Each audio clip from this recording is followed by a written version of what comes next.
be able to convert. Josh with a big round for the Knights in the end. Yeah, Josh with a big round, like you said, but also Josh has been a big player for the Knights in some of these previous play days. Hasn't had as much of an impact tonight, but still stepping up when it matters. That makes it beautifully even at 3-3 half. We've highlighted it a few times. Okami, they just have to stay in touch with the Knights to give themselves a great shot in the second half, and that's exactly what they've done. Has the ball slipped for Knights there a little bit, Raven? Given how strongly they came out of the gates, I kind of feel like it has, yeah. But at the same time, you can't really fault Okami. They've played a lot cleaner than those first couple of rounds. So I think 3-3 is pretty justified given the vibe of how the game has played out. Defenders, protect your bombs from being defused by attackers. Just for a reminder, this will be to cement the second place. Well, not cement it, rather, just cement it for this play day. Okami managed to take this, and Knights will have to win there next, and, well, Okami will have to lose there next, so it is quite a bit of pressure being put on Knights if they do wish to maintain this position. And, I mean, we dare not need to touch on it again, but if Okami continue their form into this second half, we could well be seeing this. However, we have said that the defensive side of Oregon, in ANZ anyway, is definitely looking like the more favoured side. Interesting from Okami here with Haywood up in Big Tower on that ADS. Yeah, again, could be just like a read into what Okami like to do, because here we are, we're seeing two players repel up to tower. So Haywood's going to be ready to contest this straight away. Drone comes in, it's not shot, so they've got this info. They know very much that he's here, and he's pinched pretty hard. Peeked it straight away. Probably not a great play there from Haywood, and Okami shut that down really cleanly. So within 30 seconds, they've given themselves a great man advantage. Knights potentially playing into Okami's favour there. I guess that can also be a concern when you do your homework. Sometimes you may read and just unable to execute, and with that, Haywood was just completely left out to dry. And now Okami will put a little bit more pressure into blue here. Specker's already got full control. Slowly but surely, Okami will advance. Yeah, and a bit of a potential oversight here is that there's no mute jammer on that blue wall over where Specker has that control. So that means that Okami, if they just rotate Jack Daddy down there with the ace, those Selmas can open that up, and that is huge pressure, and it seems like it's exactly what's happening right now, Manic. That impact should give them a little bit of leeway there, but there's no more on the, well, rather just no more on Juicy. Potentially no more, period, depending on where Josh is. So at least they have a line of sight. They could potentially open that up. Hippie style. Just croning through, and this is very dangerous for Josh. Fortunately enough, the proximity. Oh, wowzers. How's the crew cut on that one? Yeah, not really sure why Josh didn't maybe even pre-fire that, given that he had the sound cue, but Hippie style with a nice shot. Dino gets the trade, at least. Doesn't even it back out. The Knights under a bit of pressure on site here, though. I feel like Okami are very well set up, especially given there are still 40 seconds left on the clock. Attackers have recovered their diffuser. Sage and Juicy now just waiting for that crossfire to be established, as Okami look like they will be playing into it. They will take down Dino. Now the question is, are they going to expect Juicy there as well? The smoke will come out. It completely disables the defense. Oh, threw it cheekily enough. And he backs away here, Raven. A 3 versus 2 with huge potential. Yeah, but not well covered. 10 seconds to go. Specker answers back. But, oh, huge, a big swing, and it does save the round from Okami. I was just about to say I felt like Juicy was going to be able to do this, but Matic, no, not the case. Okami do get their first attack round. Jeez. Specker, Neo from Matrix, just dodging all sorts of bullets there. And that was a very nice start for Okami. I have to wonder for Knights what they will do next. And they're not sticking around. They're going to live to tell the tale, and or rather not live to tell the tale and just back away. Resend their previous statement in basement. And now Akami, really the ball's in their court here. They've got all the momentum. 4 rounds. They've managed to take 3 of them in a row. So that was in the previous half, of course. As many bombs as they can. We'll see what the Knights can do on this top floor defense. Laundry did not go that well. I mean, it kind of came to a bit of a close finish, but Akami controlled a lot of that round. I think that was the big takeaway for me, is that the Knights, I think losing Hayward early and quite cheap was probably a big issue, because Hayward is quite an impact player for the Knights. He's generally been their kill leader for a lot of the season. And on top of that, just having that fragging presence, that aggressive presence, I think would have been very important in that mid-late round. So maybe next time they do attempt that basement, they might not try that tower strategy again, or they might just make some adjustments. To be honest, my eyes are going to be firmly placed across there. Waiting to see how they manage to adapt, if they manage to adapt, as Akami do look rather strong. And very much a similar setup, rather, with those 2 players underneath. Control will be established, so Akami will have to choose to flush them out.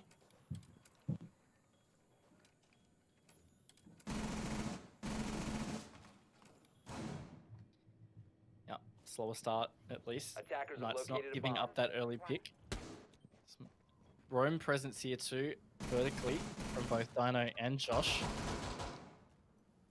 Juicy looks like he's going to support from the stairs, so it's about whether Akami decide they want to clear out that vertical presence or not. Looks like they're going to be attacking it quite similar to the way we saw from the Knights, in that they're going to take from attic across and put some pressure around master bedroom as well.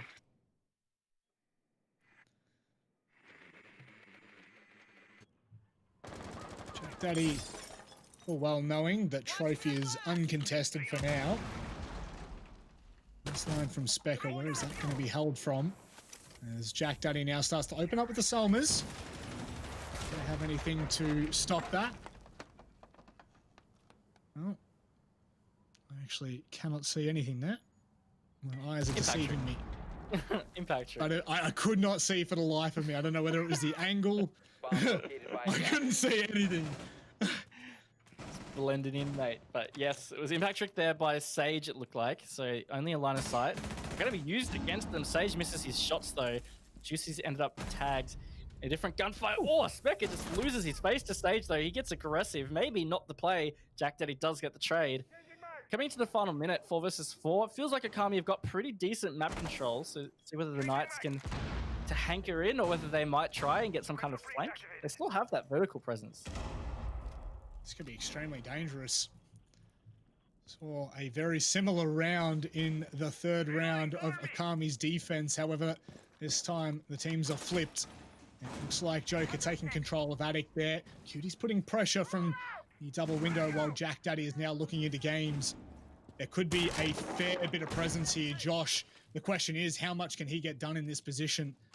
Can he hold? Can he help and support the rest of his team, with Dino taking down Ippy style, the C4 not connecting either? Dino finds a second, and Josh will catch Cutie coming in the window. Knights, they will bounce back after their first defensive side, and we're evened out 4 apiece once more. I thought Josh was done for just then, but the quick reaction time, maybe a bit of a whiff from Cutie, not 100% sure, but either way, this looks like it's going to be a close finish to this map right now, Manic. It just feels like it's really a tug of war to try and gain some kind of control, but both these teams are doing a great job. Here we go. Down to the basement. Knights will not opt to head to that kitchen defense, be it kitchen meeting or kitchen dining. They will instead reattempt it, and we'll wait to see how successful it is going to be. Sage will 6th pick onto the Goyo. Now, very quickly, just while we're touching on last round with Sage's aggressive play, we say that it was not favourable at all to swing at a trophy there and continue the aggression. However, Sage has done that multiple times already in this matchup, so possibly the confidence is peaking for him. He is 6-4, but that, again, doesn't really tell the full tale of what he was able to do for some of those attacking rounds, really opening things up for the Knights or potentially bringing it back level. Whether they were able to capitalize or not, that's a completely different story. And Knights' defense is a little bit deeper in blue there, Raven. Yeah, playing the more further back position of that shield is Juicy on the smoke. So he will be able to burn off quite a bit of time regardless. They've got that Banshee placed in a great spot too, because you're not going to be able to come and quick melee that. You're going to actually have to use some explosives to clear it. I like that because both of them, because it means that they're going to have to prioritize here. Like, are they going to try and use their soft bridge just to clear those, or are they going to try and prioritize the shield? Thankfully for Akami, they have quite a bit. Spectre on the Ash, Ipistyle on the Zofia, nades on Cutie, and nades on Joker, I would assume. So they're definitely not in shortage of clearance, that's for sure. Extremely interested to see how this goes for Knights. With a much deeper line being held. It's a lot less risky, that's for sure. Akami were playing all sorts. Now, Ipistyle not wasting any time in trying to take that tower stairs control anyway. It is going to be held with a tight line. And a minute off the clock. Akami are now putting a little bit of presence in blue. They are. Looks like they really want to hard take this. And that stairs position that we saw them take very early is going to be pretty instrumental for that, because that's where the backup needs to come for Juicy, because it needs to come from that pillar section. So here's Ipistyle. He's going to try and burn his ADSs, but I don't think that quite made it to the ADSs, unless they already burnt them. I might have missed it. Regardless, the pressure is really mounting. And no, they weren't burnt at all. Here we go. Oh, wowzers. Okay, there we go. They will still find the call, and Juicy throwing out some smoke to delay, or rather some gas to delay. And a minute off the clock. Akami now get that hatch open in electric. Attackers recovered the Some good use there. I hear a rip of a C4. And it doesn't look like it's connected. No, and Spectre looks like he's aware of a flank here. There is a player in kitchen. It is Josh, just sitting very patiently behind that pallet. He's about to peek out into this angle though. Doesn't quite get shots. Pulls away. Spectre in hot pursuit. Tries to shut it down. Isn't going to chase. Probably a smart play here. Akami are poised now. They are around sight. They are almost ready to push, but Juicy is still in that difficult to flush out position. He is, and well, Spectre, he falls down, and I believe that was from the tight angle from Dino. So with that, oh, gotta catch them all. Dino is well and truly fallen in this round. 20 seconds, Raven. Are they going to explode here? I think they're going to try, but they still don't have much control. Juicy's still in this corner. He's just going to take out Ipistyle. They've got the man advantage coming into this final phase. Josh finds one, only two, only one Akami player left. It is Joker, but he is getting tagged up. I think this is going to be fleeting them now, Manic. It is Sage with the final kill, pushes the Knights forward, closer to match point. Jeez, that is a round and a half from the Knights. Josh, I believe it was, who was just raining down from above at that hatch that unfortunately they weren't able to clear him in that previous encounter. And he makes his money's worth on a flank. So with this, it really now flips back onto Akami. They cannot allow this round to escape them. You would assume that Knights would still be feeling comfortable heading to kitchen and dining. Opting for dining instead of mining. Mining. Wow. Having a good one there. Wrong map, mate. That's cafe. wrong map. attackers The old need to meeting. locate and defuse bombs. Yes. Yeah, we'll see how the Knights go with this one. But that was a great adaptation that they had for the basement. I really like the deep shield play. And just the placement of those Banshees and the ADSs. Just the Akami never had the control that they needed to be able to push that corner. As you saw, Juicy just held it comfortably. So I like the changes there. Let's see whether they can keep it coming, because if the Knights do get this round, they're going to be on match point, and more importantly, it's going to be the first time since 2-0 that either of these teams is going to be actually having a 1-round buffer. Attackers have located a bomb. 5 seconds left before insertion. Very interesting point that you make there. Attackers are heading So, out to defuse a bomb. Knights are going to have a little bit of that vertical presence with Hayward there. Little cheeky bullet hole. And a couple of them, in fact. Now, this is where it did feel like it kind of went horribly wrong for Akami on their defense. However, they were able to bring it back from a 2 versus 1 on the back of a cutie special. And I do mean a cutie special. Cheeky little 1v2 there.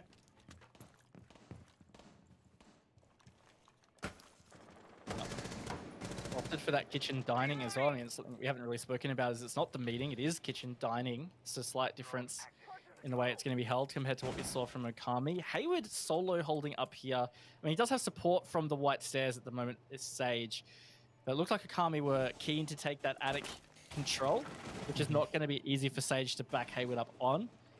Again, I think if Hayward stays alive for longer in this early round, it's going to be very important. And he is in quite an interesting little position up there. His position well and truly known. Sage still has the cross, so they are going to have to either flush him out or just go for it. And, well, Joker, rather cutie finding Sage. That might be the second one as well. Hayward's taking a little bit of damage. Are they going to expect him there? Well, you bet your bottom dollar they will. Oh, my word. Talk about a round crumbling, Raven. Jeez, that is not good at all for the Knights. No, that really just fell apart or got picked to pieces, however you want to look at it. It's only up to Dino and Josh, the 2 SAS guys, with shotties and SMG-11s, might I add. That's a sharp shot onto Jack Dad, though. Great way to start it. Gets a little too aggressive. Specker picks up his triple, and he picks up the 4th. So that's Akami with a really dominant round. That was so close as well. Specker was quite low. Had he had found that kill, it was anyone's game at a 3 versus 2. So 5 apiece, Raven. They will not let each other escape their grasps. It is, I mean, I hate to say neck and neck. It's such a crutch for commentators, but it really is. Coming down to the final finish line here. Both teams have thrown pretty much everything but the kitchen sink at each other. So overtime looming, and Akami still on the chase here as they look to take the lead. Yeah, we just cannot separate these guys. As I said, ever since the Knights are up 2-0, and Okami brought it back to be 2-2, it's just been a trade back and forth of rounds. It's been a really tight contest, and Specker is starting to really step up on these attacks. He's been really solid with these entries so far. That last round in particular was just, they really ripped apart that Knights defense. And we might not see them go back to that site here because they're going to go top floor, and then of course Laundry will be available again. So, I mean, if I were Knights, maybe not, I wouldn't want to go back there because it really just was not close at all. Nope. No, it was not. 10 seconds to insertion. That's always concerning. 5 seconds left. Especially when we were telling a very lovely story of how the Knights were so good at being able to do their homework and dismiss anything coming in. So, kids and dorms, into round number 11 we go here.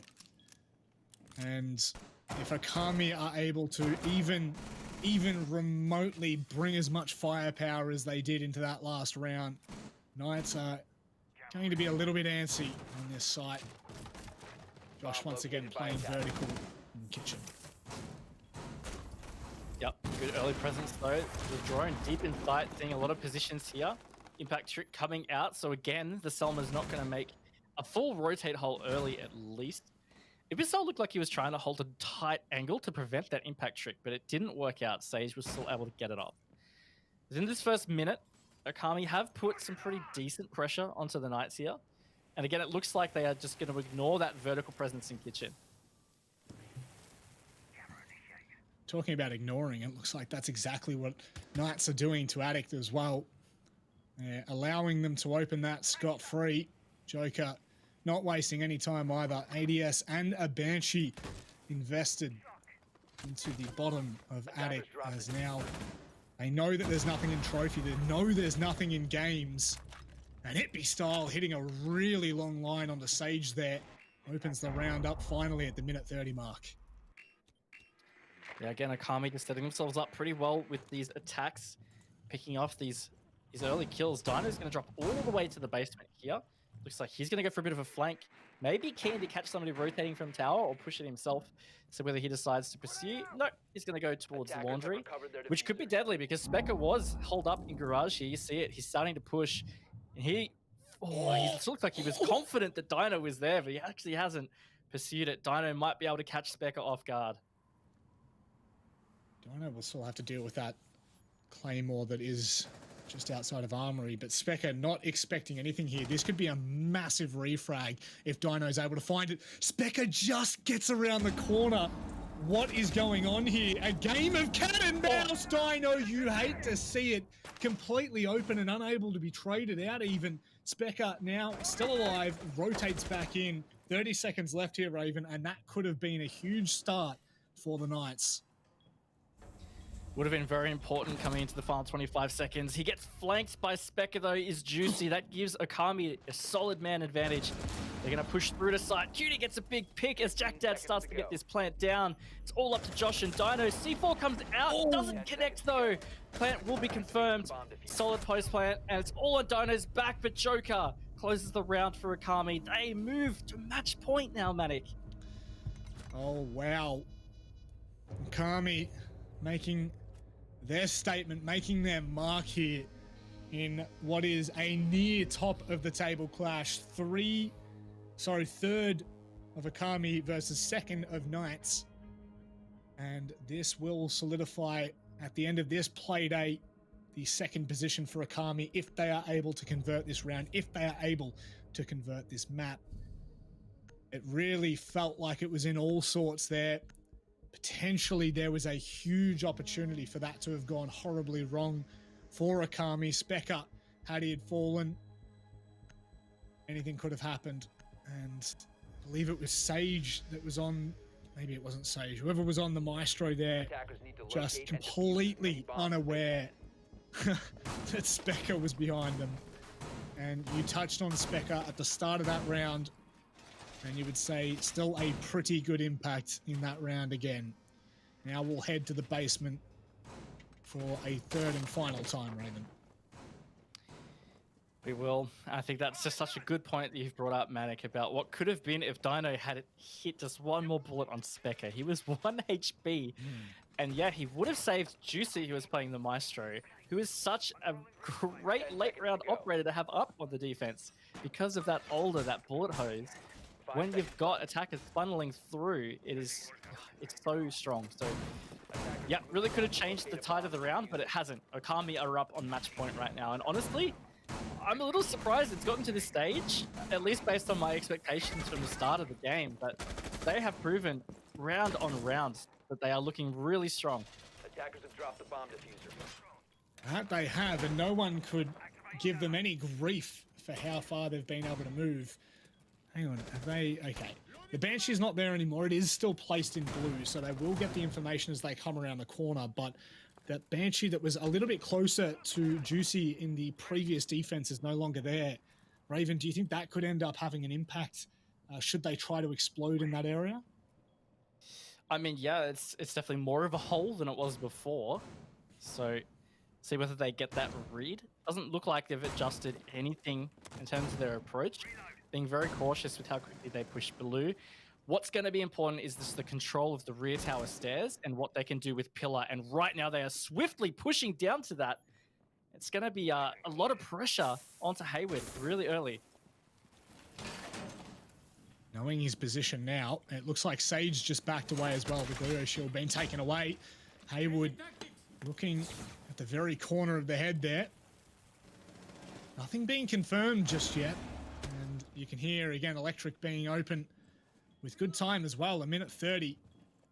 And Akami have been able to push that player away from Pillar, or so it seems. Now Hayward's still stubbornly trying to hold on to it. Again, I really would say it's because he realizes it's important that he holds this for as long as possible.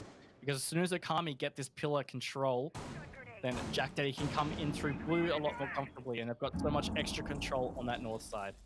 So Haywood really does have to fight for his life in that spot. Like we saw Ippy style going across the freezer stairs. Dino with a nice early kill there. It is quote-unquote traded with Juicy going low. However, they will be able to pick him back up should they wish to do so. Jack Daddy has pushed quite aggressively. He will be able to confirm the kill onto Juicy. Make that 2. Haywood falls down, but Josh is quick in response. 40 seconds left, and Jack Daddy is going off. A 3-piece from him. And a 2 versus 3 is not bowing in favor of the Knights. No, it's really not. Jack Daddy has had a huge round. 30 seconds. They are in sight now, Manic. Looks like they're setting up for this plant. Knights to save the map. They need to deny. Sage goes for that early C4, trying to catch the outside of the default plan. Unfortunately, it actually blows the Vulcan. Sage with an unbelievable shot onto Cutie. It's all about it now. Jack Daddy, 1 versus 2, holds the tight line to Freezer. If he hits this, there's a chance. The chance is squandered. And we are headed to overtime on the back of a 2 versus 3. Oh, really well played from Josh and Sage. I felt like Okami were going to have that one in the book once that plant went down. But no, dug deep. And yeah, we are seeing overtime. Again, we could just not separate these teams, just trading rounds back and forth, back and forth. Feels like it's going to end up being an 8-7 the way we've been going. Honestly, right now, Raven, I would be utterly disappointed if it wasn't. If we do not see 15 rounds, I will be very disappointed. Jack Daddy, though, you do have to give him credit in this position. Managing to find 3 to give them that opportunity, Raven. Yeah, look, it was a big round from Jack Daddy. I mean, he's been a little bit quiet compared to some of the other players on his team. Of course, he is playing, especially on his attacks, he's playing that hard breach role with the ace. But that was a big round. Like, he really opened that up for Okami. He gave them such a good opportunity to close the map. They just could not quite secure it. So they are back on these attacks, and the Knights are going to go back down to the basement. Oh, they are confident. And this is a vital round. I mean, not that last round wasn't, but my oh my. We'll see how Okami decide to attack. As Knights did have, I will remind you, Knights did have the early advantage. It was Juicy that was downed, but not finished off. Unfortunately, he couldn't make it around the reinforced wall in time before Jack Daddy completely massacred 3 of his teammates. So potentially, if Juicy gets around that corner and manages to live, that second player from Freezer doesn't need to swing, and that round goes very differently. As it is, it looks as though Knights are going to be in favor of that Banshee being placed back down that blue little corridor.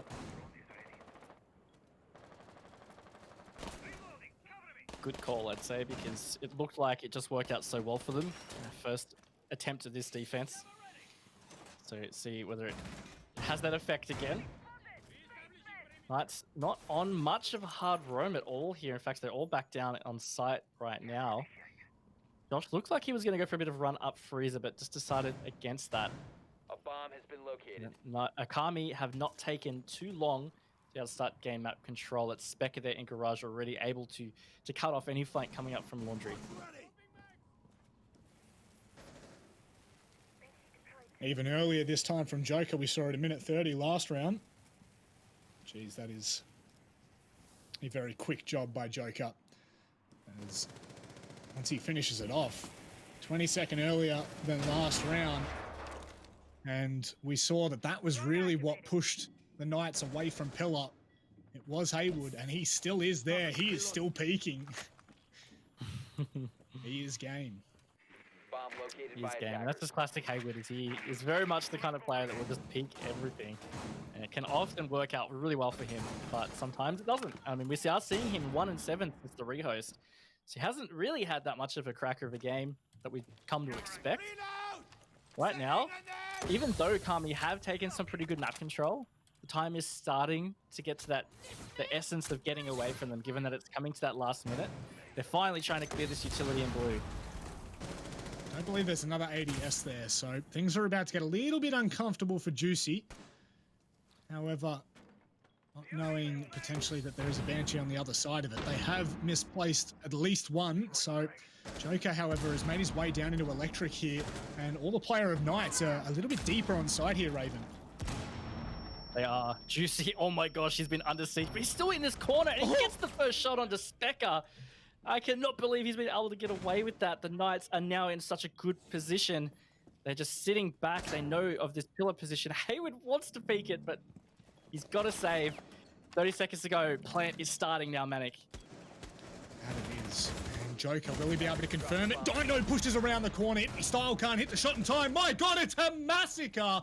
Cutie left in a 1 versus 3, left wondering what on earth has happened to my teammates, and he'll be finished off by Juicy with an incredible blue hole. Knights will push on in their first attempt in overtime.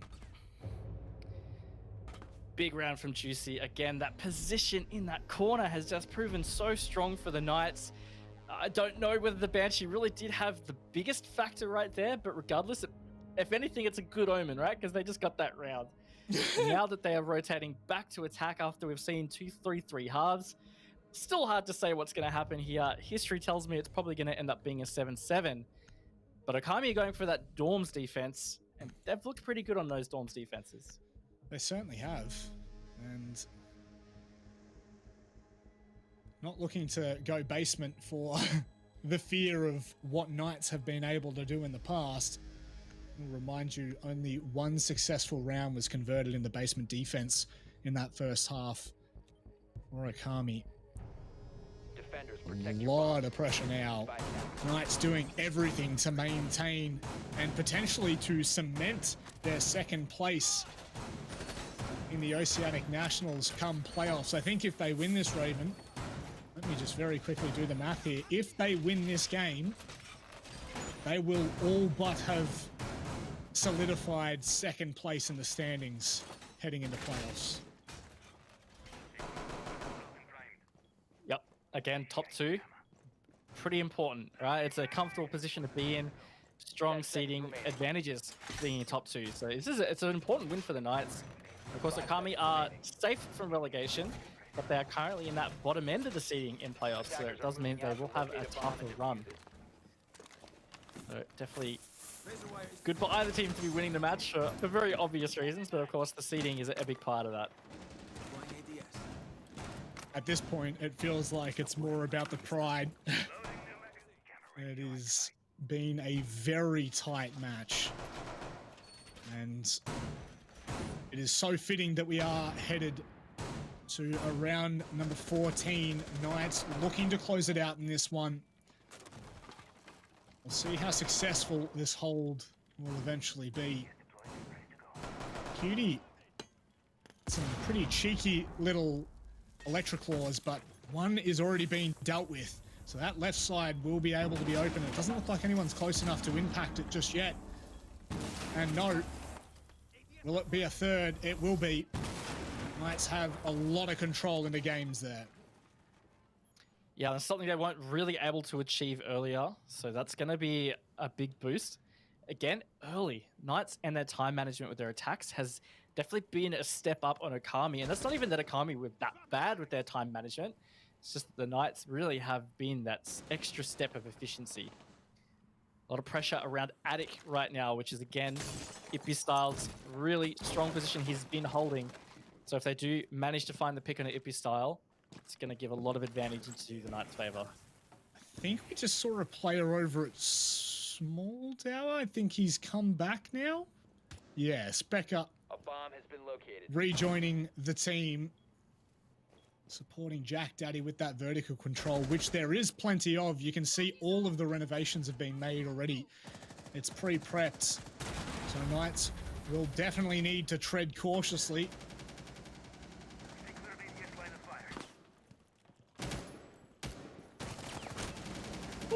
Attic control still not achieved here. Ippy Style with a shield, so it's going to be tough to flush out. They're gonna have the utility dump, which we saw them do before. They still cleared it out with nades last time. Just gonna check if there's any ADSs. No ADSs in the way, in fact. So that's gonna open that up for those frag grenades. Looks like Ipistyle is gonna start backing away, but Joker has taken his place.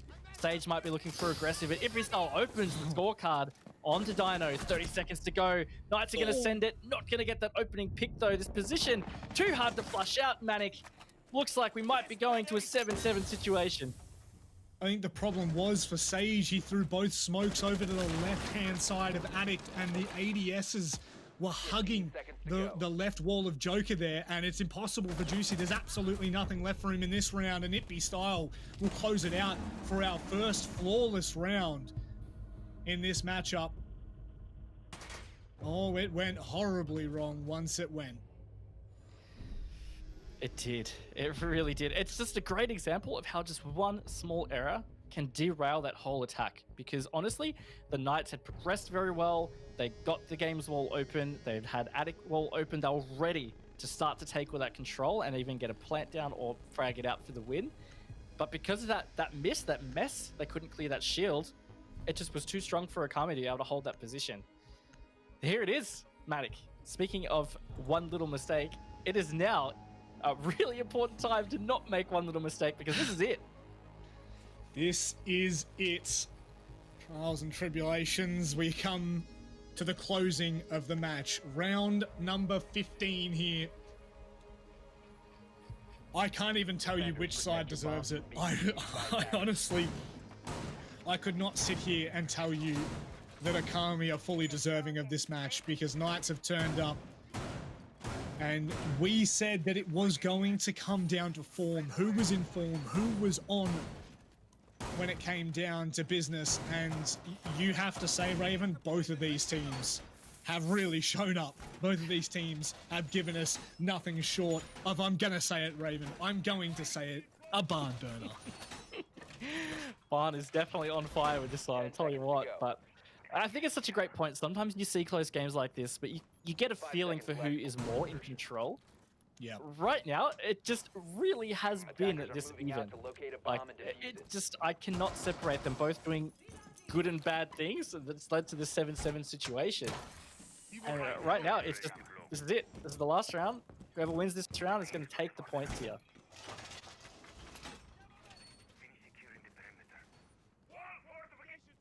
Potentially second, maybe even first place if Knights are able to convert this, and Wildcard drop a map here or there in the next two playdays. Jack Daddy opening up early on. And once again, no impact tricks. Nope, there we go. There is the impact trick. My apologies. Safer angle this time too. Yeah, much safer. Uh-oh. There we go. There's your big player, Specker, who has been putting in an enormous amount of effort. He's down, and he is out for the count, Raven. Yeah, it looked like it was just Josh getting that aggressive peek at the window. And you're right, I think that's a big pick for the Knights, just purely that Specker has really hit some form on the Ash roll on these attacks. Speaking of, though, again, Okami continuing this form of pretty good time management. They've got attic wall open. Started to clear the utility here. So this is what we saw go wrong for the Knights. And Okami do oh so right was this clearance, or the hold, sorry, of attic.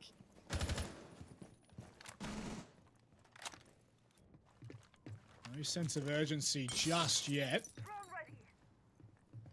Joker just trying to bait potentially someone checking from dorms. Also obviously opening up the window. Juicy with a couple of bullet holes here. As the drone comes in, information will be given.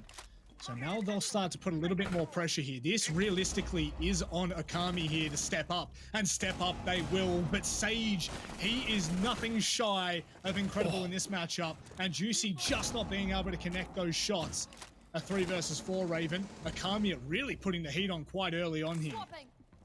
They are. Ipistyle getting Sage now is going to give them a bit of a hand. Joker tagged low though, so might not be overly effective in a gunfight if he whiffs, that is. Juicy still trying to hold on to this attic position, and finally it's pre-fired. The holes, it takes down Juicy. This is giving Okami this advantage now, Manic. With 30 seconds to go, this is exactly what they need to set this up to be a potential Okami win.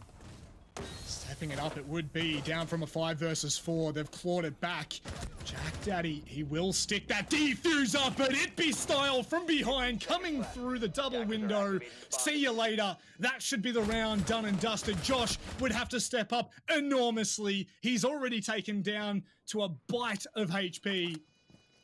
And with 30 seconds on the clock, there is so much to do for Josh. He's got absolutely nothing but the pre-fires. He hits Jack Daddy. Is there a moment of belief here? If he can hit this close corner, he might actually have an opportunity, but no, Joker shuts it down, and Okami, they take what has been a closely contested match from the beginning, 8-7 in overtime.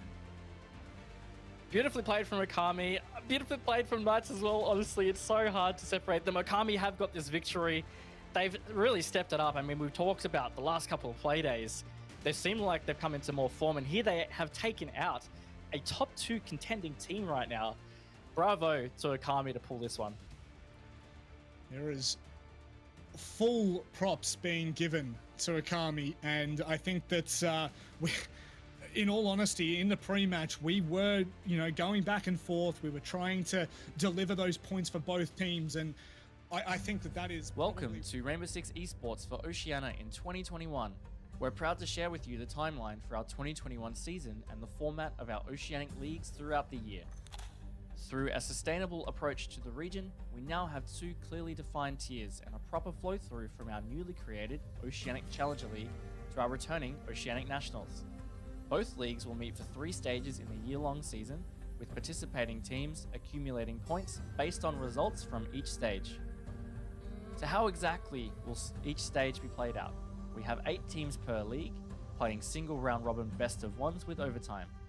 A regular win is rewarded with 3 points, while a loss gives 0. When the 2 teams fight up into overtime, the winner gets 2 points, while the loser gets 1.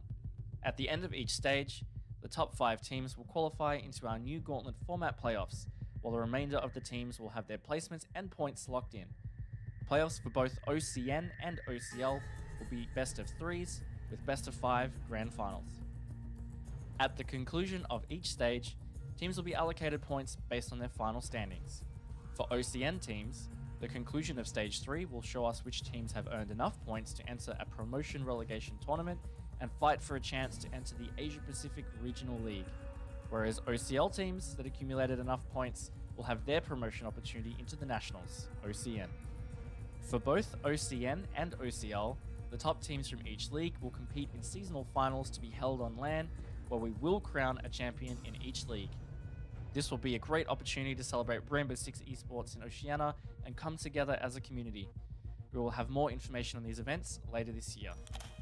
Ubisoft's commitment to the growth and sustainability of esports in the Oceanic region is higher than ever, with 2 exciting leagues of 8 teams, broadcasting over 9 months of the year, and direct pathways through to the coveted APAC League and ultimately the 6th Invitational. Opportunities are abundant for players in Oceania. You won't want to miss this exhilarating year of R6 Esports, so follow us at R6 Esports OCE to stay up to date with our season, support your favorite teams, and catch exciting content from the best players in Oceania.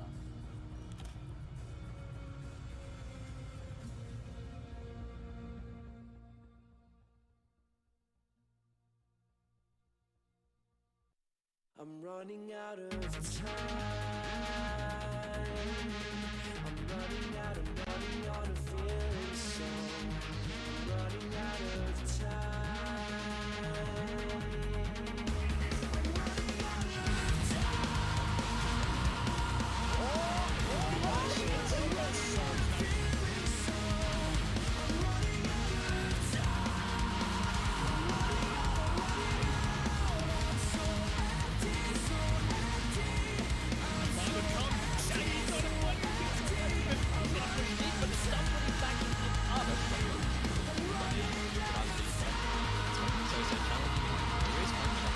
This could be huge. Manages to find them.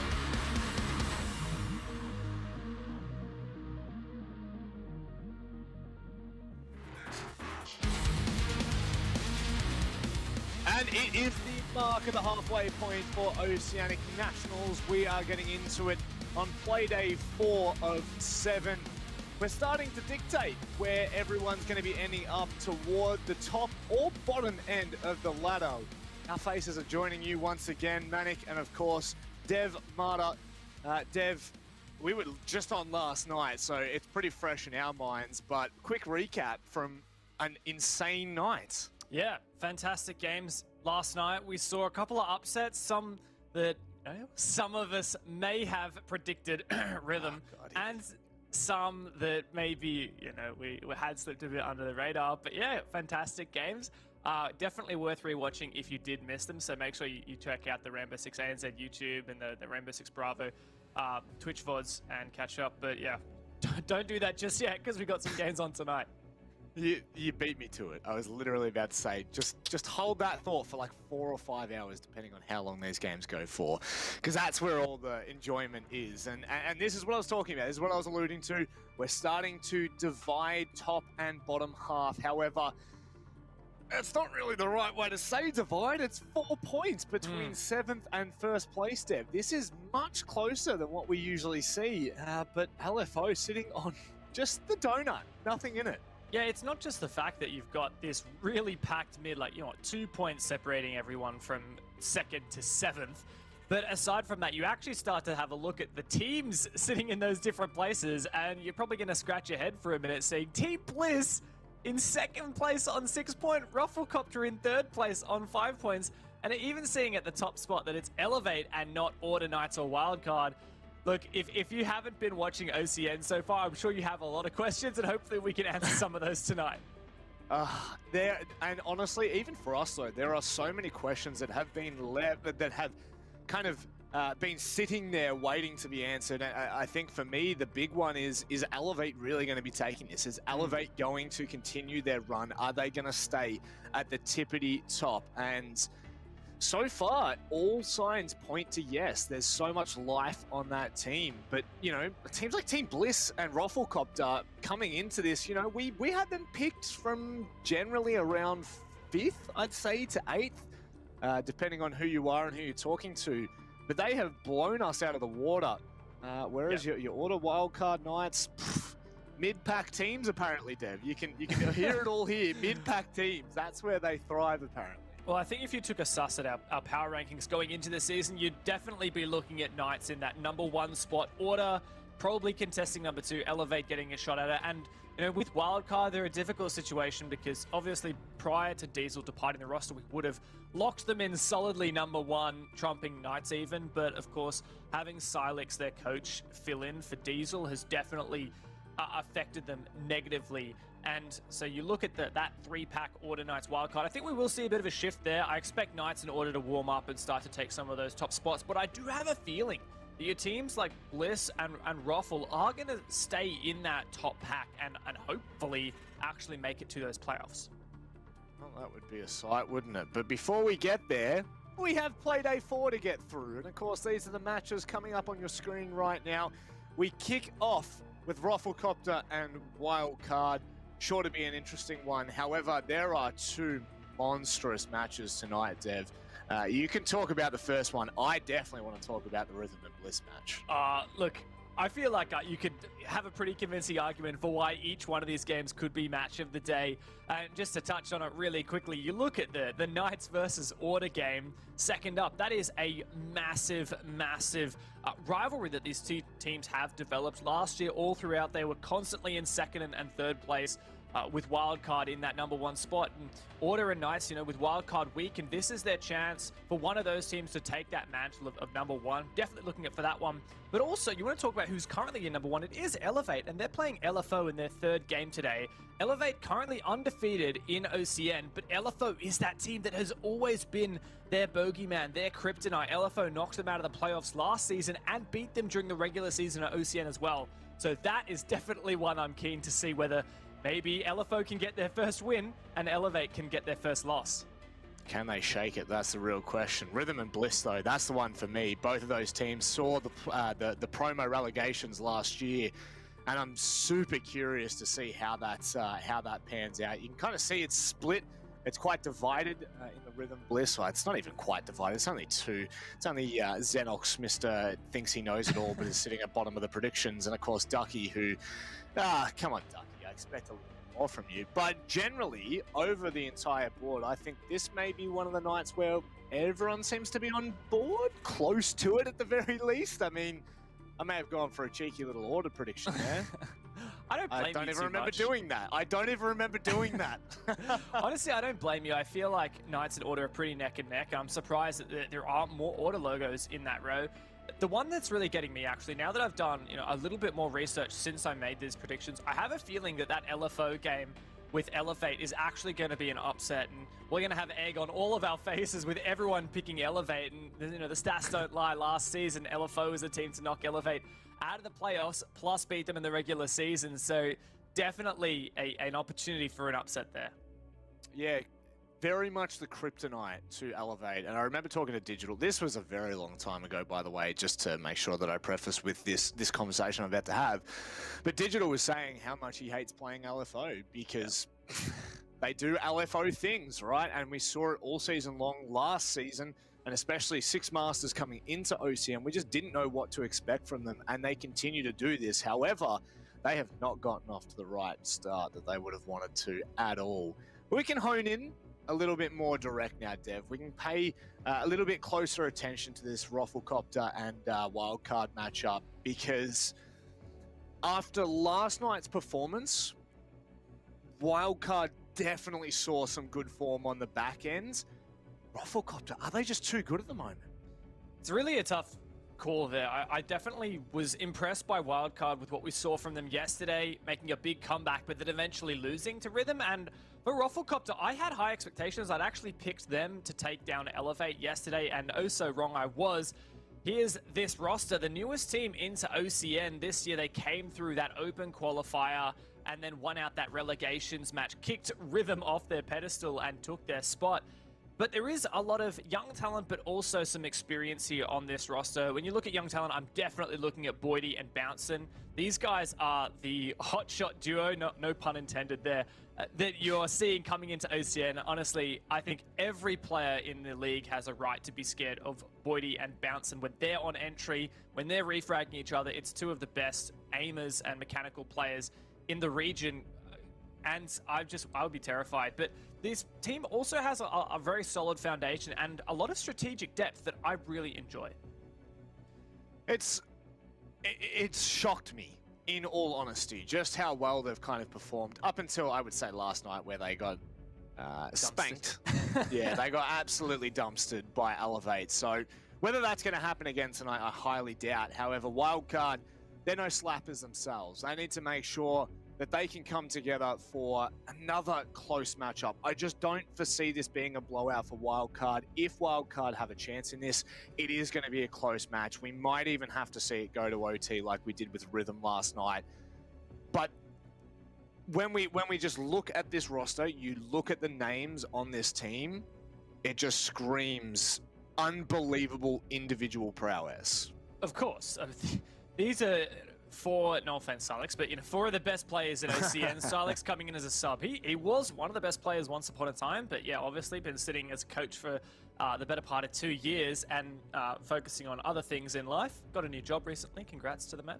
But being thrust here into back as an active player has definitely been a challenge for him. But Vinny, Emo, Pat, and Gio, that's all the puzzle pieces that you need, right, to put things together. But it feels like Wildcard are playing blind at the moment. They have all the bits that they need, but they can't quite fit them together. And you see these big mistakes coming out. You see these massive red flags where they'll leave a flank exposed, or they'll just be so slow on that taking map control, and things fall to pieces.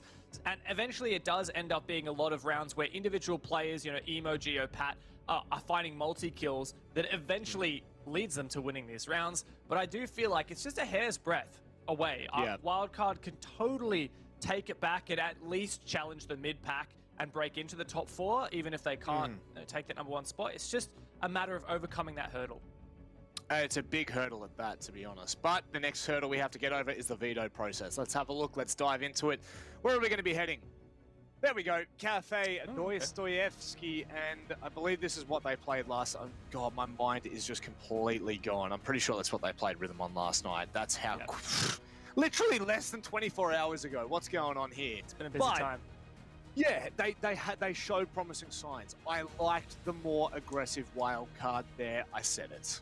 Yeah, I totally agree with you. And look, you want to talk about Cafe. This is a map that ROFLCOPTERGG have banned every Playday so far in OCN, and Wildcard have played it 2 out of their 3 Playdays so far, plus once in APAC South. So this is a map that ROFLCOPTERGG haven't played at all so far, except for back in the relegations, and Wildcard have played constantly. So especially if I'm ROFLCOPTERGG, I'm going to be looking at Wildcard's VODs. You're going to have been studying that, and you're going to be prepared for this, whereas Wildcard can't so much do the same in reverse. I'm totally with you. It's going to be about form. It's going to be about Wildcard coming out and getting that confidence. And I'm optimistic, but I'm not 100% sure as of yet. There definitely needs to be some proof in the pudding in the server. There's signs of life, which is good. Signs of some serious life from the wildcard roster, and it will come down to them bringing that bigger picture together, regardless of Silex, a stand-in when they can get one. It doesn't make a difference. They have 4 unbelievable players in the scene, and you know that if they get on a roll, it's going to be very hard to stop them. We saw that in yesterday's match against Rhythm. They were down 5-2, and all it took was the tiniest little whisker to get into it, and then all of a sudden they were starting to run away with rounds. And this is the big one for me. Wildcard, it's a good chance. This is the halfway mark for all of these teams. We're heading into Playday 4. This is our first matchup of the day. It's ROFLCOPTERGG, the new Gunners, against the old guard in Wildcard. A big game for both of these teams. ROFLCOPTERGG looking to get back on that horse after copying their first loss yesterday to Elevate, and Wildcard still struggling, still on that upwards climb. Here we go, jumping into the ban phase. Let's see what ROFLCOPTERGG have to show. Now, we don't have a lot of odds on them on this map. Previously, they banned the Maverick in the relegations on Cafe, but this time around, they're going for the Thatcher. Probably Wildcard going to get rid of the Ace would be my guess. That's what they've done the previous 2 Playdays they've played on this map. There you go. So everything's according to plan so far. No surprises. And I think that is a good sign for ROFLCOPTERGG. They will be able to, like, if we just go off trends here and Wildcard are showing similar patterns, maybe this is something that ROFLCOPTERGG have come into this expecting. Maybe they stuck back and watched that game against Rhythm last night. And for the better part of... Actually, you know what? For as long as I've known Wildcard, they have been slow. They have been methodical. And if you were to do your prep, I'm sure there are things that you could pick out and isolate. The one thing that throws a spanner in that work is when Wildcard decide to turn it on. When they flick that switch, when the monitor turns on, it's a different game. But will ROFLCOPTERGG let them in? That's the real question. Mirror and Valk, the last to be banned in this instance. And we're going to go to Kitchen first on the first floor. Likely that Kitchen pick would have been hinted at by the operator lineup. Seeing the Mozzie and the Mute is pretty common. We saw it a lot yesterday. Wildcard against the Rhythm. Rhythm constantly doing that information denial roam with Mute, Mozzie, and Vigil. And I think that definitely is something that Wildcard will come into this round expecting that, this is where we're going to be heading. Hi, guys. And for Wildcard, it's going to be about this attack. Are they going to go for a full map clear? Because that's kind of what ROFLCOPTERGG want in this way, like running a Castle Mute Mozzie combo. That's what you're typically looking at, is denying time, delaying that roam as long as possible. And then when it comes to that late round execute, Wildcard are pretty short on time, and it might be a 5v5. And typically yesterday, it didn't work out so well for Wildcard when that was the situation. No, and that's the thing. That was where they used to thrive, right? They used to absolutely thrive in those situations. And by the looks of it, the community still feel like they're going to be thriving. The Snap Fitness community vote is going 60% to Wildcard. I honestly don't think that is a fair assumption at this point with how well ROFLCOPTERGG has started this season and how dangerous they've looked overall. But you can always feel free to jump into the conversation, guys. It's a good talking point for us. It's at SnapFitnessAU on Twitter. So make sure you go across, chuck them a follow, and get involved. Does look to be a map clear for Wildcard. This is where it comes down to time management for them, and they lost their support player, right, in Diesel. And while Silex has historically been a support player of the past, Diesel was well renowned as a particularly good support player. And it is your supports that are pivotal in moments like this where you need to be roam clearing, right? You need to have impeccable drone work, impeccable calling, so that your entries can get in the building safely and start to take this map control. And that's exactly what Emorin's done now. Wildcard have circumvented those mute jammers at top red, but top floor is only the first step. So, how well have they done? It's almost a minute 30 off the clock, halfway through the round, and they do have that top floor control, but you can still see ROFLCOPTERGG, the outlines, definitely telling a full story here. 3 players still sitting in tight and cozy, yet to be pushed by Wildcard. In come the drones, and the info will shortly follow. But damn, ROFLCOPTERGG have so much utility to get through. Do love all that utility setup. It's a very heavy, not just info denial roam, but a very heavy hard hold of this second floor Geo. Doesn't realize it, but just around the corner is Boydie, one of the hottest shots in OCN at the moment, protected by a Banshee at the moment. There's the first pick of the round. Pat's gone down. Geo seems completely unawares. He could be the second victim. Oh, see you later. Not this time. Geo wins that one out. Now, obviously, 1 point to make. That's 2 of the Banshees off-site that we've seen so far, meaning there can only be one that slows down this push when it comes to shove. 30 seconds left. Wildcard need to start kind of getting a move on a little bit faster here, and with Vinny going down, Jeez. Oh no, it is falling to pieces here, Dev. I want to know how Hotshots just found these 3 picks. All separate. He's been nailing it. There's a nice shot from Silex, quelling any doubts that he knows how to hold his own, but he's got to make a good entry now with Emorin. Shut down by Bouncin', all on Emo, and caught by 2 players. Hot and Sexy is certainly a name befitting this man as he gets a 4K. Not the start we were hoping for. Not the start we were hoping for. That is fine for ROFLCOPTERGG. They will be absolutely laughing after that one. Again, you know, in so many situations prior to this season, Wildcard, that's where they thrive. You come down to that 20-second meta that we used to talk about oh so much last season. That is where they were in their element. They were excellent at clearing utility, and in all honesty, that has slowed down significantly since the loss of Diesel, and it almost looks a little bit too rushed. In the final phase of the round, they definitely seem to be a bit more frantic than what we're used to seeing. But again, I don't think that's necessarily a bad thing. If Wildcard can lean into that, if they can tweak their play style in the slightest, maybe once more we will see them rise to the top of the throne. Yeah, as much as I would like to analyze that round and pinpoint exactly what went wrong for Wildcard, we weren't really watching. We weren't really watching the exact spots where it was relevant. It was really that 3K that came out from Hotshot that made the difference there. And I admit, you know, one was a C4, 2 were shots. I don't know what went wrong for Wildcard that enabled that.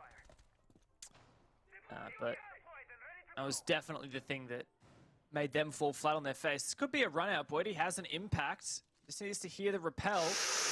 Here it comes. Oh, it's going to be huge here. Geo, well read. The timing is perfect, Dev. You got me all excited, and it's for little less than naught. Not even a tiny little tickle. But that is the confidence that we have seen from ROFLCOPTERGG through and through. It's something that Wildcard will need to be prepared for, because this time they caught him out. Next time they may not be as fortunate. That said, we've hyped up Boydie all sorts, and Geo's shut him down 2 rounds in a row, which is definitely a nice spot for Wildcard. Typically, I think, you know, as much as we respect this team Wildcard, you know, ROFLCOPTERGG, their little fraggers that can run around and deal damage. That's something that I would be concerned of for them. We're about to witness the Gon 6 doing some work, but caught by an ADS. There's 2 flooding there. Surely there's got to be something to follow through and destroy that shield while the ADSs are burnt. Otherwise, a couple more seconds and the ADS is just reactivated. Listen to that. Oh no, the stuns needed to come through first and the Gon 6 after rather than the other way around. And now they've got to burn more stuns. They get it in the end. And obviously that nade fell just shy of that ADS on the other side of the back store.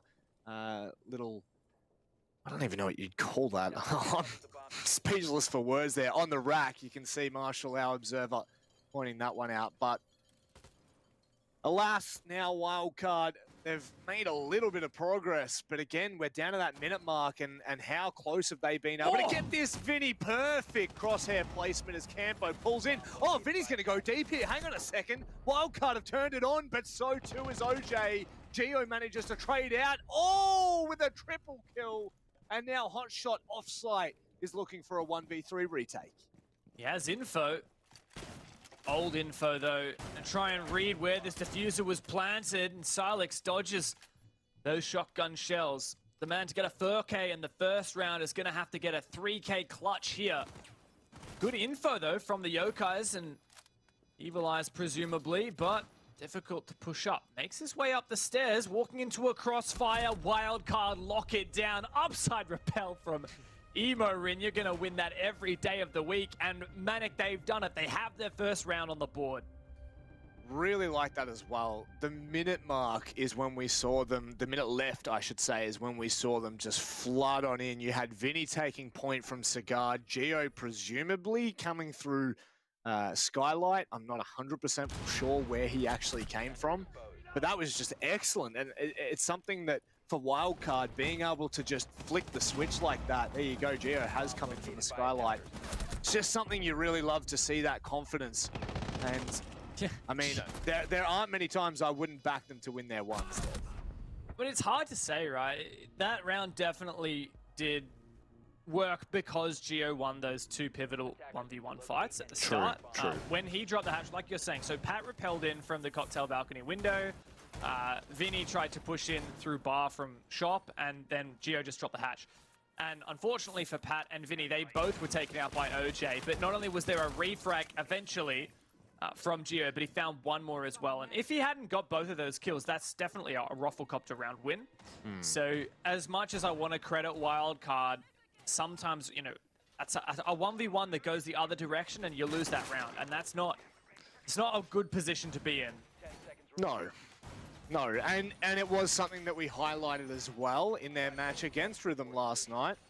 You know, the two rounds they were able to win early on. It took, I believe it was Emo, a double kill entry onto the side in Kitchen, and likewise it took Geo to stand up in a very similar fashion to that for them to gain those 2 attacking rounds. So it really does come 6 in one, half a dozen in the other. However you get the round, I guess you get it on the board. They ended up taking it to OT afterwards, so as long as they can get off to a start that will allow them to sit back a little bit more comfortably, I think they'll be okay. ROFLCOPTERGG, though, will not allow that for a second. There's the info coming in early.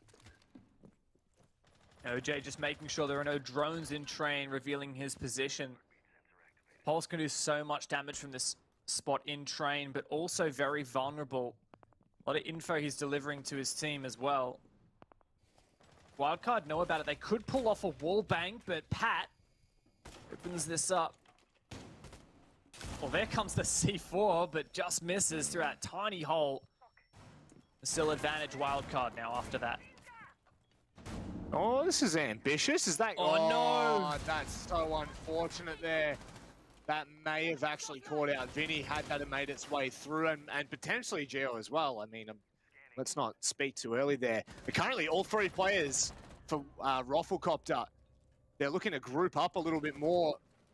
Backs against the wall. Trying to pull something out here, because Wildcard did have the start they would have been looking for and hoping for too. Yeah, honestly, the big thing here is that you've got 1 minute 20 left on the clock, and Wildcard have full control above the objective of the top floor. That's really good time management, even though they're in that 4v4. And judging by where OJ is right now, the main thing I'm concerned of for Wildcard is any potential flank. They need to be really, really cautious. And that info from the cardiac sensor can't enable a flank.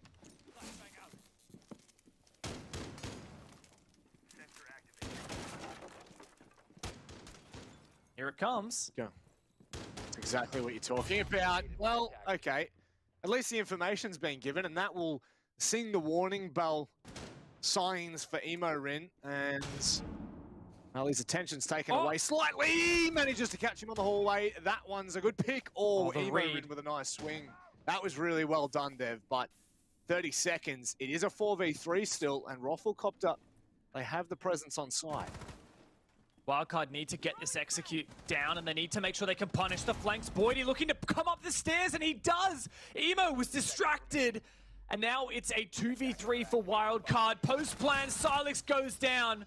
Boydie may well be able to stick this. Gio upstairs. Here's that cardiac sensor. OJ has the info. 2 players from Roffle to retake up white. This is going to be awkward. You want to win your ones there. Gio's been given an opportunity back into this. OJ in the meantime, he's taken the distraction away. Perfectly done from OJ. He just gives the distraction for Hotshot to come around the corner. And I mean, that's the thing, Dev. If he doesn't deny it, it's game over regardless, rather round over regardless. And in the 3v1, ROFLCOPTERGG played that really well.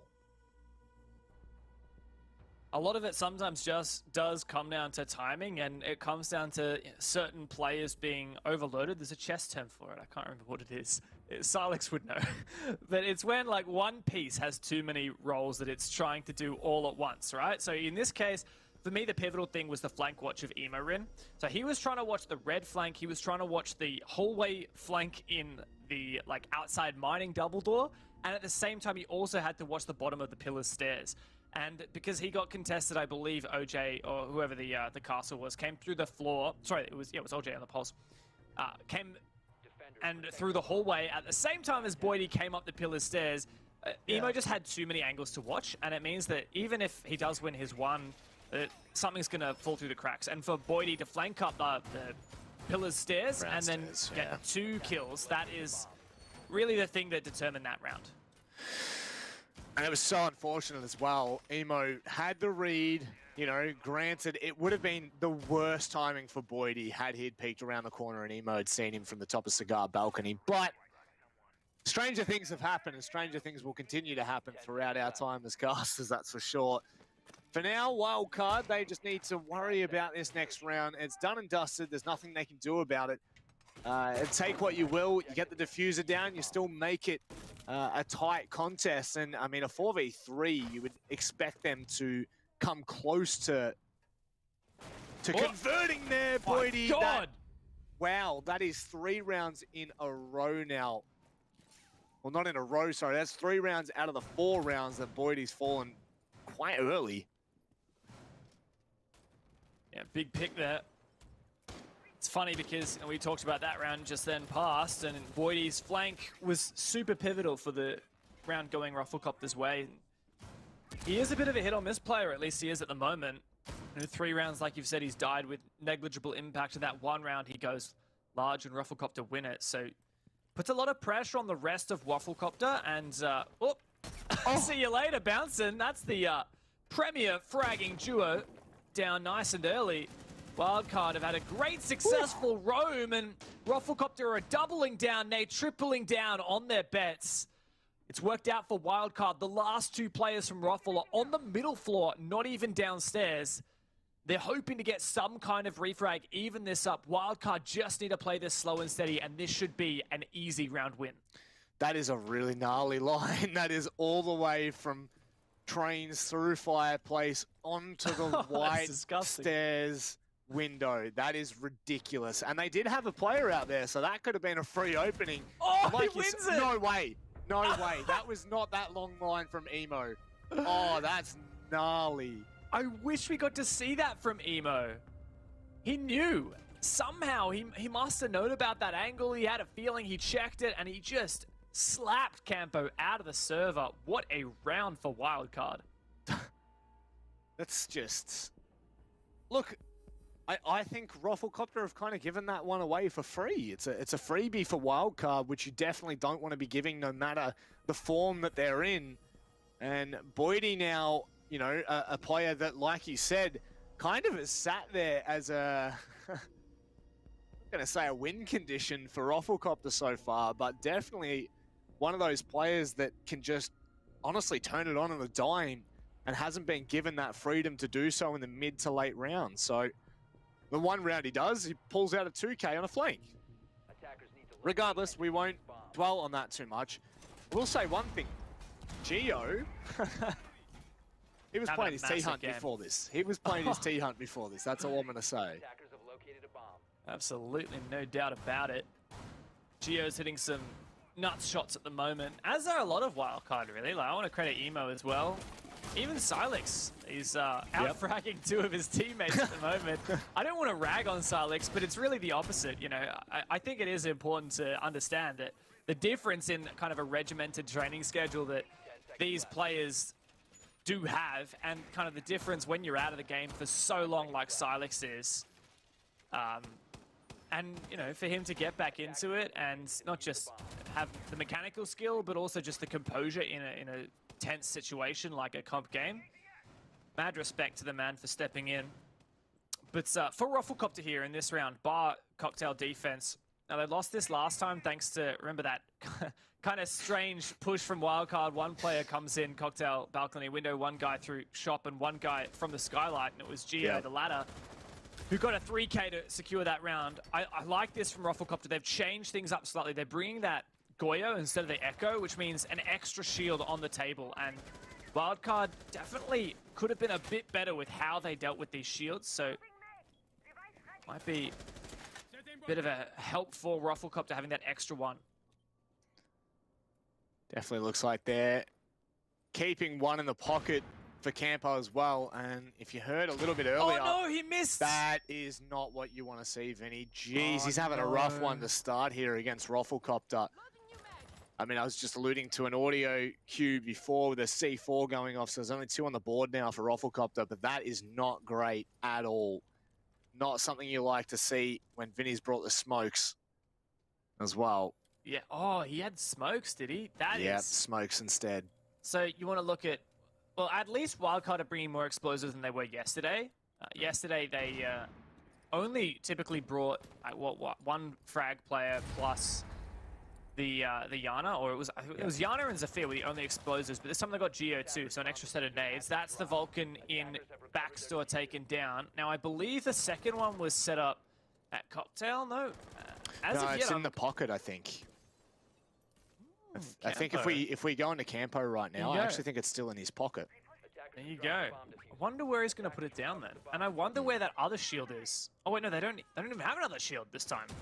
It's just the 2. Wildcard are starting to get a little bit closer here. And, well, Emo Rin's going to get in with a bit of early control, but there's going to be mayhem. There's going to be madness. Pat goes down in the meantime off camera. Bouncing will double up. No, he won't. How has Emo found 2 kills there? How on earth has he made that work? Vinny gets the plant down as well. And now ROFLCOPTERGG's revenge. It's Vinny in a very awkward position here, Dev. And somehow Silex saves him. The C4 comes over the top. Excellent placement. And Silex, he's in Cigar, meaning he's going to have to dry swing this sooner or later. But it looks like later rather than sooner, with Hot Shot pushing more aggressively. He's got time here, Dev, and he's got the space to do it, but he's just going to move close with a shotgun. Oh, down to a slither of HP, but Silex clutches it up for Wildcard. A much-needed round for the attacking side. The coach is back into it. Silex, a massive clutch from him, holding out when it was needed. And yet another loose and aggressive attack from Wildcard at the end of it. You said, Rob, you wanted to see a little bit of fire. You wanted to see something a little bit different from Wildcard, and that's exactly what we have seen. And I'm loving it. It's so refreshing. A fantastic 2K from Emorin. Vinny dropping Skylight, getting that plant down. But it wasn't enough for him. At the end of it, Salix to clutch it. Just so great to see. And you know, that execute from Wildcard came out with 55 seconds left on the clock. It is so early. And it was literally pretty much the same timing as what they executed on last time. They went for, again, I'm not going to say a full send because I don't think a full send really does the justice to the team. They obviously cross their T's, dot their I's as they're making their way in, but it is a send.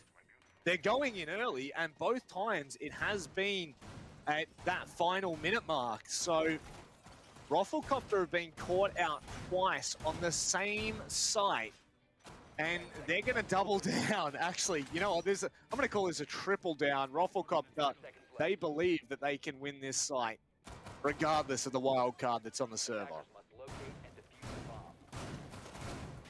A couple things I'm going to be looking at for this round. Firstly, as you mentioned, Campo kept one shield in his pocket for a really long time that round, and I'm pretty sure it actually never got down. Yeah. So despite bringing the Goyo over the Echo, you're not actually getting an extra shield out of it. So I want to see that second shield put down, whether it's, you know, put in the... Okay, here we go. So it's Pixel. Yeah. And they've got the Wamai as well as the other core change. The Malusi clearly not having much of an impact, so they just chuck Boydie on Wamai instead, and he can chuck those magnets out to protect the shield. You can see 3 ADSs protecting the backstore shield, and then it's just the magnets to protect the Pixel shield. Boydie's job here is basically just to soak up util, so that there's not going to be enough projectiles and throwables to clear that backstore shield, which is the more pivotal one. So they can just show face at Pixel for now, and when Boydie eventually gets pushed back, as you alluded to, there's really only one magnet there, maybe two. We'll throw a third. My goodness, that was Geo. Gnarly. Wow. Utterly gnarly. Really well played from Wildcard as a whole. You know, it was Gio who confirmed that kill, but he was just the player at the back watching the hallway retreat from the white stairs window, repelled upside down, and Boydie caught off guard, and once again, he is the first victim here. Yeah, that's starting to become a dreadful trend for Boydie, a player that we really look to more often than not. So I hate that that would be the storyline of the first half, is how often Boydie has fallen and ROFLCOPTERGG have been in an unideal situation, but still they remain here. There is a player downstairs at the moment for ROFLCOPTERGG, meaning only 3 on site. And where he will rotate, if it's a flank, however they decide to play that, they're going to need to tread with a bit of caution. Switch on to nades now for Vinny. Mounson wants to contest, but he falls victim to the second nade. And the Vulcan shield also destroyed. Still at Gone 6 as well for Vinny, so he can clear one of these bulletproof cameras or Evil Eyes. Wildcard have set themselves up so well, but that timer is ticking away. Tell you what. Oh, Vinny, how have you done that, son? My God! That's a haircut to remember. I was going to comment on how well OJ's held the site down, and now it's Campo's turn because Vinny is going mental right now. But Vinny manages to close that out with an unbelievable round, and now we head to the second half.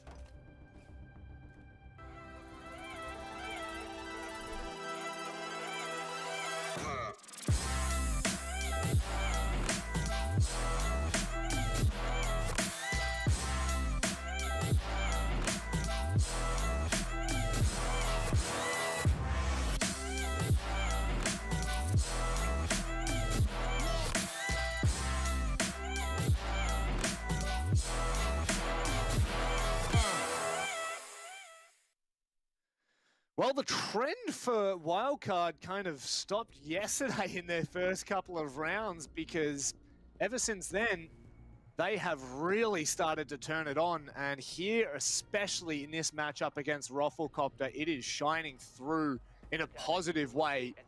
2-4 is the half as Wildcard swap to their defense now. Let's get ready to rumble.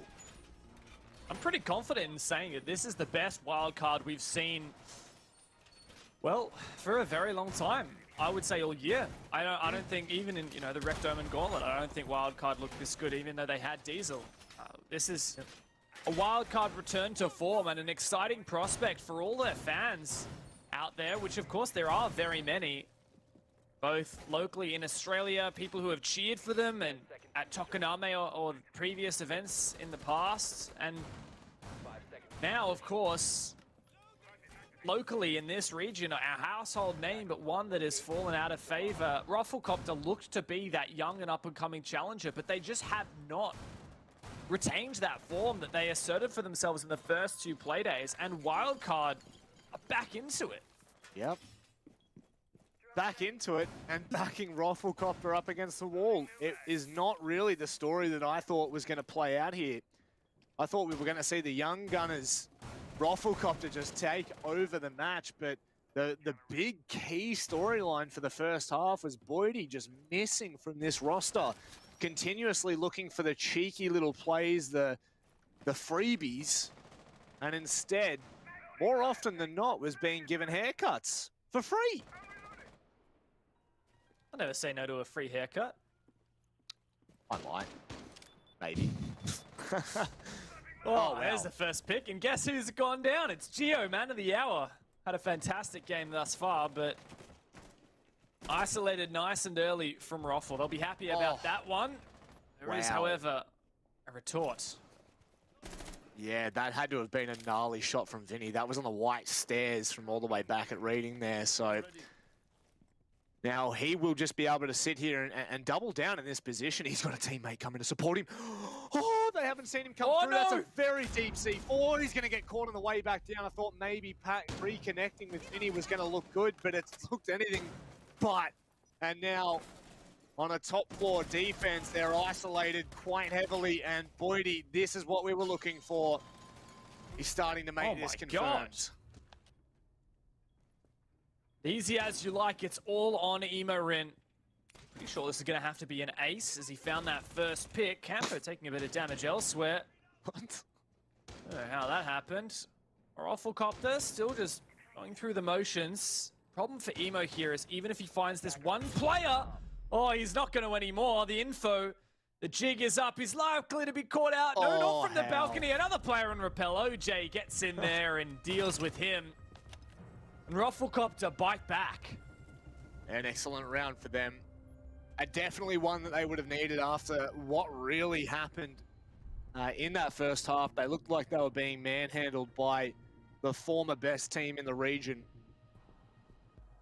And I do like that from Wildcard, okay? I need to say that. I know that looks really hectic and messy, and you know, you've got Pat coming down after they've already lost, I think it was Silex down on the second floor. Vinny's stuck, they know where he is, but I have no issues with that for Wildcard. If this is the way that they're going to continue to play, I can promise you right now, most teams are not going to be able to predict this. And when you have when you've got players as sharp as Gio, as sharp as Vinny, Pat, like literally the entire roster here, you can cause some serious mayhem. So I have no issues whatsoever in that second half, just changing things up a little bit. And speaking of changing up, straight down to the first floor.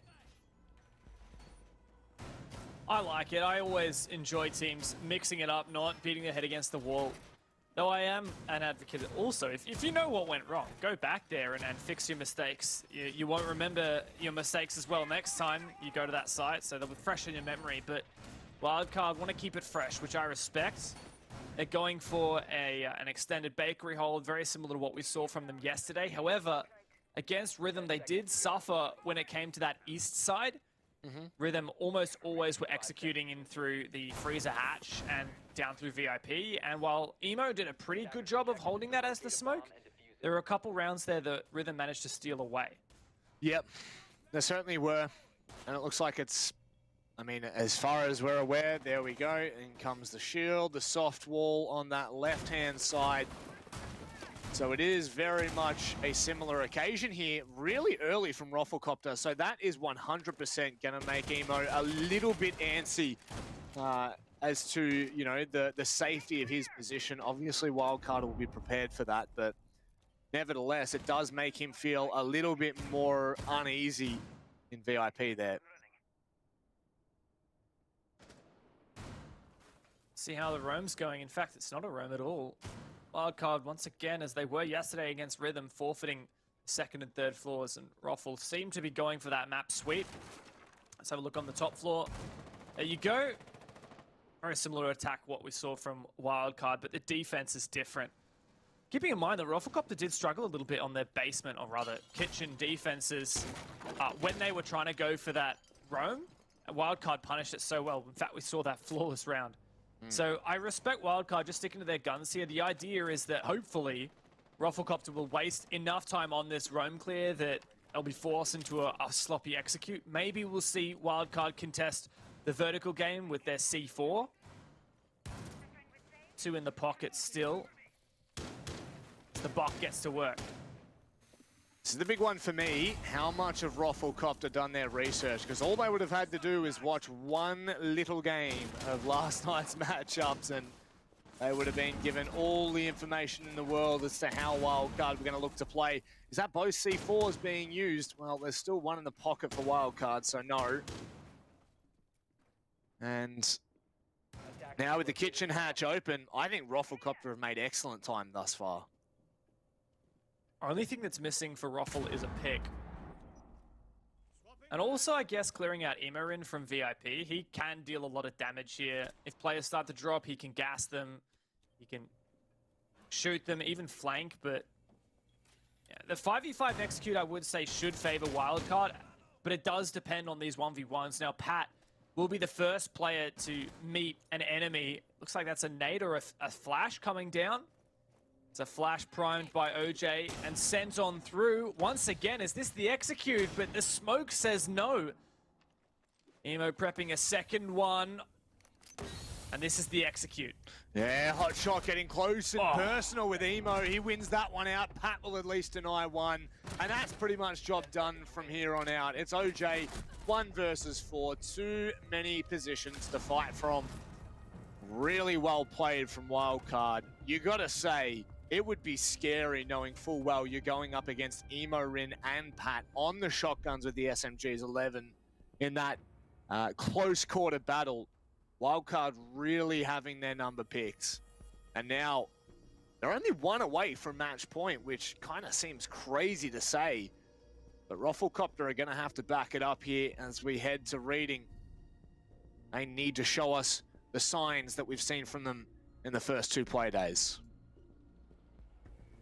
We definitely are not seeing that fire from ROFLCOPTERGG. They were put down and out by Elevate yesterday, 7-2 against them, and they just haven't brought that same fire, that same confidence that really surprised and impressed us at the start of OCN this season. Wildcard, in contrast, are finally looking confident and looking a lot more happy and comfortable in their own skin, really, which is honestly amazing to see. It's been, let's be honest, Rob, like we have been struggling to watch Wildcard. It has been really emotionally draining watching them these past few days and knowing the potential of this roster and how good they have been in the past, and just seeing them fall flat on their faces.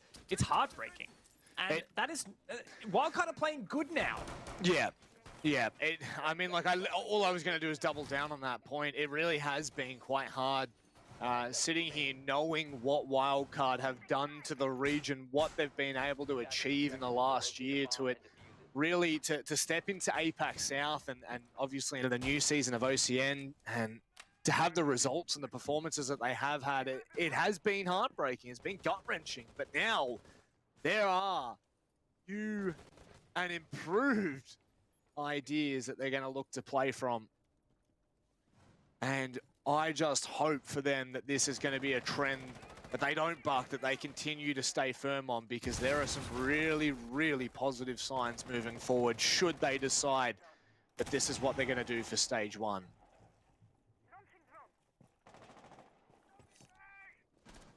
So we'll hop to it. Third defense now for Wildcard. Defending reading. Not going back to bar as of yet. ROFLCOPTERGG step 1, always take top floor and get to that vertical play. How many roamers we've got on this top floor at the moment? One or 2 players at Cocktail? There you go, just 2. The shield and some ADSs, yeah. And the great thing is the vertical play as well. You'll notice those holes in the floor just under that double doorway means that Vinny downstairs can support. And that shotgun actually through the floor can deal a lot of damage.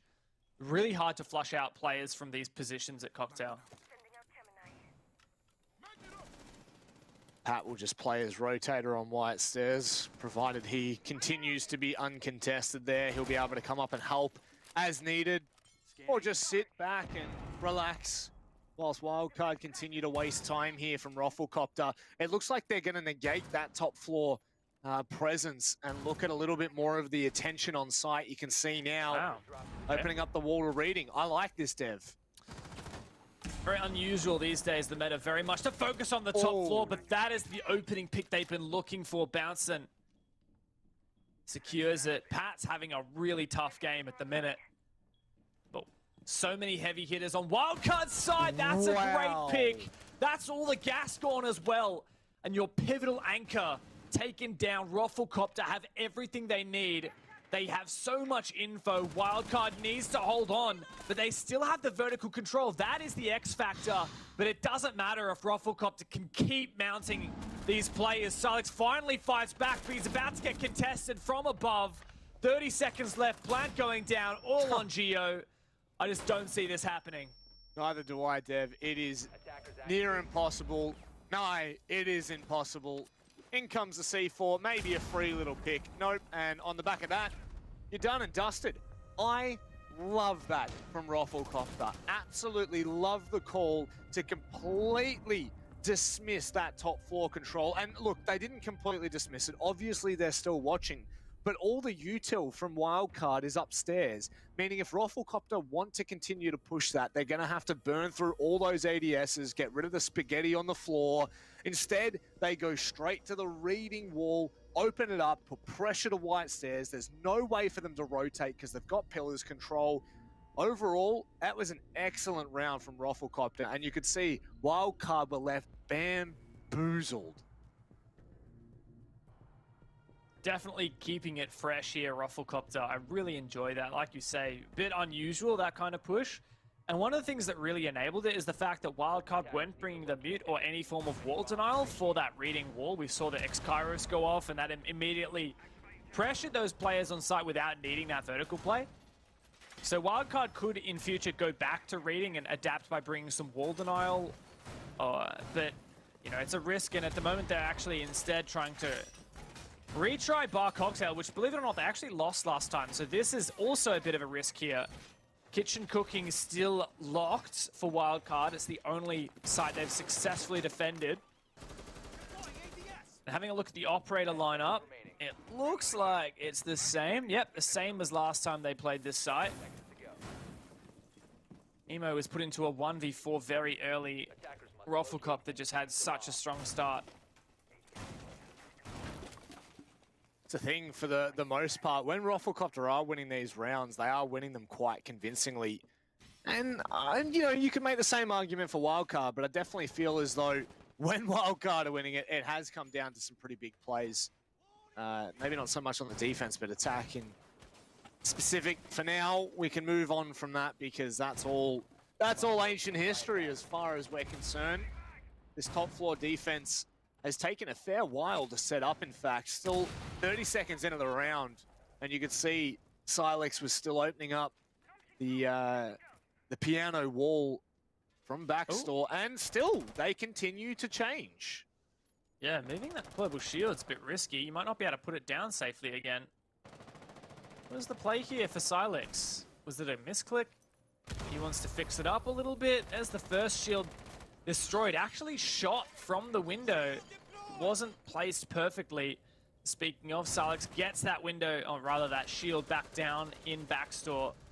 Campo finds the lead-off kill. That is big. Emo Rin's gone down, and Vinny nowhere to be seen.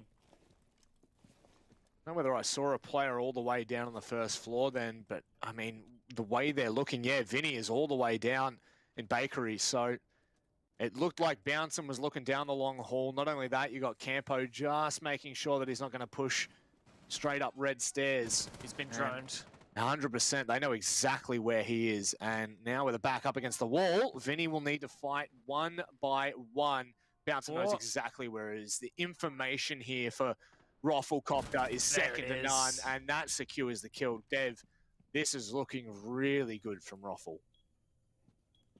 Great patience there exhibited by Bounce, and great droning as well from Hotshot. I saw it earlier in the round, spotted out Vinny and called his teammate to come over. And now 5v3, this is very, very Attackers have located a bomb. winnable, and it looks like Roffle may even it up. C4 is a miss, and okay, that's quite an unusual usage of the X-Kairos. Pat can shoot them off. He's worried about getting shot from his backside. And the pressure is mounting right now. Silex now has an extra angle to be wary of. Wildcard only got a delay for another 30 seconds, but they're down on the man count. I really like that from OJ. Really just makes them sweat a little bit more there, but Pat securing an opening kill for Wildcard's quite big here. Still got one more on the wall to be careful. 15 seconds There's left. 10 seconds as now Geo finds Winnable. the second kill. They're going to come in here, Whoa! and it's all a collapse. Geo and Pat need to hold here. The pre-fire as they come around the corner. There's no chance. Bouncing's out, Oh and that is my done. God. Wildcard, they confirm the round in a 3 versus 5 situation. So well played there for Wildcard. Geo and Pat. Pat in particular, he was put under so much pressure, but he held fast. And it goes to show ROFLCOPTERGG, they can spend all this time that they want hunting those roamers downstairs and establishing that 5v3 man advantage, but at the end, time is their biggest enemy. You look at the clock here, right? Yeah, they found that 5v3, but only a minute left to try and mount an east side push. Very, very risky, very, very scary. And at the end of it, Bouncin just desperately trying to help his teammates, but completely cut off, completely separated. And out of nowhere, Wildcard steal that match point. Well, that's the big one. Match point as we head into the 11th round. Wildcard are sitting very pretty. And I mean, this is almost the wild card that has been missing. Like you were saying, of all of 2021, this is the wild card we expected to see. Maybe not as aggressive, maybe not in the same play style, but in that dominant kind of fashion. But you definitely have to agree that ROFLCOPTERGG have held a candle, although flickering. They have somewhat held it to them as we look to resume. There we go. We got there in the end. They are 100% being called upon here to show us what they showed us in the first 2 play days. Brief ROFLCOPTERGG tactical timeout, staring down match point.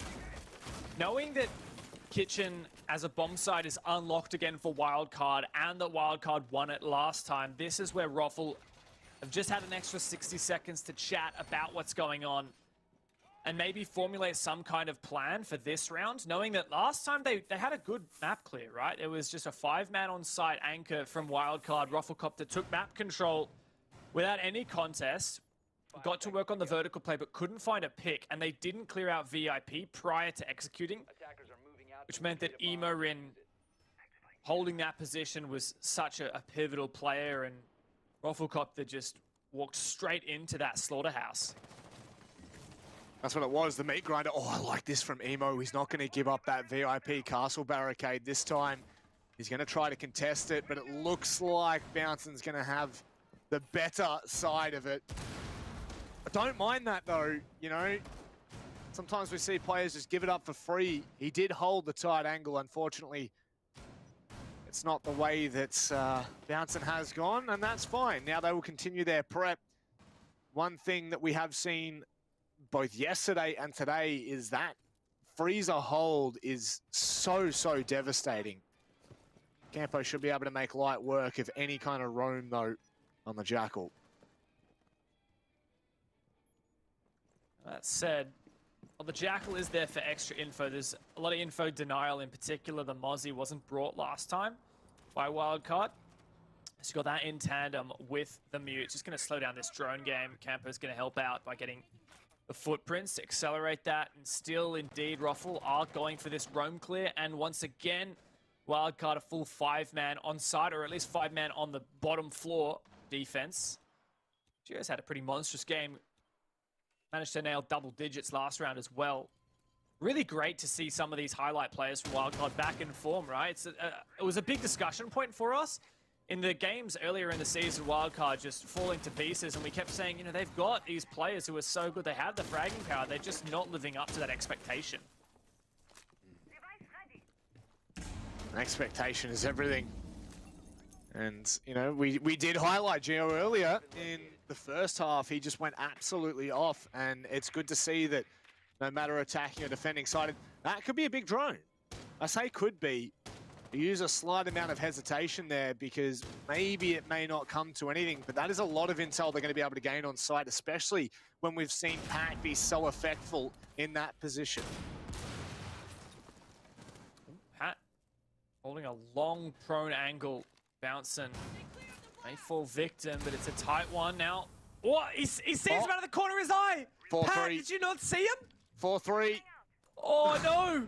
The aspect ratio, I guess, just didn't work out for him, but Bouncer now trying to take VIP. The gas comes through, and through the smoke, there's the kill. It's everything Waffle needed. 20 seconds now, and they go nuclear. Nah, there's no stopping this. Vinny, once again, in a very similar position. This is almost identical to what we saw yesterday. A triple kill, all of a sudden a 1v2. The question being, how much information does Vinny have to go off here? It's a monstrous task. They have now established vertical control as well. Winnable. Vinny making it close, but OJ closing it out. And we are headed for the full 12 rounds. Such a valiant effort there from Vinny. As you said, he found himself in a similar position yesterday when Rhythm stole the game from WC, but ROFLCOPTERGG, they finally dealt with that VIP hold, and oh so well. Cleared out the shield, and a bit of a miracle shot from bouncing through the smoke. But this time around, Wildcard do not nail down kitchen cooking. ROFLCOPTERGG have made good use of that tactical timeout, and now they have that momentum back in their corner. It's been back and forth this half. Ruffle, Wildcard, Ruffle, Wildcard. Now Ruffle again. If the trend continues, we should see this game end right here, right now. But Geo, hello? What is that? Oh, yes. What? Yes, what Geo. is that? Oh, I love it. The cav pick. Protect your bombs from Oh, all hail Geo. Oh. Okay. Oh, please. So most people would probably look at the Cav and be like, oh, why do you bring Cav? Because you want to go for an interrogation. Well, in comp, you don't really see interrogations because teams are so coordinated that as soon as they get injured by a Cav, their entire team goes hunting and makes sure that, you know, that interrogation is not going to be confirmed. So it's actually the ability to silent step and dodge the jackal tracking is the reason why Geo has gone Cav this time. So he's going to make sure he's hidden during the prep phase, and then hopefully him in tandem with the mute jammers.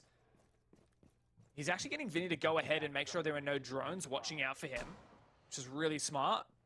Making sure that Geo's not going to get droned. Vinny's the drone hunter. Geo's going to just find somewhere really cheeky, and this is just the ultimate test of ROFLCOPTERGG's droning. Are they relying on that jackal to make sure there are no footsteps? Or are they actually going to drone at every corner? Because if they drone this, Geo's a free pick. But if they don't, he could completely decimate this attack and win the game for Wildcard. And I do love this as well because they're going to see Vinny's footsteps. They're going to see the jackal track. He's going to back away. It's going to be a false positive here. And how many drones can he take with him? Now he's going to have to hope that he doesn't get droned out here. Oh, I think he's been seen and the gig is up. Unfortunately, it looks so promising for so long. But that is the due diligence that will save you time and time again. Oh, see ya! He still gets it! Surely this will not be how it crumbles for ROFLCOPTERGG. They don't want to put too much attention on him there. You can see the drones like ants chasing him around. But he backs away and gets out of it for free. When Geo says, hey guys, I've got an idea, and he's playing like this, you trust him every day of the week. Even though he was drone, he still managed to get that kill. ROFLCOPTERGG still haven't punished. And now that Jackal's also down as well. You look at the drone economy, only 6 left. So ROFLCOPTERGG really struggling here, and when it comes down to clearing out VIP and doing everything else, like honestly, Geo can go down here as he does. Good refrag there, eventually coming through from ROFLCOPTERGG, but a 4v4 execute, low on drones, only 5 left. This is getting a bit difficult for ROFLCOPTERGG as they still have to clear VIP and they still have to mount up a good push.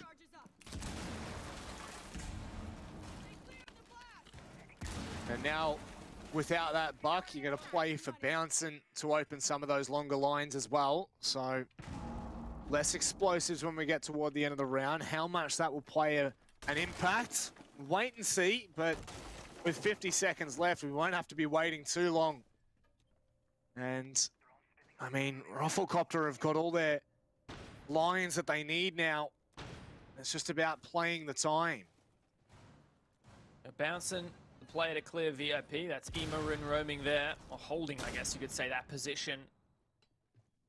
Bouncing managed to nail this pick last time, sees the shoulder, knows where he is, doesn't land enough shots. Pat finds OJ.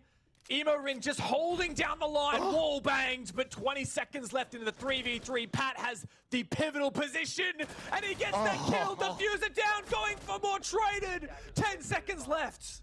Bouncing. It may come down to him. Hot shot will be there to support. They're going to try to find the picks here. It's on to Vinny, the last person you want in a 1 versus 2 situation, and that's why. Done and dusted. Wildcard take it in round number 12. And that is a huge 3 points for the big boys at the top. Stack the deck, boys. Wildcard are back in town and ready to make a statement. What an amazing performance from Wildcard. They take down ROFLCOPTERGG 7-5. An amazing performance. Gold stars all round. Geo with the cav pick to close the game. What a pleasure to witness. I mean, I was singing Geo's praises, but you saw there right at the close, OJ ended up with 14 kills. A big one. I mean, that's a huge one for ROFLCOPTERGG to let slip, but for Wildcard, this is some incredible signs. This is what we have wanted to see from them. We wanted to see what they would do when it came to the midway point in the season. Unfortunately, they lost last night, but they come into the first game of tonight. And just like that, they have the big win on the board, the big 3 points. And that will definitely set them up toward the end of this season. And without even needing overtime as well, that's the massive thing here for Wildcard. It means they get the full 3 points, and you look at how they've gone so far. They copped the 3 points against LFO, but aside from that, it just hasn't been much that Wildcard's been able to accomplish this season. Huge for them to take this, and I'm just so excited for them.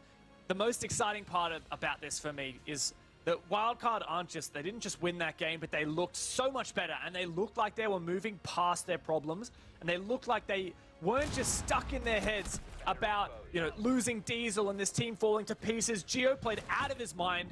Vinny had a fantastic game, and Salix pulled his weight as well. Wildcard are back, baby.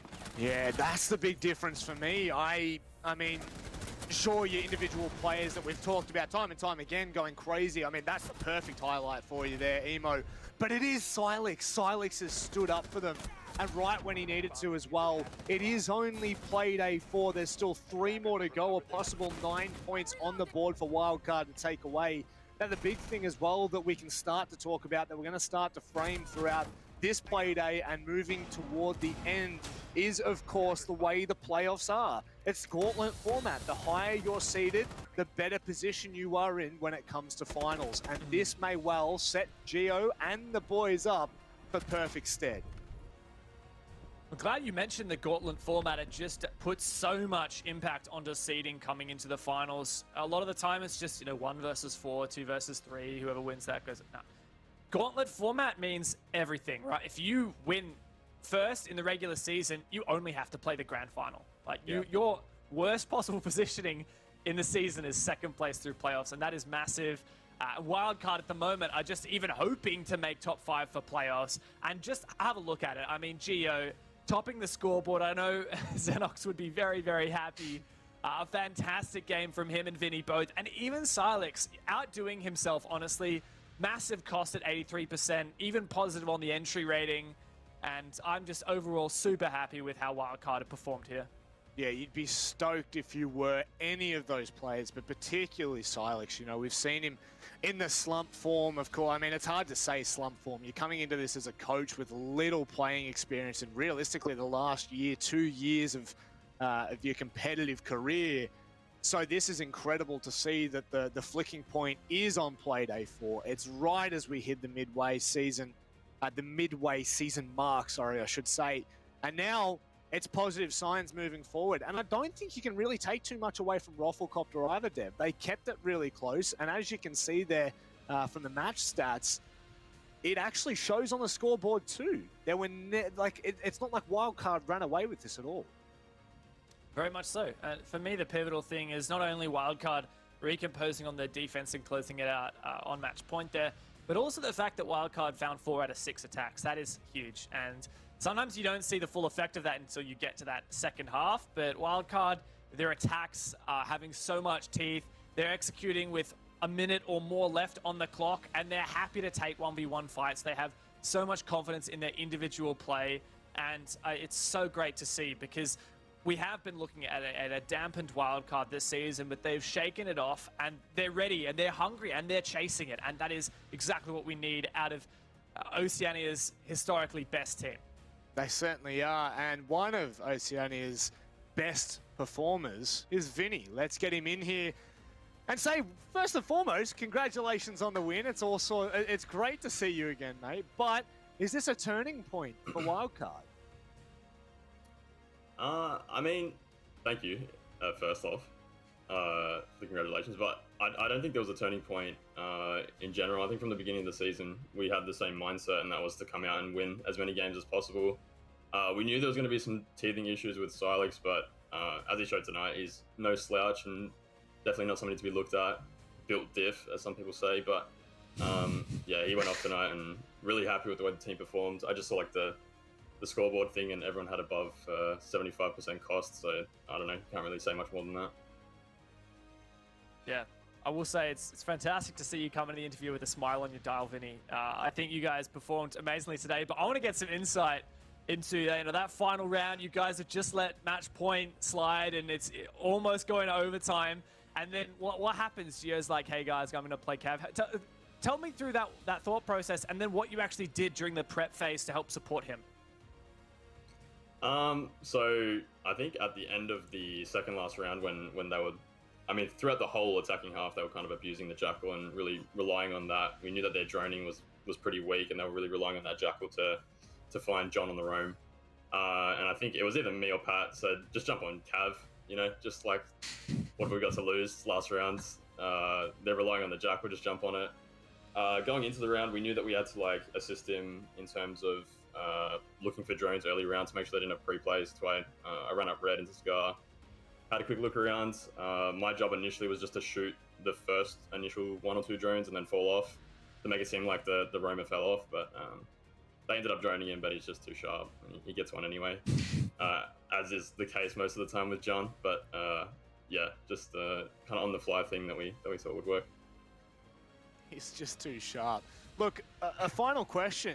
It looks like you guys are having a bit of fun in the server. It looks like you're more than happy to play more aggressive than what we've seen in the past. Is this what we're coming to expect from at least stage 1? I mean, with Kyle gone, we knew that our playstyle would take a bit of a hit in terms of the structure that people are used to seeing from us. But even with Kyle on the team, we had plenty of ideas about being more aggressive. I think teams had come to kind of expect a really slow, structured playstyle from us, and that made us predictable.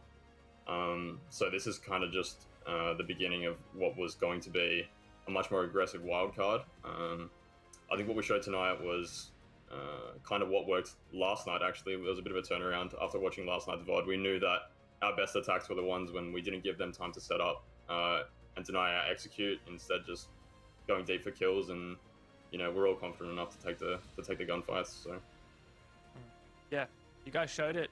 We definitely enjoyed that less slow wildcard that we got to see today. You guys executing with a minute less left or what have you. Really love to see it, and you guys are successful. So I want to know, this season was always going to have a little asterisk next to it for wildcard, but what is your goal? What are you going to be satisfied with in terms of your placement this season? I think even in our current state, we're still a top 4 team, so I'd put us definitely top 4. I think we're a little bit unlucky last night with the way it panned out. I definitely think we could have been in for more points, and that would have put us at 3 wins and 1 loss even now. So I think we're still very strong and in contention for top 4. I think that would be the goal. If not, depending on how next Playday goes, I think you could see top 2 maybe. Well, actually, speaking of your next Playday, it's up against the Knights, which I am keen to see. But for now, Vinny, that's all, mate. Congratulations on your Vin. On your Vin. You know what? On your Vinny win, and we'll see you next week. Thanks, guys. Have a good night. Laters. Hey, it's going to catch Nice on. one. I promise you. It's going to catch on. But they are up against Knights next week. So Tough that game. one is, that's the hurdle for me. If they're as positive and as happy as they sound they are, they're going to have to show it on Monday night. Yeah, for sure. I respect Vinny for his confidence saying that he reckons they're still a top 4 team, because I know amongst us casters, we definitely had our doubts. I think fair enough as well. They have struggled so far in both APAC South and OCN, but I think that as much as Vinny didn't necessarily see it this way, I definitely feel like today has been a turning point. We can't see what's going on behind the scenes with them. We don't know what it's like in the voice comms, but we can see what happens in the server during the matches, and today looked different for them. They definitely looked like they finally demonstrated all the things that they've been working on, more loose and aggressive wildcard, and starting to build that confidence back. So I'm sorry that I ever doubted them. I did predict against them this game, but I'm happy to take that. To bite the bullet. Well, Yeah. you know what? I guess you could just say they're built a little differently. But so too is our next matchup, ladies and gents. The other side of this break, it's Knights versus Order. We'll see you in a second.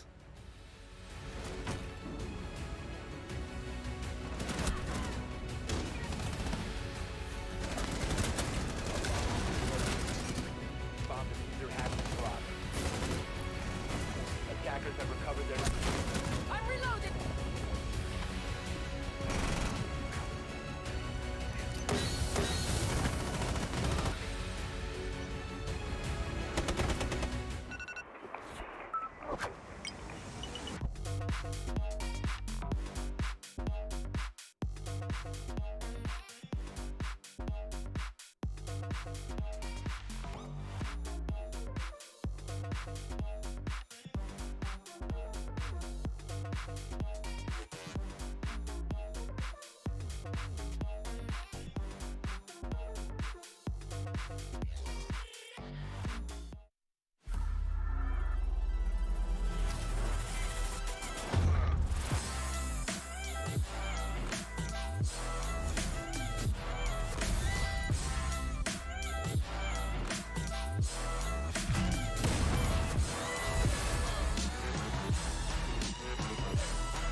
My name is Mark Angelo. I'm a flex player and I play for Pittsburgh Knights. But what you don't know about me is I love to cook, but I suck at it. I learned cooking from my mom. My mom used to cook more dessert type of stuff, so pancakes, waffles, cakes, whatever. If I want to impress someone, I make sushi. It takes a long time to make it, with the sushi rice, the salmon or tuna. It shows that you're caring about the person. You just put love in the food. But if they don't like sushi, it's not gonna work out. My worst cooking disaster that I've ever had is I was trying to make Italian sausages and I was keeping them warm for the family. I put a glass plate on the grill itself. I went to grab the plate to serve it to them and it just popped everywhere and my hands were all full of blood. My parents ended up getting fast food, but I got stitches. If I had to pick one Siege operator to be a cook, it would be Maestro because he's Italian and he would make the best Italian food. My best cooking tip is patience. When I'm trying to impress someone or go quick, I cut myself, literally, with a knife. So that's why slow down, take your time. And also don't put a glass plate on the stove. I'm Nathaniel Williams and I'm Fragger for Order. But what you don't know about me is I have an obsession for cars.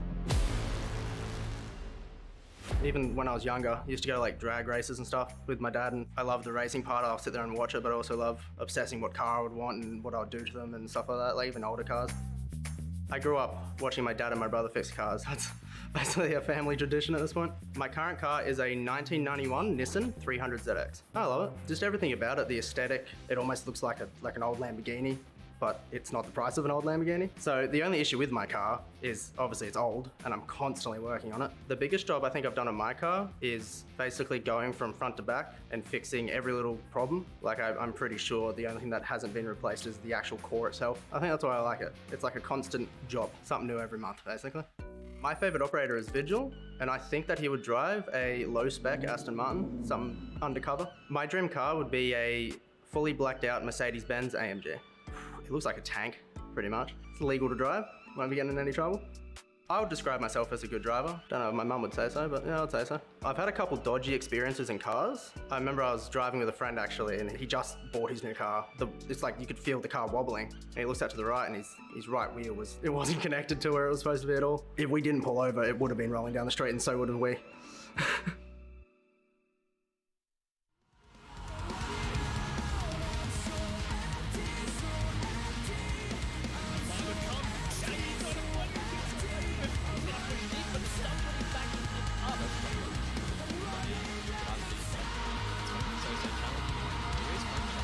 This could be huge. Manages to find them.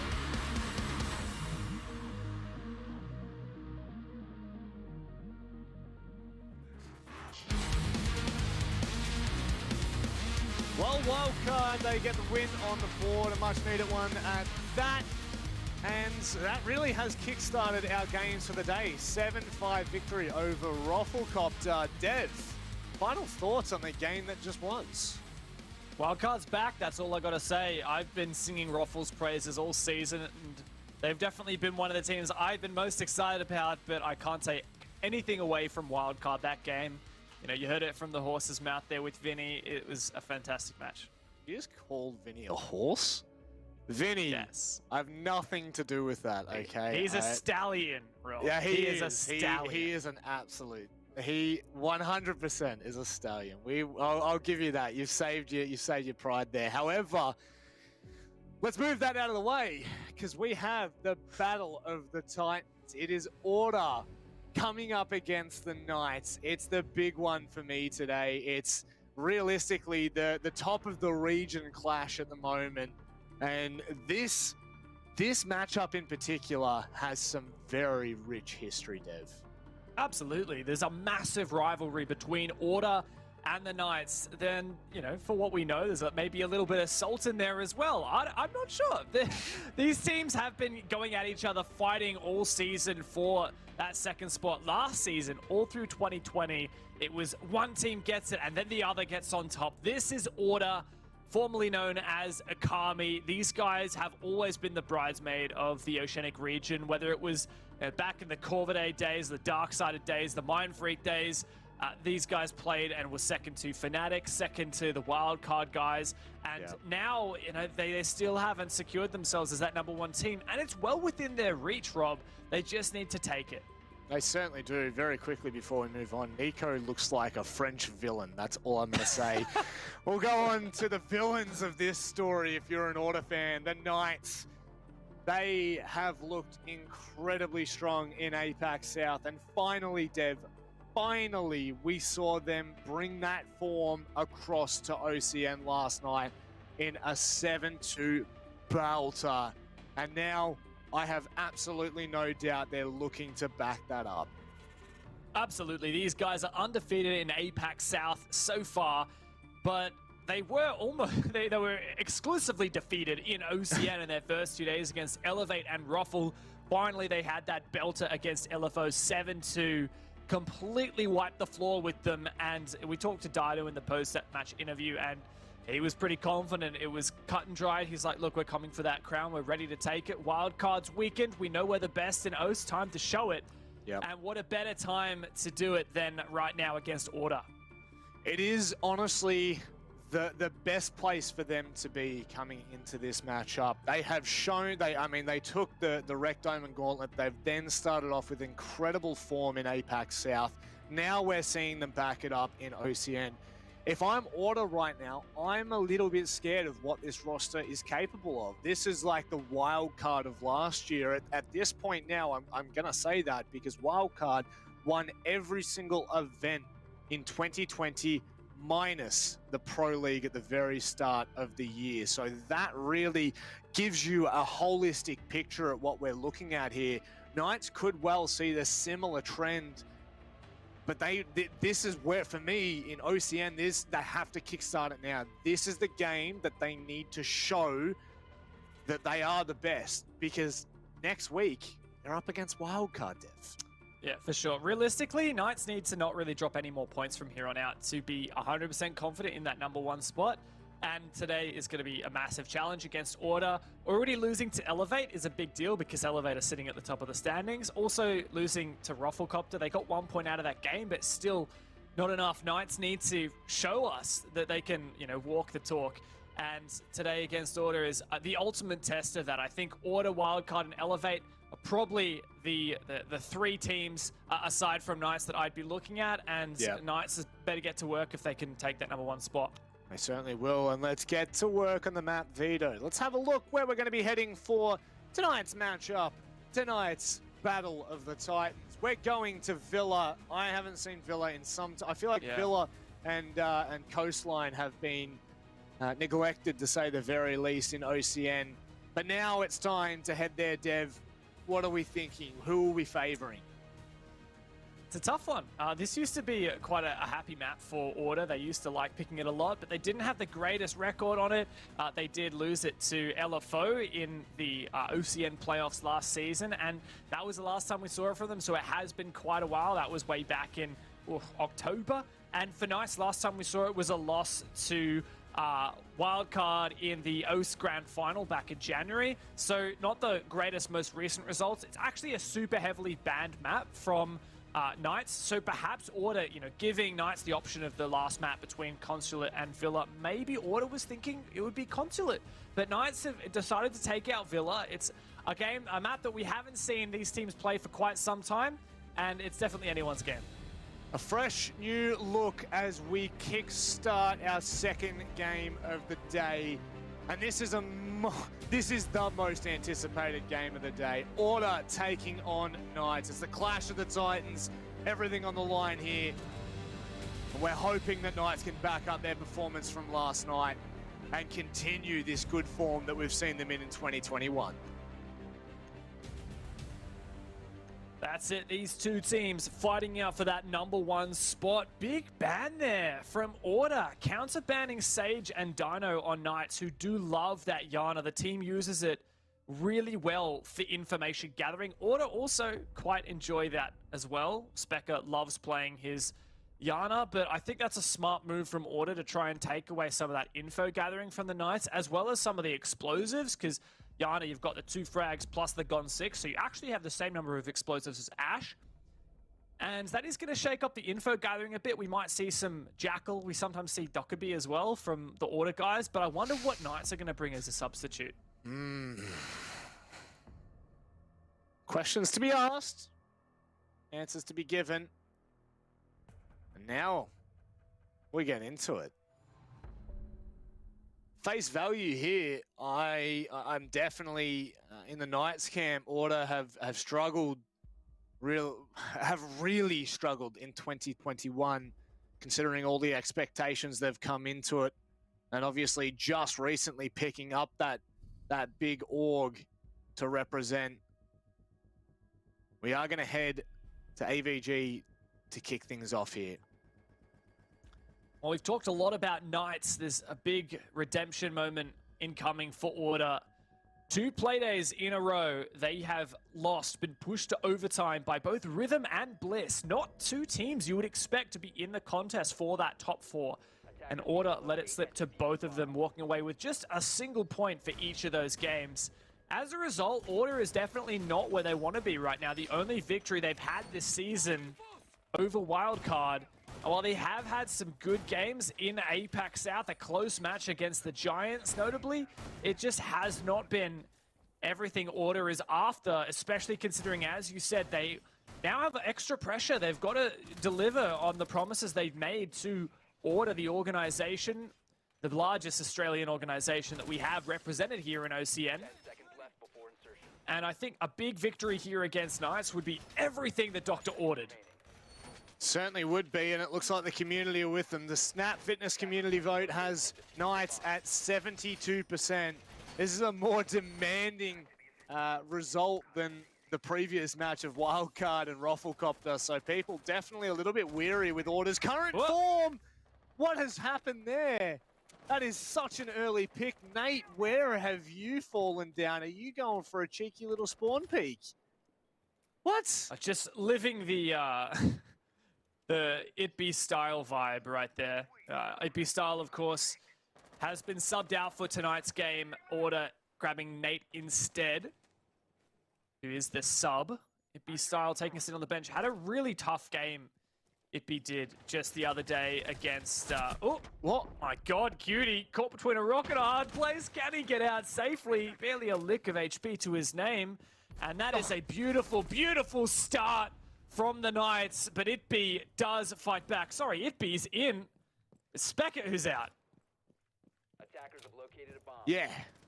Specker, the big boy himself.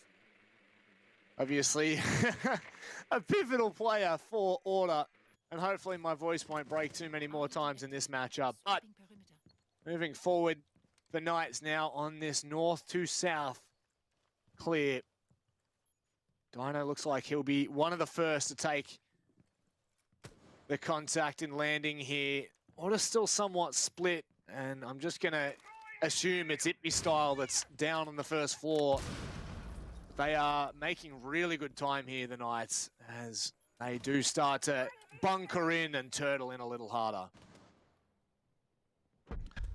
Great use of the yoke right there, and that's a C4 from It Be Style.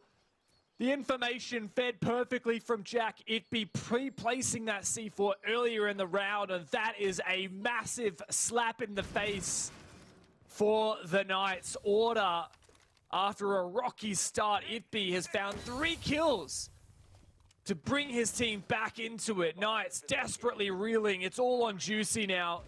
Sage finished off, and It Be looking for a 4th. Juicy gets it, but loses his life to the gas, through the wall. Joker locks out round number 1 for Order.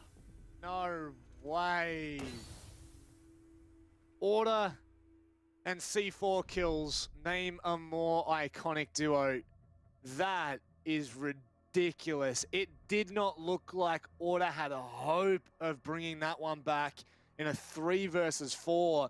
Knights were closing around the site, but standing strong when they needed to as well. Just look at the timing on that is gorgeous. And of course, we got that 3rd-person perspective from the wonderful Observer Marshall. And that could not have been more picturesque for Order at all. We've seen some pretty amazing C4 plays from Order this season. I feel like you could make a montage just of Order's C4 kills. It was Cutie in the opening game of the season against Wildcard that went nuclear. 5 kills with 2 C4s in 2 rounds. And Order have certainly started this game with just as much passion and determination. I love this from Jack. The Frost pick. Bit of a vertical roam beneath the bomb site as well. Looking out for drones, I think, is Jack. And he's actually going to put a cheeky little frost mat here in bikes. Knights need to make sure that their drone game is on point. Especially considering they don't have the Yana. Order banned it out, substituting with the Jackal instead.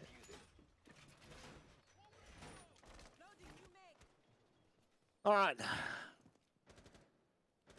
I'm not even, I'm kind of in a small way speechless from Order in that previous round. It's just things you need to be cautious of. It's just Order things, you know? And it's certainly a beautiful way for us to kickstart this matchup here. You'll see how slow and how methodical Knights are. I wouldn't say they emulate the kind of play style that we've seen from Wildcard for so many years now, but it is quite similar. Definitely in that early part, in that stage 1, stage 2 of the rounds, they are quite slow in making this work. Look at this right now, 3 players underneath Aviator and Games, and Dino needs to be really careful here. Oh, surely that has to be the big C4. He still has his C4 in the pocket. Does have to be careful of Hayward, though, with the IQ scanner. Could see him at the moment. Hayward, though, with the G8. It looks like most of those Order players retreat back. Still a lot of opportunities for C4 in the late round. Dino placing a drone to cover that east, rather that red stairs flank. Now droning up the site. Fortunately, Dino's on hard floor, so Nate can't get a C4, but Cutie the first one to fall as Juicy starts to put some pressure on this master side. Oh, nicely done from Jack Daddy. Nate a little bit delayed there, a little bit slow to react. Needs to be cautious of Josh underneath on the Jackal. But once again, Order, they hit back, and they hit back pretty damn hard. So Knights just need to tread with caution as they make their way toward this site now, opening up that deep line from Bedroom all the way through to Stat and Trophy. Another big kill as Hayward goes down. It's not looking all that great for Knights. What a shot from Juicy, though. Exactly what they need. Sage as well, finding a strong entry. Nate has to flank up. Joker on the Astro stairs. Both Order players nowhere to be seen. Juicy spots the cross. Surely Josh can support here from the heads window. The wall bang doesn't take him down. Juicy's starting to force this plant. There's plenty of time left. But Nate is in this perfect position. Spotted once again. Solo HP. And finished off a triple for Juicy. All on Joker. Oh, needs to hit that shot. He will not be given a second chance with the spray that is that SMG-11. It is unforgiving to say the very least. That was mighty close. But on the back of that, I think that, you know, we give props to Knights. Once again, it's always that staged, the phase 2 of the round where they seem to perform the best, where they really kickstart with the info that they've been given. And obviously Dino falling out there means we're going to come back to cams and you're going to get to see, I wouldn't say gorgeous faces by any means, but you get to see faces that are in front of cameras. So, you know what, Rob? What? I actually, during the break, I switched over my t-shirts. I'm wearing the Live-In one now. You did too. So I think I actually ordered, no, I didn't order that one. I ordered this one and the big bright royal blue one. I'm still waiting for that one in the mail, but yeah. Sorry to distract from the game. I was just so excited because this thing's so comfy.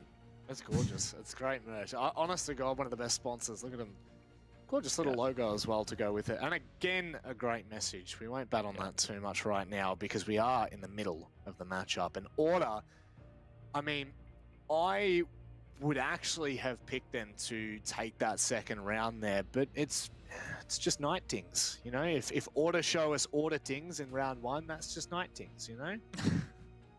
That's one way to analyze it, Rob. But yeah, for sure. Order had a nice kind of idea with the start there, but Knights had really good control from their study roam clear across. There wasn't really a lot of contest on the second floor, but yeah, we did see eventually Order start to fight back. I think they found that, well, not quite the opening pick, but they did find a good retort, and then it was just on Knights, really good master control, and then opening up those long lines of sight from the master wall, and Juicy actually found a 3K from that position and pushing on forward in with the ace.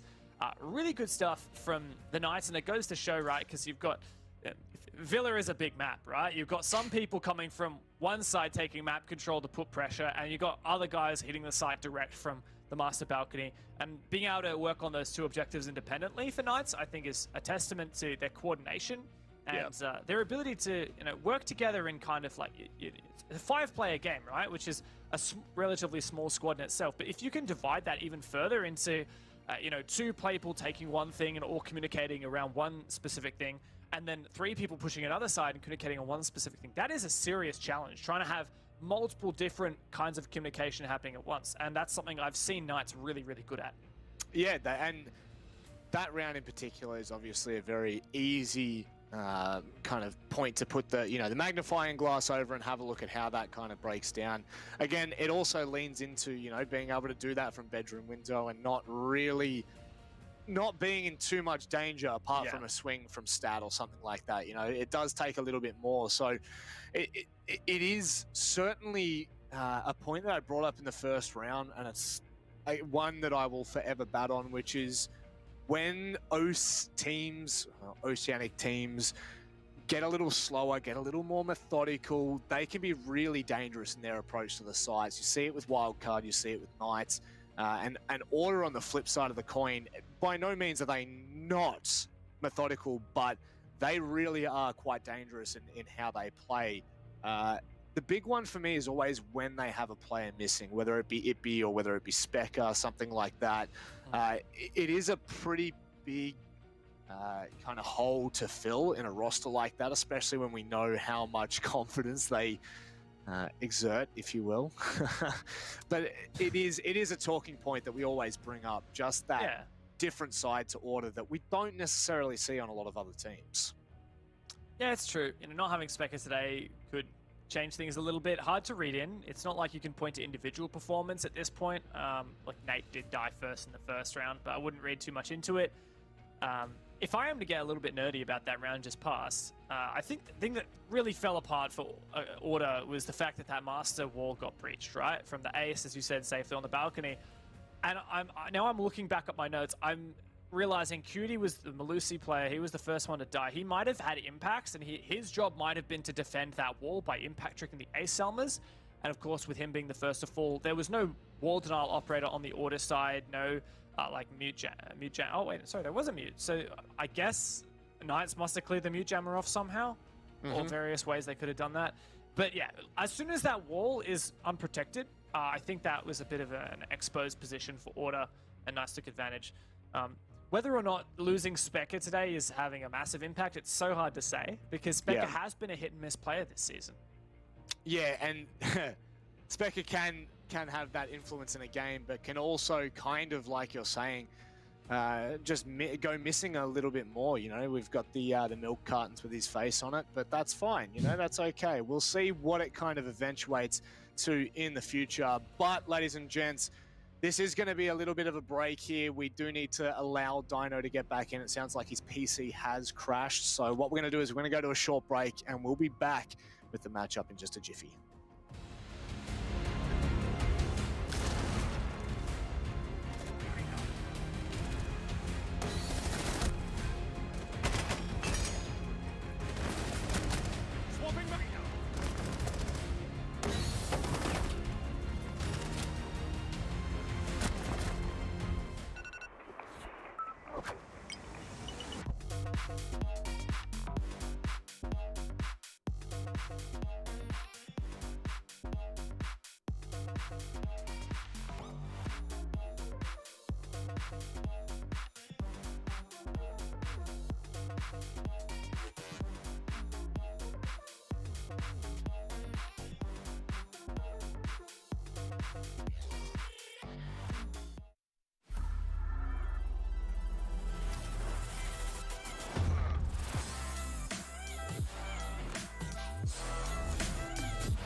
under when I'm crumbling.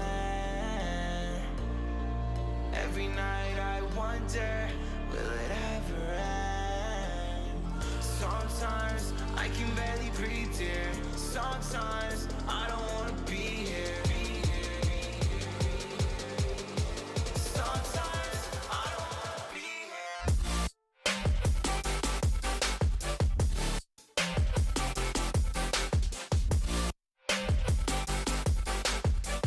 Sometimes I don't wanna be here.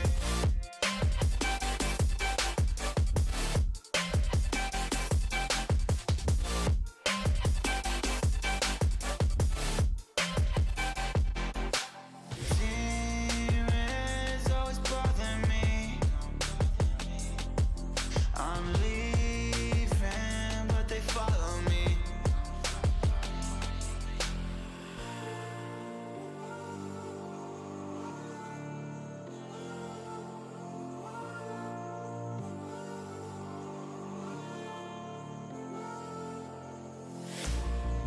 Will you follow me under when I'm crumbling?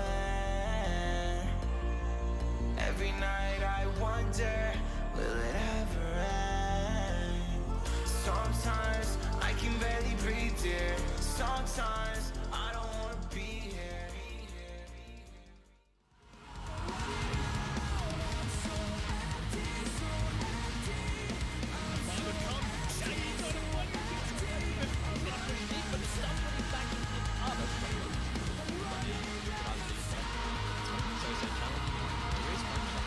This could be huge. Manages to find them.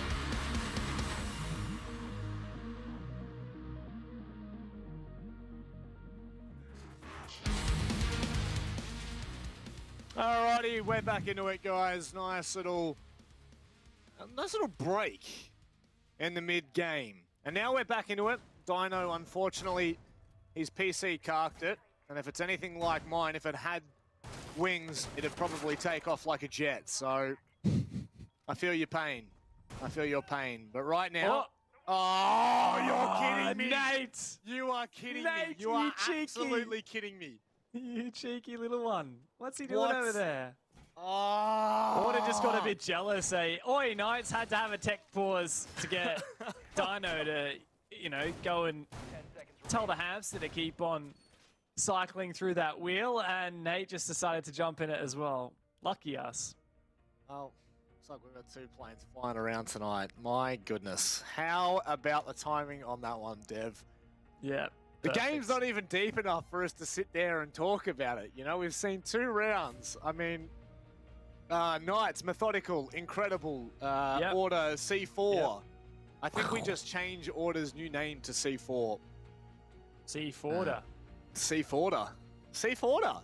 It's not Order Up. It's not Order Up anymore. C4 up. It's C4. C4 up as well. Oh, goodness me. Well, I guess we go full podcast mode here, Dev, and we have a look as I think what we do. You know what? Let's have a look at the season overall right now. Yeah. Instead of just sitting here and waffling and trying to maintain some kind of presence for the viewers, which would probably be interesting to say at the very least. Let's just have a look at where we're all sitting in the standings. So since Wildcard have taken that win, obviously it's just the first game of the night. They have jumped up to 2nd place, above Blitz and underneath Elevate. So maybe toward the end of tonight, we may see a completely different scoreline. But no matter what happens here, Order are 1 point in front of Knights. So realistically, if Order can just make sure that they take this game to overtime, they will keep Knights neck and neck. Yeah. So for like in my personal opinion, I know Order and Knights go back and forth, you know, in their matches. I think maybe you can talk to that in a second, but especially in this one, win, lose, draw, they have to make sure that overtime is, you know, the essential key factor here. They need those overtime points to make sure that Knights don't just propel above them. Yeah, for sure. And look, if Order do take the full 3 points here, then they would be in a very, very strong position. They would actually take the leap all the way up to be on par with Elevate on 8 points. Now, keep in mind, this standings hasn't been updated since Wildcard got that extra 3 points earlier. So they're up there as well. In fact, according to the stats I have, they're already on 5 points. Maybe I'm tripping or something. But basically what this means with Order and Knights pretty neck and neck there is, yeah, no matter what happens, Order should still be on top unless if Knights take this before going to OT. Yeah. And I think that's definitely, I mean, Knights, we talked about how confident they are, right? They dealt with Ruffle nice and easy. They dealt with Q-Confirm in the Apex South League, and they said that 7-2 was barely satisfactory by their standards against Q-Confirm. So I have no doubts that Knights are hoping and expecting to take this in the 7-4, 7-5 against Order. But I would probably say the same from Order's POV as well. Like, of course, these teams, they've got to have confidence in themselves. And, you know, it's Becker himself that says confidence is 90% of Siege. And they're definitely going to back themselves going to this game. I feel like Order, they're at a point where 2 games in a row in OCN, they've let it slip in overtime. And it was to, Rhythm and Bliss, not teams that you would be satisfied losing to. And so Order definitely, this is where they need to buck that trend, and taking a win over Knights would be a massive boon to their confidence. Copying the L would be probably almost the first foot in the grave for Order. Yeah. No, I definitely agree with that. You know, Team Bliss and Rhythm, regardless of what the actual standings look like right now, we all came into this expecting them to be around the bottom 3, bottom 4 mark, right, on the lower end of the ladder. And they are teams that have taken it to Order, which is just terrible. You know, you were just talking about overtime wins for them.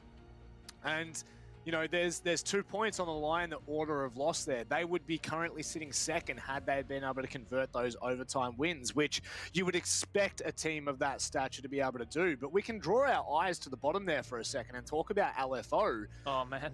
Yeah, like this is just something that we've seen from LFO for such a long time now. You know, they always have really close matches. They always have really good performances. They seem to push teams to their limits. But, I mean, you look here, 5-7 against Bliss, and then, again, a 5-7 against Wildcard. And although you wouldn't particularly pick them to take that game against Wildcard, you'd still expect them to force that to OT to get those points, because OT points are essential. You can see teams there floating just because they've got it. Now, let's hone in on the game. Fingers crossed, there are no more bloody DCs. Sure hope not. Nate there, 6-picking onto the Goyo from Pulse. Now heading back to the stat and trophy defense site, if I'm not wrong. There you go. Jack Daddy's sticking that for us. I quite like it. Now they're not going for so much a hard closet hold that like we used to see in the past, but it is a bit of a soft hold. As for the Knight side of things, I'm always curious about that Yana ban from Order and how that's going to affect these guys on the attack. For Knights, I have seen them bring the Jackal before, but I can't help but think that it's either the Jackal or the Ash that is the substitute in there for the Yana. The Ash bringing the same number of explosives as the Yana. Oh, beautiful drone spot here from Hayward. All the info he could possibly want. It's really going to enable this early control, I think, of the south side of the map. It's one side of the game that we don't really get to see a lot of, right?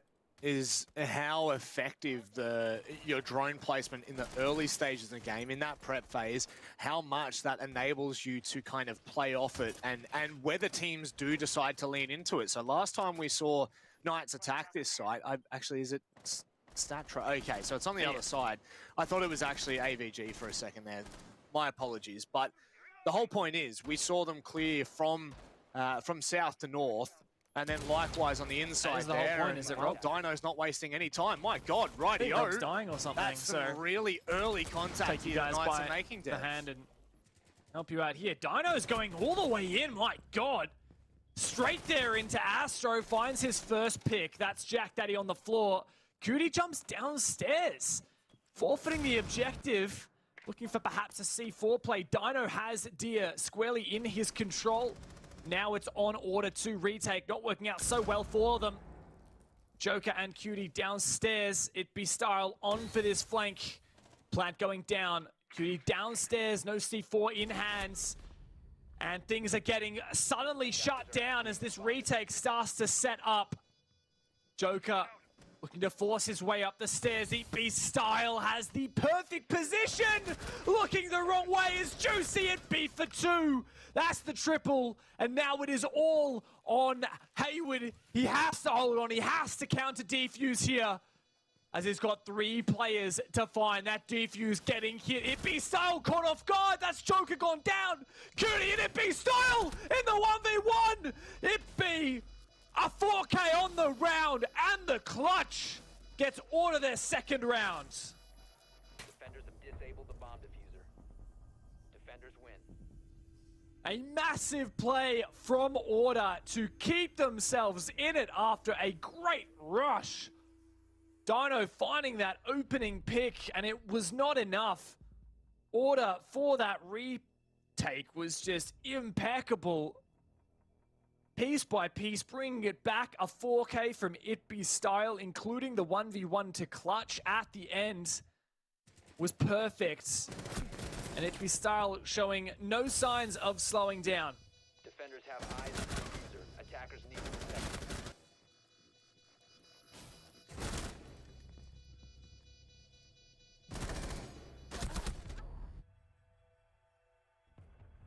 It's been a close game so far. Both of these teams looking to bring the full force. Both of them loading up and firing on all cylinders as Order now take that lead for the first time. Moving into round 4, Aviator, a return. Unlocked once again. The last time we saw this taken, it was a good opening for Knights, but that massive C4 from It Be Style, enabled by the echo drones of Jack Daddy, was just so much. It completely smacked Knights out of this game. And at that point, it really was all she wrote. Now as Order look to retake this site, for now, the operator lineup has made a somewhat of a pivot. Jack Daddy mainly going on to the Wamai instead. Now, Dino just having a good old chat with our lovely observer Marshall, as we hope to get Sage back into the game. Bit of banter in the chat as well. These guys just trying to keep things lively here. And we'll be back in just a moment. Order versus Knights is starting to heat up. Don't go anywhere.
Thinking everybody, even use an enemy.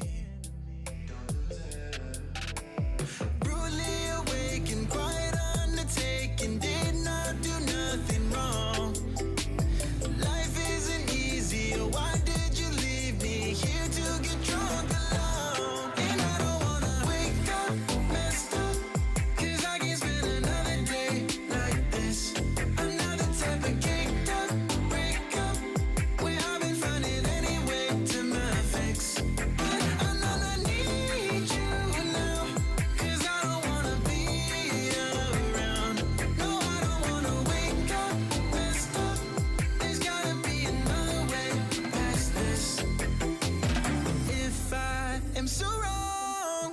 so gone, miserable.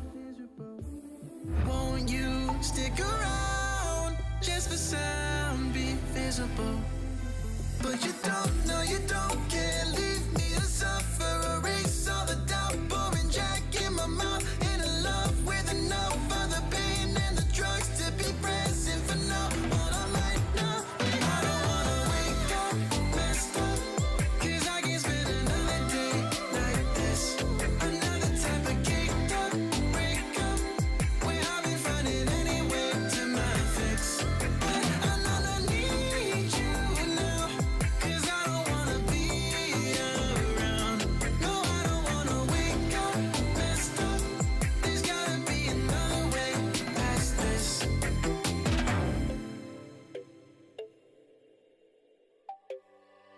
Look above your heads at the moonlit sky.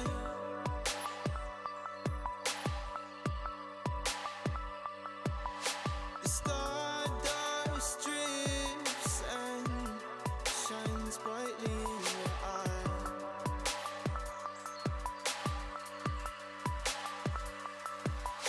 So baby, stay with me where the sun doesn't go down, and we will drift away until the day the world stops spinning.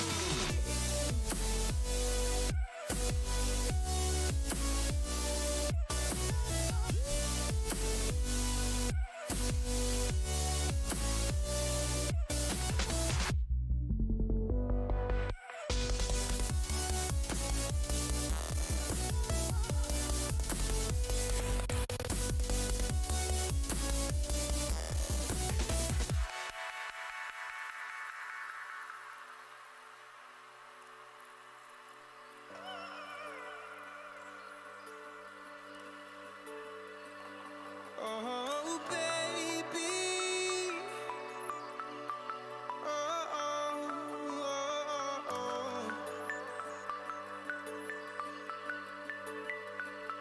Oh, oh, oh, oh, oh.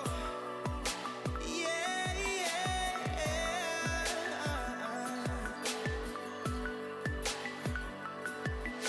The stardust falls around us, entwining us. So baby, stay with me where the sun doesn't go down, and we will drift away until the day the world stops spinning, spinning, spinning, until the day the world stops spinning.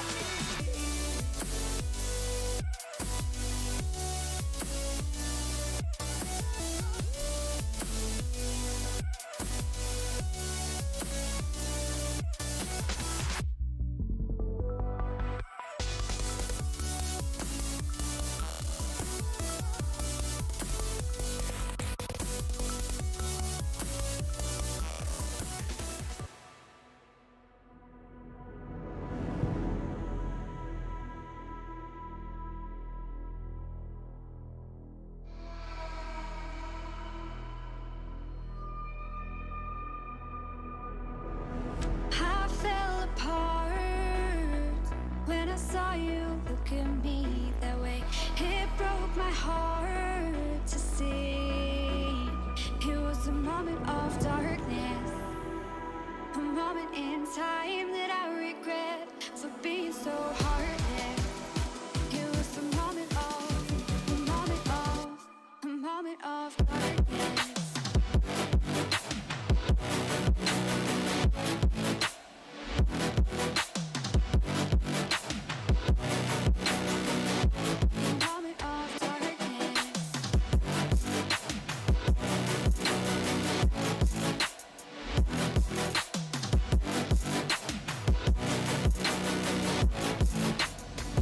I fell apart when I saw you look at me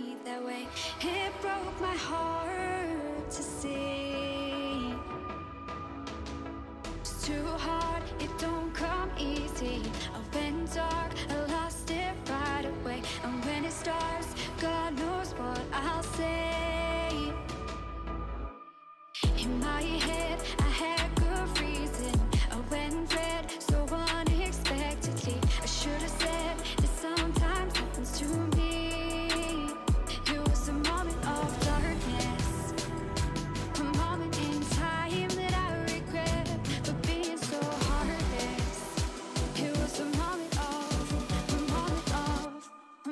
of darkness.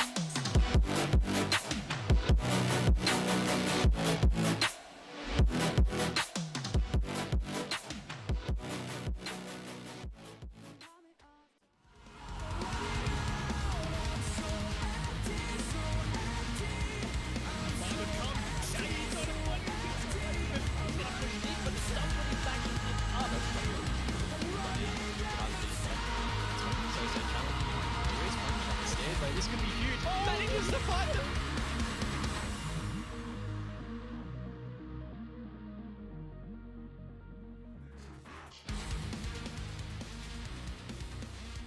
Manic to Dev. Manic to Dev. Dev, can you hear me? Are you out there? This is Dev here. Manic, I can hear you loud and clear. We are back, baby. OCN will not be stopped.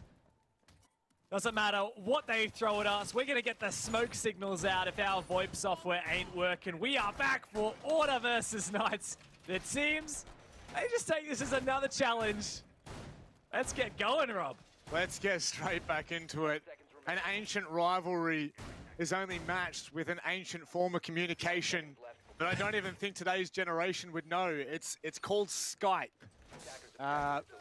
I don't know if the younger fan from the R6 scene would know what this is, but this is how we all used to communicate back in the day. So let's wait and see whether... Back before the internet, before technology, before power, before fire was first discovered by the cavemen, they used Skype. It was like banging two rocks together and hoping that they could hear each other. It was like Morse code, but without the internet. Like two tin cans with a piece of string between them, running from one side of Melbourne to the other to connect us for this auspicious match. That is one long piece of string right now, Cutie. This is where he got caught in the first round, and it looks like he's going to go for something quite similar here. Jack Daddy peeking around the corner, but so far, no contact to be made. And the Knights with only a minute gone off the clock. Okay, Jack, something's happened to Jack Daddy. That's all I know. Bit of HP gone, but nothing to worry about just yet. Captain on the C4 there for Cutie. Jack Daddy on the Bandit, no less. Good to bring some wall denial. Also great fragging operator with the C4 in tow. A lot of a roam downstairs, all the way in the basement, but Knights do have that Jackal to perhaps help, but minute 30 and they really haven't made a lot of progress. Attackers have located a bomb. No. In the previous round, in this similar attack, they were much more advanced, pretty much already at landing, taking contact, and they'd also found two picks. So a polar opposite look as we head back to AVG. And where is Dino right now? Is Dino still up? Oh, I thought Dino had actually pushed past landing. That's my apologies there. A bomb has been located. Somewhat still on track though, Dev. Nothing to stress about just yet. But as we see the timer tick down in a 5v5, I'd favor the defenders here. Knights have made some good map control, but progress is only progress if you can convert it. Order on for this flank as well. There's the lead-off kill. It be Style. He has been the man of the hour for Order tonight after a cold match just last night. He's back into it, but shut down for now. Puts Knights back in the driver's seat. 30 seconds in a 5v4, but still no control, ready for this execute. Oh, Cutie. That's what we needed to see. The taste of their own medicine. What? Hello, Dino. What? What has just... Okay, what is going on right now? Pandemonium on site. opening lines, 10 seconds less than that. Jack Daddy's trying to come back in with an unbelievable shot now, taking the fight to long.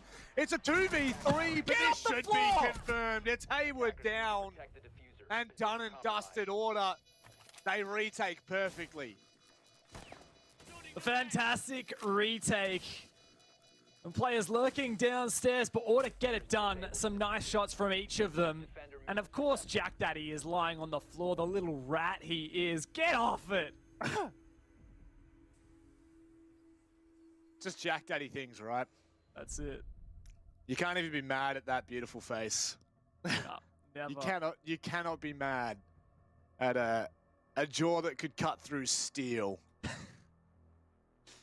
Jack is honestly such a lovely guy. Got He to is. hang out with him recently after the wrecked Omen Gauntlet. Down at GG Easy. Had a grand old time. You know, Jack, here, you know the Stonks meme? We need a version of the Stonks meme with Jack's face on it. Man has made bank on the crypto. He's, not only is he pretty sharp inside the server, but he's got a noggin just absolutely full of ideas and the big Stonk investments. Yeah. And right here in the server, they're paying dividends. That's a good one. I'll give you that. That was a really nice little bow on the end of that one. So, into the kitchen we go for Order now. They're currently, I would say they're set up pretty well to take this. Knights in the last 2 rounds have kind of looked, well, I didn't get to see the round prior because, you know, Melbourne tings, but I definitely did not expect Knights to just have to full send that in the previous round. Nate was just sitting behind the couch, so there is every chance right now the Order could walk away with the demanding first half lead, 4-2, even, dare I say it, 5-1. But Knights, you know that this is not a team that will let the mentality get to them. So if Order are going to do it, they're going to have to do it the clean way.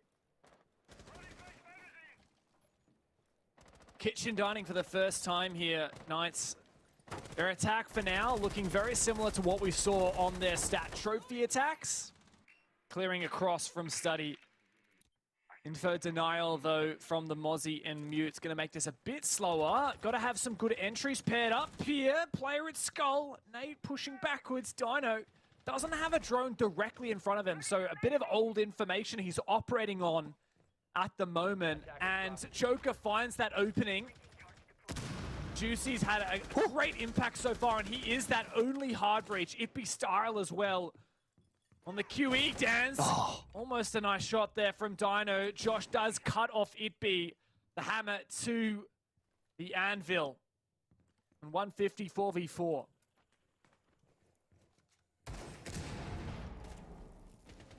Sage still sticking to his guns here. Hayward on completely the other side of the map. Right now, there's only one defender that's facing, oh, sorry, no, 2, in fact. Facing up top there, Hayward trying to poke and prod a little bit more. As now Cutie has come back down and joined them. The whole squad, in fact. I love this from Order. They've bought a lot of time to work with now. A minute off the clock, or of the clock left. The Knights are going to have to get a wriggle on. Next phase in the round is getting that vertical game, but as you said, time ticking away.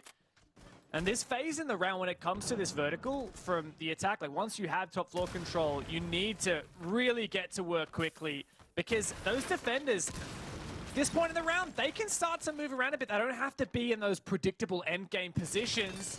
And they can also fight back, but Joker can't land a second kill this round. Dino finds it, 40 seconds left, and this is starting to look better for the Knights. Hayward dropping into Laundry, get that diffused, but no hard breach. Thanks to Juicy going down means that this is going to be a bit scrappy for the Knights. Order's positioning. They're starting to come together a little bit more now, but Sage catching Nate off.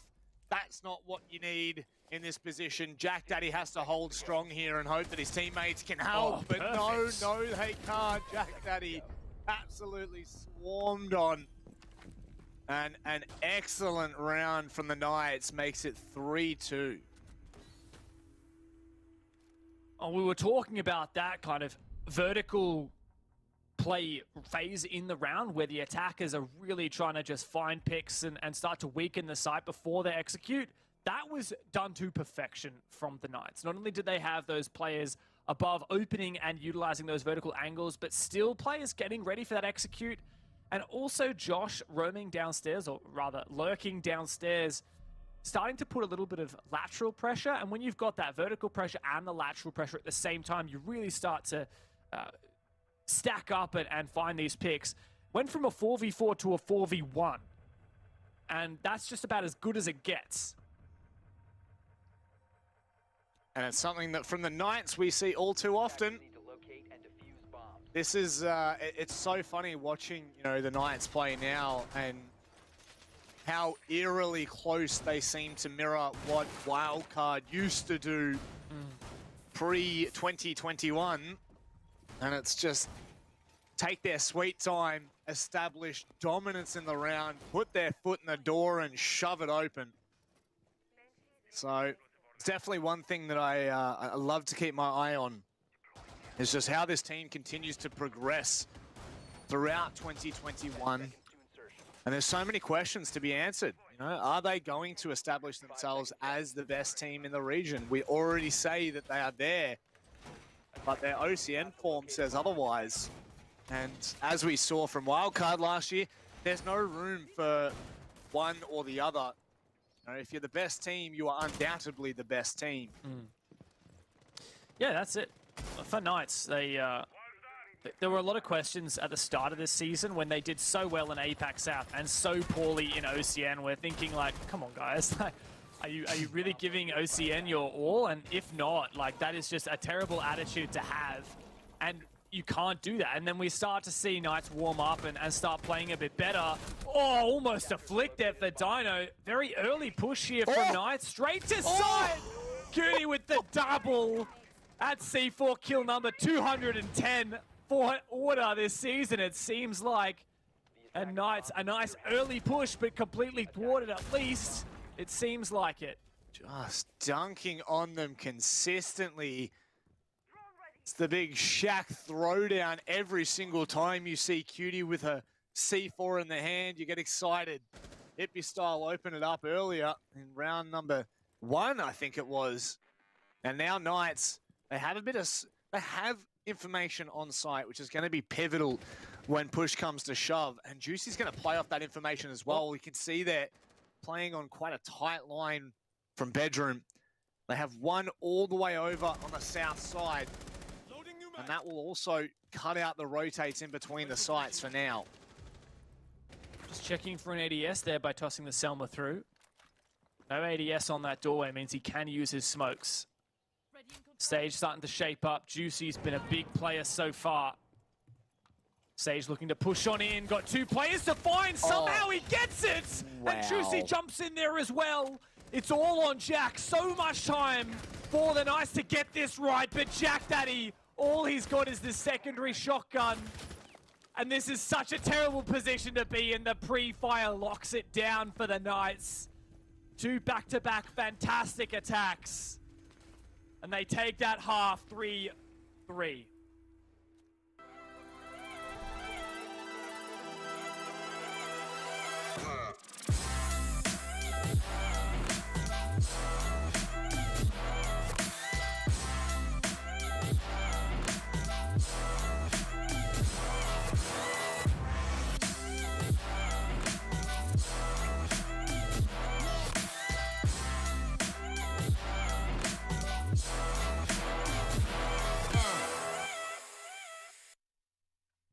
For a moment there, Order had the 2-round lead.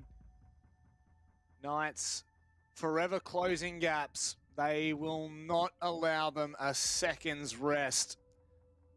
Time to swap sides. The tale of 2 halves is always the most important analogy, metaphor, whatever, that we can use in these kind of matches. It's a battle of the Titans, but the question is, have Order let this slip?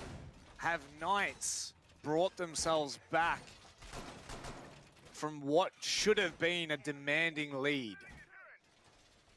There's no doubt about it. Knights have the momentum in their favor. Those last 2 attack rounds from them were very convincing. Even if there were moments when Order had really fought back, you know, Order actually found the opening pick in both of those rounds. But the Knights had excellent recomposure. You know, they turned a 4v4 into a 4v1, and then they turned a 3v3 into a 3v0. That is really excellent end round in the attack from Knights. But if there's anything that stops momentum, it is changing that half. Certainly is. It gives Knights the ability to dictate the tempo more so now, as they can decide, are we playing aggressive, are we slowing down? But one thing you know from Order, if they read that Knights are weak on a certain part of the map or potentially a certain site, they have absolutely no stress in just going directly to them and forcing these ones, forcing these fights. And right now it is going to be slow and methodical wins the race, or so it would seem. Early gas from Juicy though, and Sage starts to retreat. Looks like this is an old school top main stairs hold, an Order intend to clear it. With the Jaeger were my nerfs and the various utility available on the attacking side, this should be pretty doable. You'll see that position where Juicy is playing at top of main stairs, or Toms for short. One of my favorite callouts. Good position to hold, but Sage is the first victim. That's actually the Wamai. A lot of util gone, and Order stop at nothing to take control of the top of main stairs. A 5v3 advantage for them. Oh, doubling down and making Knights pay. My goodness, it's near flawless, but Josh, he squashes any attempt. But that is utterly devastating. No two ways about it. Order manhandled Knights in that round. The most convincing one we've seen so far, a 5 versus 1. Near flawless from the Order boys, and switching on to their attack has only excited them further and only put them in a stronger position. They have well and truly quelled any ideas of Knights having that momentum. Now as we switch on to the attack, Order certainly bringing the fire, no doubt about it. Knights so terrified of that they're going to switch bomb sites, go over to Trophy and Stat, hopefully dig their heels in over there, because Aviator and Games was just a mess. Certainly was. And it's not what we expect from Knights, but it is what we expect from Order. That's the thing. You do quite literally have Order versus Chaos. But funnily enough, Order is Chaos. It's just, it's the perfect way to sum up who they are. And in all honesty, this right now is a huge tipping point. If Order can successfully take this side as well, well, Knight's back will be up against the wall there. 10 seconds remaining. And it's not a position you want to be in as Order will continue. You can run, you can hide, but you ain't getting away from Josh. I've even forgotten what I was going to say. Pretty much, Knights are in a bit of trouble here. Sure, this is definitely where that tide needs to turn for them. Order, they're really gunning for this victory. It's been a tough OCN so far. 2 back-to-back overtime losses against 2 teams that they really should be hoping to win, Bliss and Rhythm. So it's not a great position to be in for Order in the grander scheme of this season, but they need an ace up their sleeve, and I think they may well have one this round. They're trying something a little bit different. Jack Daddy on the nick. Always a bit of a pocket pick. Our Danish princess is certainly a terrifying force to behold if used well. Already activating that ability there, the cloaking device, the hell. She can sneak past any cameras, including those black eyes from Josh. And Jack Daddy's playing so patiently as well. He's got so much info, droning up now Moto. Perhaps he'll be looking to sneak up the Astro stairs, but Sage finds that lead-off kill, and it's Cutie as well. That's a big hit player. Sage a double, completely thwarting this south side pressure from Order. Well, maybe Sage is the cure to Order's disease, because he really has been quite incredible for Knight since picking him up last season. Damn. Wow. What a statement from Knights to be making right after they really had their own site handed to them. They've come back here, and it's a shame, because if there's any team that could make Nook work, I would say it's Order. Yeah. And I just don't see the Nook having much of an impact from this point onwards, right? She's like the operator that you want, pushing the opposite side of the map to everyone else, being that backstab. But there's not much point having a backstab when you don't have anything else. There's a backstab, but surely a refrag comes through. Sage, a 3K on the round. And for all intents and purposes, it was flawless for the Knights, and they have bitten back, and they've bitten down hard. I love the use of the Goyo shields there. I mean, it turns out it didn't really play any kind of effect, but just being able to fall back from Astro in the late parts of the round and essentially turning the floor to lava, that's so nice. That would have completely stunted Jack Daddy if Order had been looking to go for a multiple angled push. So just the small things that Knights are bring into every round that just make you question, you know, what would Order have done, even if they had made it to the site. But one thing is for damn sure, Sage, he is super sharp and looking to rip heads off of Order. 4-4. The game has definitely been closely contested. The concerning thing here is that Knights going back to Aviator Games. You remember that was an insane push from Order with, what, half the round still remaining. They were in a 5v1. Really brought the fire, really took control of top main stairs without too much trouble as well. Cutie found that opening, and then it was just a file up from Order, completely disregarding the smoke, and there were mine magnets as well, defending that power position. They said, this ain't a power position. This is just a victim of our onslaught.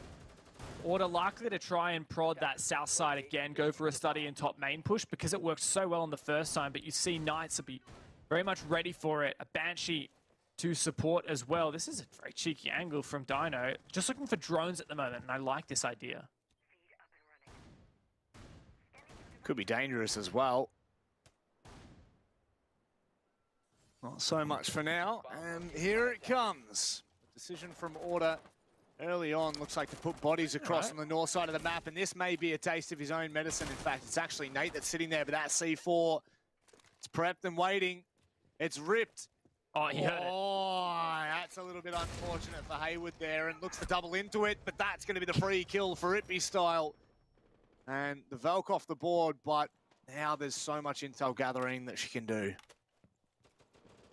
It's true, but those black eyes are vulnerable to get spotted by Jack Daddy's IQ. He switched onto from a 6 pick after teasing that Nick, but goes to show little things can make the difference there, right? Like Haywood, he had pre-ripped the C4 so it didn't make a noise, and then he put it away.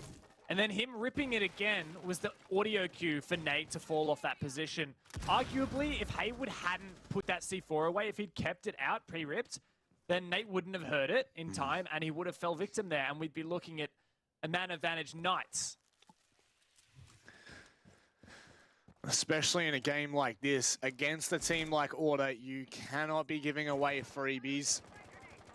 And Josh at the moment, all the way on the north side of the map, where that rotate will come in. If that's going to be a flank later on, just keep your eye on that. Keep your eye on the kill board. Two players up red.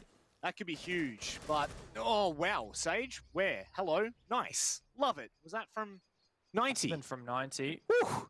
Sharp.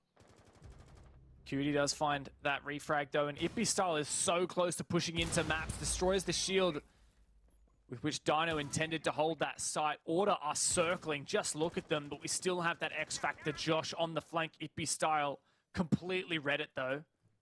Surely Josh can't find the kill here. It's actually Joker to hold on, and now in a 2 versus 4. Then a 2v3, 1v3. Juicy's got to go large here, but it's a tall order. It is. Oh, no, wait. No. No way. That's surely not going to happen. It Oh looks my like God. Order's rotating across to the other side. They don't know. But this could be, I mean, it depends. It depends. Oh, they don't know! But that's a free kill for Cutie. Oh my God! What? How? Juicy now. 1v1. 10 seconds left. Now knows where Jack Daddy is. Baiting out the shots, but well played from Jack Daddy to save the round from the clutch that is Juicy.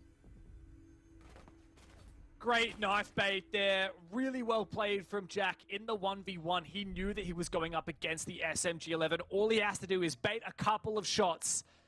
Then that mag size is really going to punish the SMG-11 player. So well played there from Jack. But also, man, that was damn close. That was almost the clutch there for Juicy. And imagine you're at Order and you watch back that VOD and you see a player holding an angle through a barricade and just the silhouette pass just underneath that line of sight, and potentially that could have been the reason for that clutch. I kind of wish it had happened, but that would have been Order kicking themselves to no end. It would have been it, and it kind of would have topped off what would have been a sick clutch. I mean, the first kill, sure, but that second one to add salt to the wounds, unbelievable. Yeah, it was such an early shot. It was so nice. It was so crisp. And now, as we look back on it, of course, it's all been squashed at the hands of Jack Daddy. But, that was a close one. And I think that it's kind of reiterating how dangerous both of these teams are in their own moments. And all it takes is a pixel. If you, it had to have been a pixel in it. We're going to have a look at it now.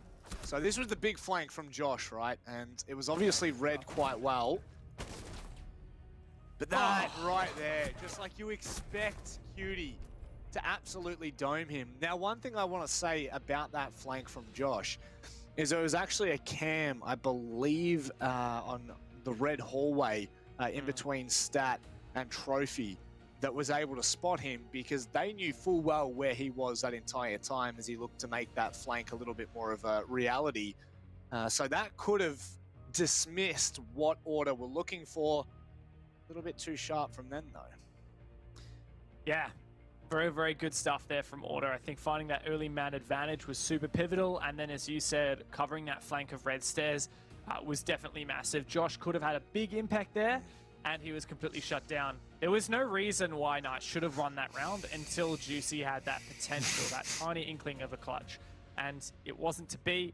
Well played by Jack to lock it out. Now we're at 5-4 for Order, and they are 1 round away from securing at least 1 point. But 1 point is not what they want. 1 point is what they've got the last 2 weeks in a row. They've pushed overtime, or they've, in fact, I think both of those play days, they got to 6 points first, and then they got reverse swept the rest of the way.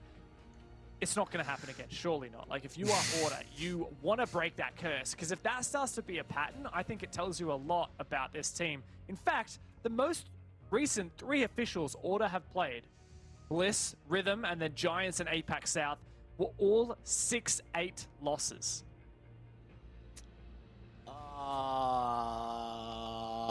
That sucks. Pretty damning. Yeah, that is some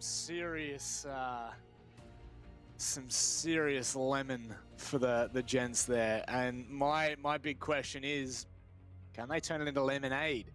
Can they add that sugar, give it a little bit of sweetness, and turn something bitter into something sweet? Because they have so much potential as a roster, and it's very clear it's why Order, you know, one of the biggest orgs in ANZ, have picked them up, and it's why they believe in them, and why we continue to believe in them season after season.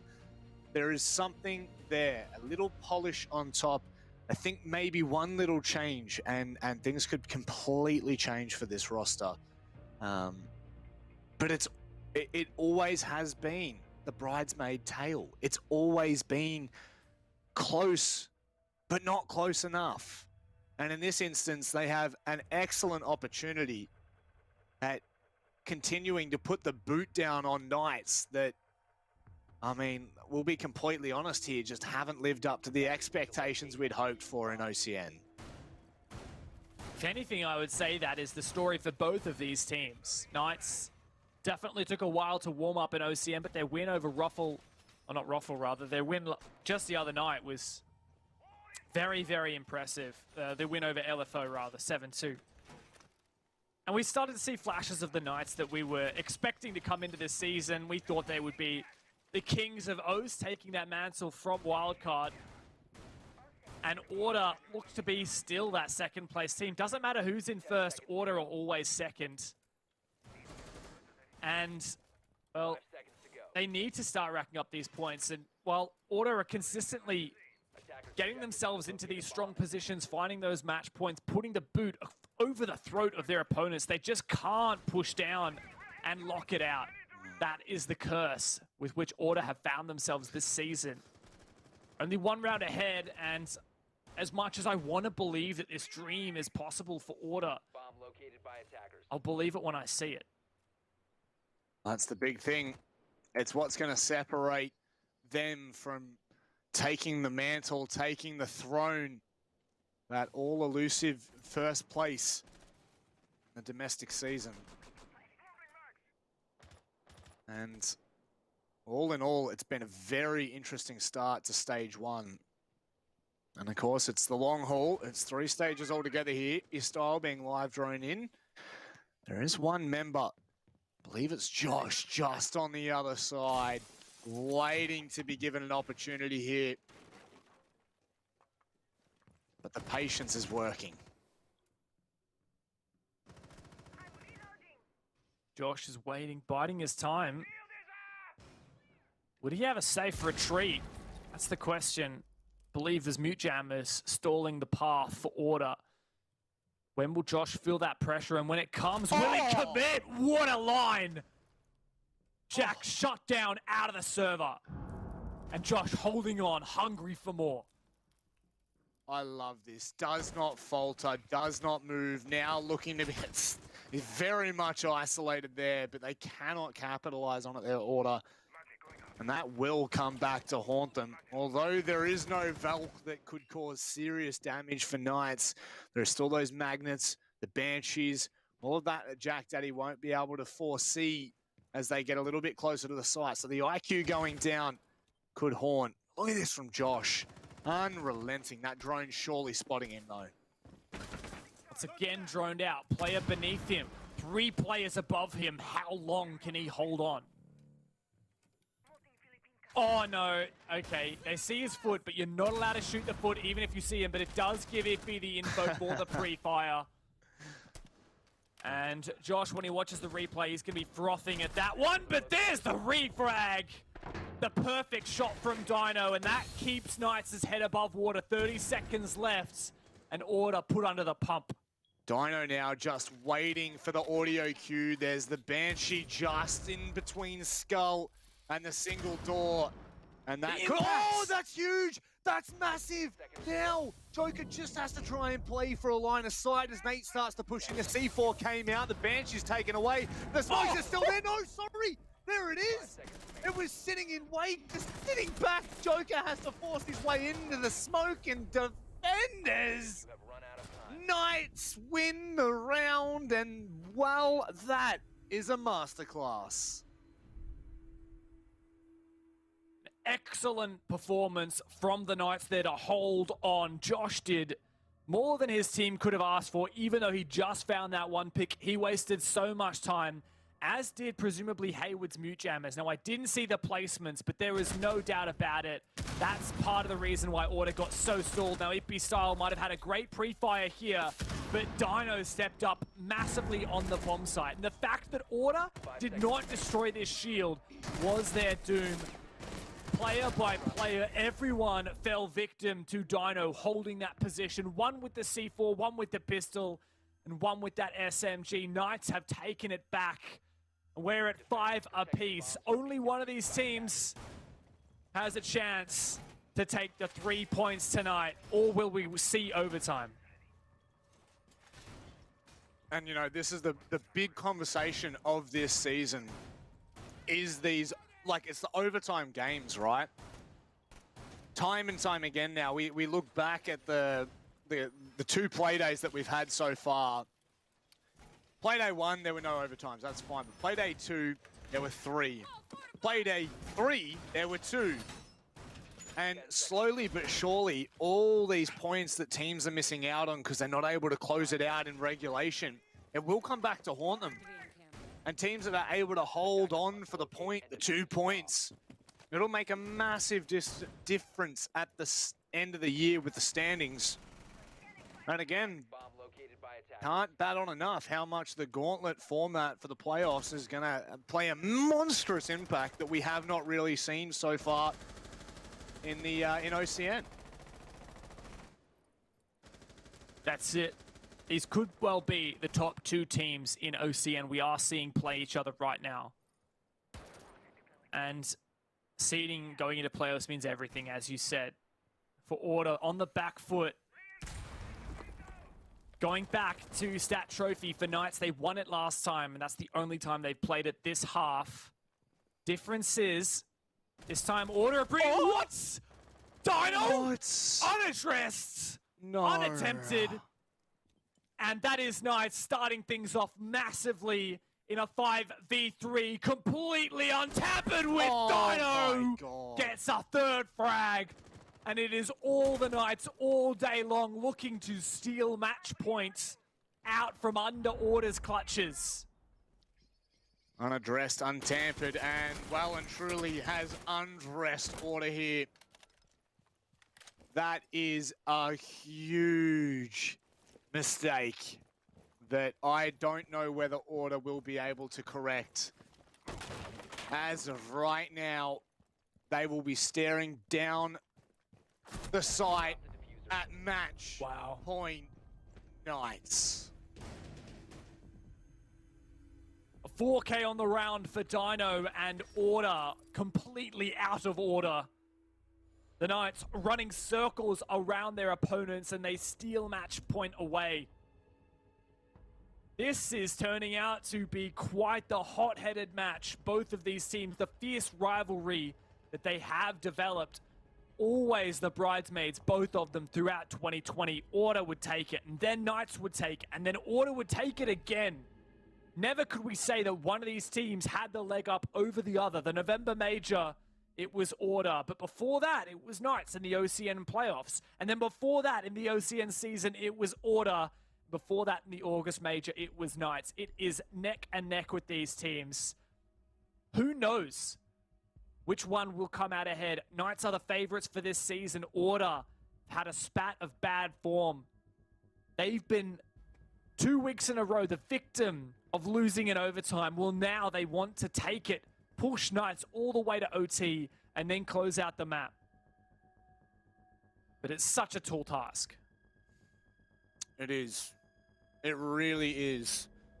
And there's a feeling to it. There's a feeling to, if Order can push this to overtime, it may well be there for the taking. Now, history's not really serving too true for them in the fact that both Rhythm and Bliss, when taken to overtime, closed it out with 2 quick round wins. They never let Order even get a hint into the OT. So everything is against them here. The round count is against them. Time is against them. And history is too. Knights. If there's anything as a redeeming factor for Order here, it's that Knights have been pushed all the way to their tertiary bomb site, Rob. Yeah. Not once have we seen kitchen dining taken by the Knights. They kept insisting on re-attempting Aviator even after they'd lost it twice before going to this bomb site. This is desperation for Knights. This is them going to the last bomb site they are comfortable taking, and even then it's iffy. This is Order's best chance to get a round back and send us to OT. I mean, Dino, just on the back of that big round, is now picking up the Vigil. And you know damn well that is going to make Order uncomfortable if they didn't drone him correctly in that previous round, what's going to happen when he is on the vigil, when he can hide from those drones? Granted, they will give the intel, of course, of the static, but never mind that. He can go undetected here. Well, a tactical timeout for Order precedes this potentially final round of Order versus Knights in the OCN season. What must they have been talking about? They realized that that previous round, as you said, was just because Dino left undroned, undealt with, punished them, and completely dismantled Order's defense, or rather attack. Now for Order, they know that they've got to be going up against Kitchen Dining, either that or Living Library. Aviator and Stat both successfully defended by the Knights. They're forced onto their tertiary site. Order have all the info they need about what bomb site they're heading to, and they had a full minute to chat about it during that tactical pause. I'd love to go back and see how many times Order have ever actually called a tactical timeout, because I do not feel like we see it very often from that roster. They are very happy to play, you know, by the seat of their pants. And with the sharpest shooters in the West, they entrust a lot of that damage to be done. So there's something about this round that excites me, but they need to make sure that they do not allow the same mistakes to creep back in. But this time, Knights are all across on that northern side. There's no one roaming past south.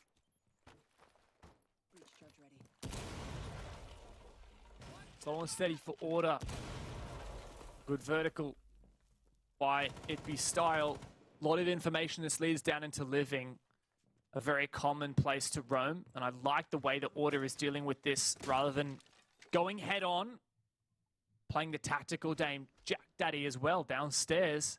Just cutting off the rotations of these roamers. Order are hoping to make Knights run around, over-rotate.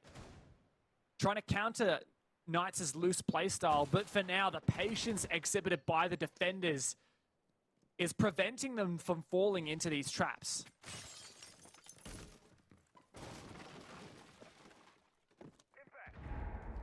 This is a lot of time burned off the clock here, Dev. You're at a minute 10.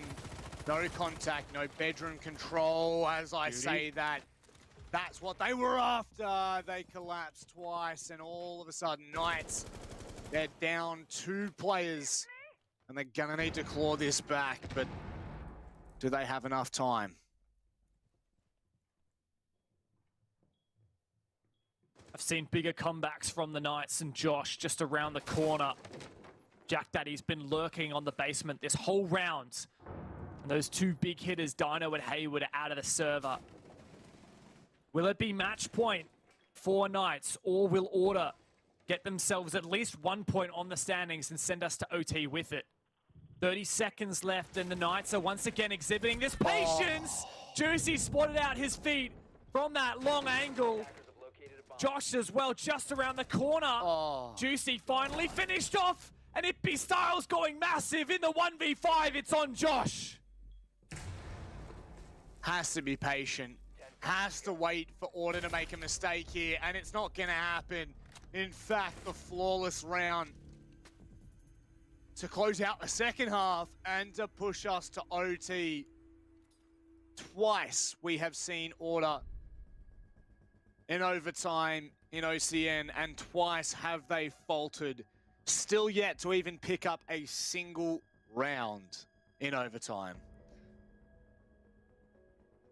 This is the question, Manic. Is Order going to break that curse? This has been everything for them. The last 3 matches that they have played, they have gone to overtime and lost 6-8. Will they break the curse?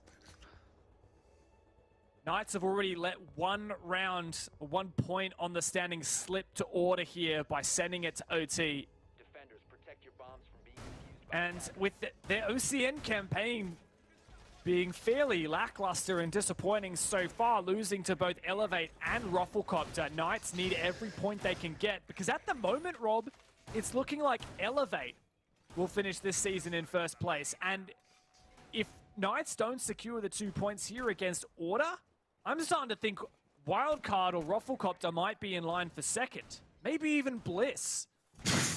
Imagine if Knights and Order was struggling to get top 4. The seeding going into that gauntlet format playoffs is everything. And at the moment, these teams are already so close that there's no decisive victor.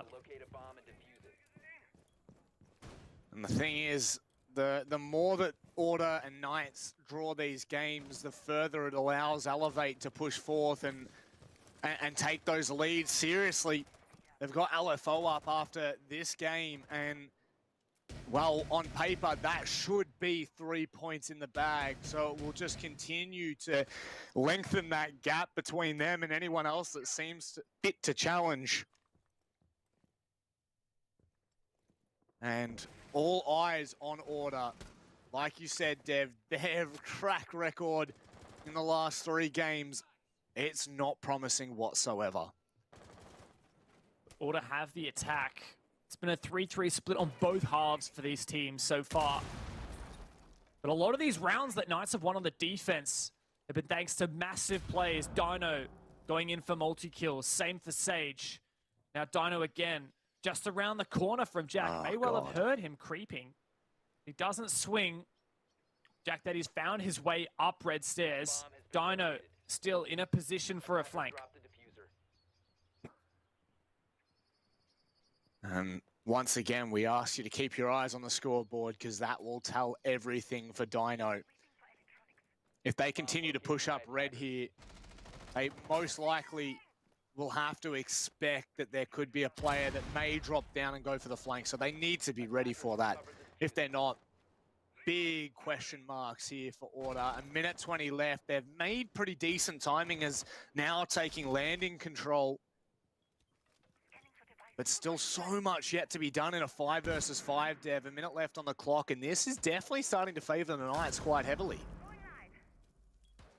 It's going to come down to this opening. If B Styles had a great game, and he does find it. 1 minute left on the clock, and finally, the scoreboard starts to light up. Order is so close. In fact, this may well be the execute. Nate starting to get that plant down. Jack Daddy, a mere distraction, falls. Traded now by MP Style, watching the flank. It's Hayward, and now looking for another, but Order get the job done and hold out this executes, taking match points. For the first time in 4 matches, they have found themselves an overtime round, and now look to close it out.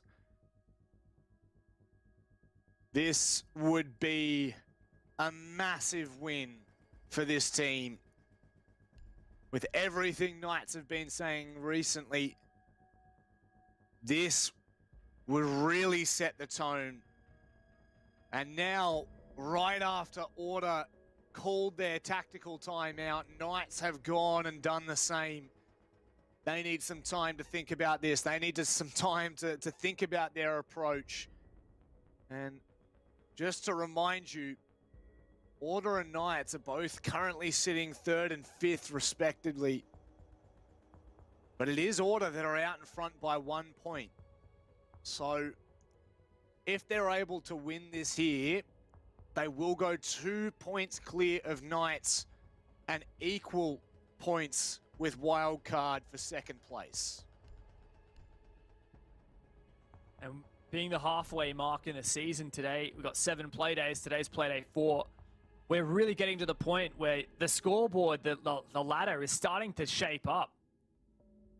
Jack Daddy, a 6 pick onto the mute from the Wamai. So leaning off of the top main stairs, holding more into this information denial, trying to prevent that roam clear, that map clear from stat across.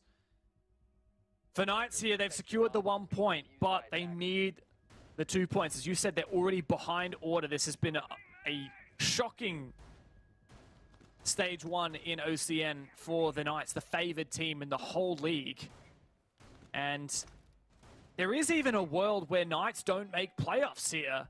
If they keep this going, the only real shining light we've seen was their game against LFO, which is, let's be honest, looking like the weakest team in OCN right now. Yep. Knights need to show that they can take points off of the big teams and even the mid-tier teams, because at the moment they're yet to prove that. And this game against Order, this rivalry continued, is massive, instrumental for their success.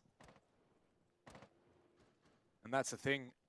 Knights' next couple of matches, we've got Wildcard coming up after them. Then they go up against Rhythm and Bliss. So you would just have to assume that it's so gnarly It'd be style. What on earth was that?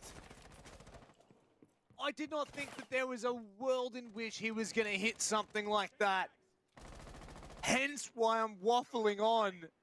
He has shut me up quick, smart, and in a hurry. And that's Sage down as well, who has been phenomenal for Knights.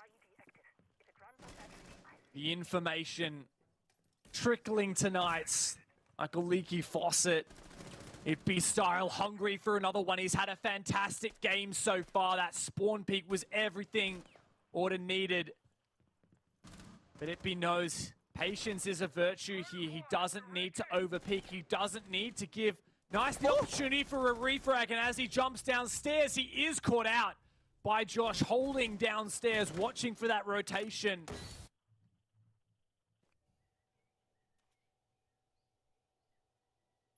Teammate that was shoulder to shoulder with Style has rotated through the basement, so Josh won't be able to find that.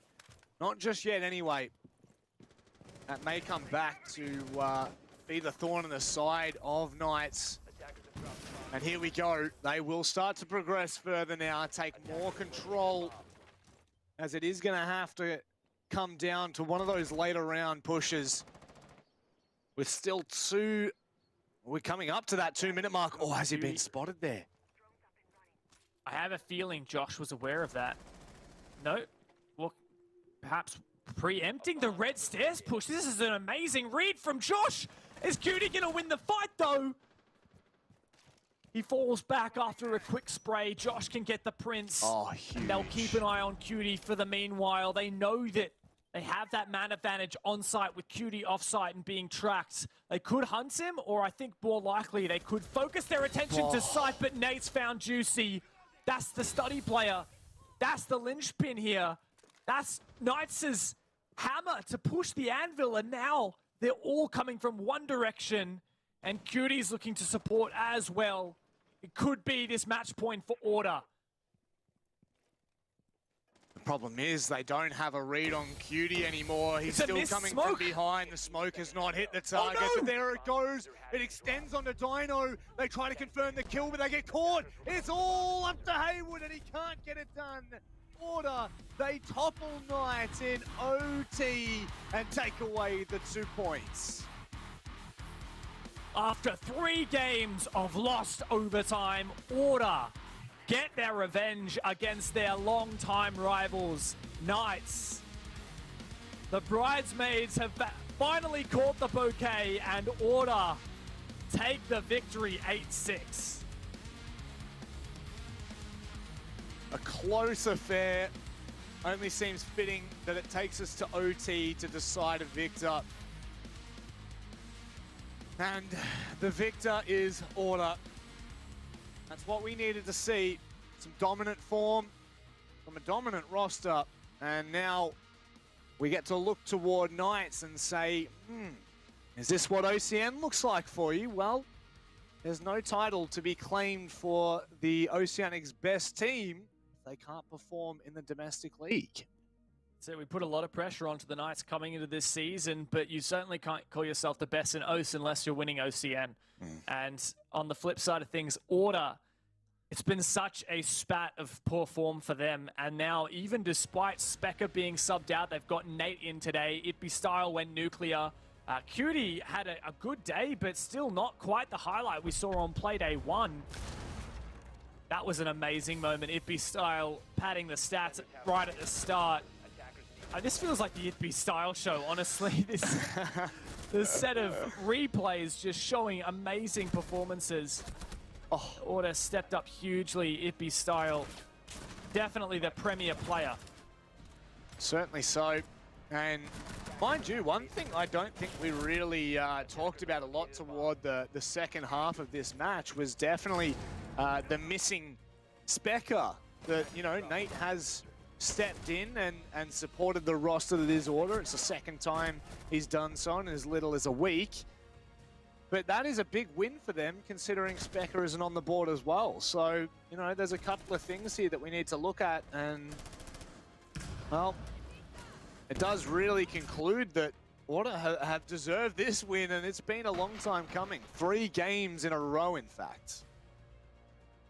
Certainly has been quite some time, and just having a look at the stats there.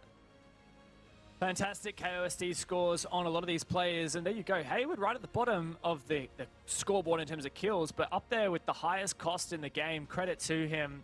Of course, you don't just want to keep your eyes fixed on that KD column. KOSD is incredibly important.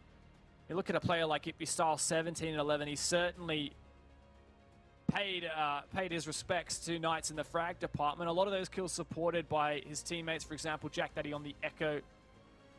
But definitely a game where you look at Order and you say, well, they certainly kept it clean. But across both teams, a lot of frags. I wouldn't say that one team was particularly one-sided or the other. Despite that, we did have a couple of flawless rounds either way. No, we did. And there was some... That's the thing, right? There were a couple of closely contested rounds, but there were also some absolute blowouts. And I think that that's what... in Siege, that's what you do see a lot of with these... You know, with top-of-the-table clashes, with clashes of the Titans in certain regions. You do see a variety of rounds that lead from blowouts to just intense, close 1v1 clutches. So it's a good way to tie it all together and to showcase what both of these teams had. Now, we're actually going to hear from Nate from Order. So let's get him in here. Let's have a bit of a yarn with him and hear how he felt coming on the back of that matchup. I mean, we've been calling it the Clash of the Titans. Both of you guys have been fighting for that top Oceanic spot. Do you feel as though this has done you justice to claim the title? Yeah. I would honestly say that we are the number 1 team at the moment. Like, even with me subbing in, it's obviously not the strongest roster, but as it showed today, it's obviously not the weakest. Like, Jaden went off today. Like, it's definitely one of his better performances, that's for sure. Certainly. I actually saw Specker in the chat earlier tonight saying if I see Itby Style overpeaking one more time. But yeah, that was credit to him. It was definitely in the comms. It was like, Jaden, yeah, we know you're nearly on 20, but back it up a little, back it up. And, he definitely like listened because we're winning rounds. Good. Yeah, you certainly did a fantastic job for you guys to push it to overtime after staring down match point. And then you actually converted overtime for the first time in your last 4 games. What's changed? It's been a lot of pressure. You lost to some not necessarily household names, Rhythm and Bliss, and Giants, of course, as well. So what's different today? It was really just like, honestly, in those Rhythm and Bliss games, we were losing to ourselves. Like, obviously, they played very well, but majority of the time it came down to either bad decisions or literally just us losing to us. And it turned around today with a lot of... We were very confident going into this game. There was no, oh yeah, we think we're going to lose this. It was, yeah, we're going in, we're winning. And we're not losing another OT, so... yeah. Actually, I'm curious to hear as well, because obviously Knights have had some pretty good form in APAC South. What is it, like, why is it that you felt like coming into this game it was going to be your victory? Because by all means, on paper, it should have been a Knights game. Yeah, on paper it should have been a lot of things, but when you know you're the better team, it doesn't matter what it says and what the statistics are. Yeah, no, I like that. You know what, we'll wrap it up there, Nate. Do you have anything to say before we close it up? Yeah, just good luck to them on Thursday when Ryan's there. I think Specker will be looking to definitely outfrag Style, and with 2 of them on form, it's going to be very dangerous. Oh, that is going to be a wild Thursday night. But Nate, thank you very much for, 1, stepping in and subbing, and well, good Yeah. game. But also, too, we'll see you soon, mate. Well done. Oh, good. Thank you very much. So there we go. It is Order who are now claiming the throne. I feel like if OCN had a best hairstyle competition, Nate would either be in first place or in last place. I can't tell you which, but it would definitely be one of those. Well, right now I don't know whether they're in first or last place. Nate seems to think first place, and by their performance, it does look like first place. But ladies and gentlemen, we're going to go to a break, and we are going to come back with 2 more absolute belters. Don't go anywhere. Defenders have eyes on the user. Attackers need to protect them. Attackers have dropped the bomb diffuser. 10 seconds to go.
How many are there? 6? I think I should ace this. I should, yeah. Five's reasonable, I think. I think I'll do okay. I'd be happy with getting at least half. 2. My name is Digital, Hello, my name's Dino. I am Vincia. and this is the 6 Sounds Audio Challenge.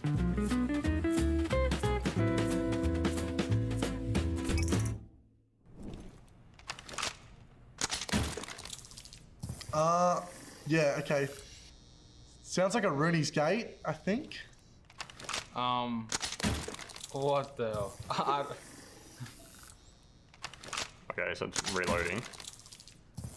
That's an Aruni gate going up, I think. I think it's 0. 0 is Gadget. Dino shoots into the wall. Yeah, that's definitely her placing it on the door frame, and then that's it activating for sure.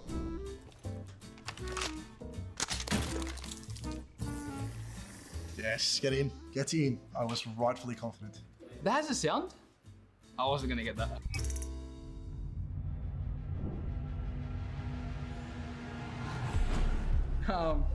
This is one of 3 sounds. It's either operator pick, you just lost the round, or you just won the round.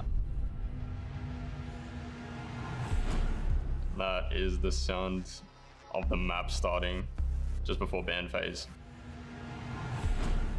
The intro noise? Yeah. Wait. Oh, wait, no, that's a... You're loading into just a map. You're loading into the map. Which map? Just a map. I don't know a map. I don't know. I feel like it's definitely a map I've played a lot. I think Clubhouse. I'm gonna say Clubhouse. I don't think it's right, but I'm gonna say Clubhouse. Consulate. Consulate, I'm just gonna guess it. Locking in Consulate. Hereford base. I should have got that. Did you say correct? Yes. Okay, good. So there's different sounds for different maps. Interesting. I normally alt tab out when we're loading into a game. to gun shooting. I think the gun sounds sound different on different sound profiles. Okay, so it's a gun. Duh. And Oh yeah. Wait, like maybe the reload sound will give it off. I think it's Thatcher's AR. I think it's called AR-13 or AR-33 or something. It's a new attack. I feel like it's a new attacker. That's like a lever pulling back, so maybe Buck. You're gonna have to say Buck, but I don't think that's right. I'm gonna go Gridlock's gun.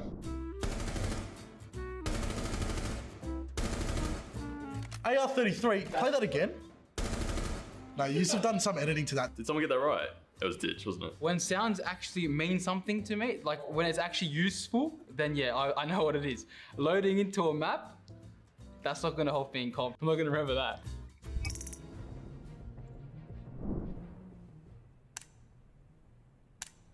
That is ridiculous, man. That's just changing the gun firing mode. Wait. What? That's easy. That's when you're changing a gun from single burst in order, changing fire mode. It's like three modes. You hear it. I'm gonna go lock in bullet rate of fire mode.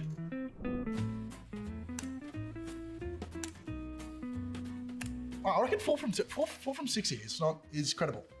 2 out of 6. Woo!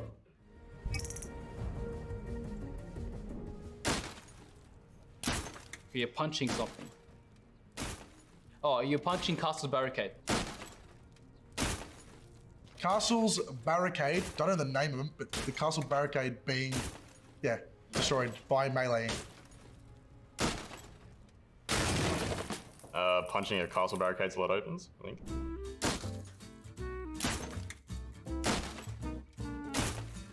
So it starts off hard and it's going easier, I think. Alright. Alright, last one, come on.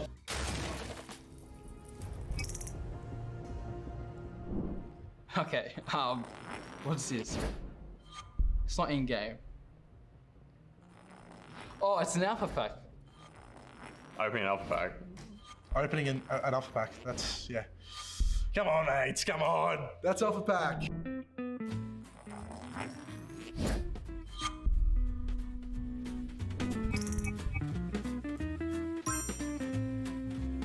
Did I beat digital?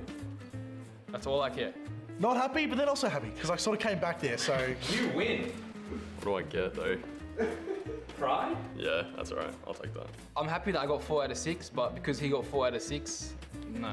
I guess I'm just playing more than you guys, and I mean, it shows. I don't know. That's all I'm gonna say. I'll just have to beat him in game, which should be easy. Woo.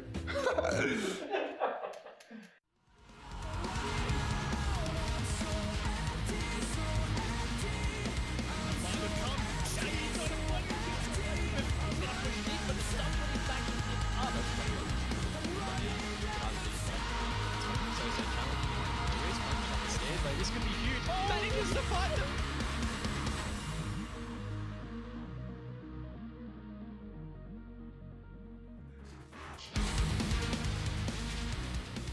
Well, officially, we have hit the halfway point in the season. We're halfway through Playday 4, and now we get to see LFO take on Elevate. But before we jump into that one, Dev, Order have finally won. They finally won the game, but it's in OT that we're specifically looking at. The big moments when we need teams to come up in clutch. That's only 1 of 4 in the past 4 games that they've been able to convert. They broke that curse finally. A lot of confident words from Nate. He reckons they can double down that victory over Knights when it comes to Apex South as well. So great to see Order in form, even without Specker. So exciting times for them.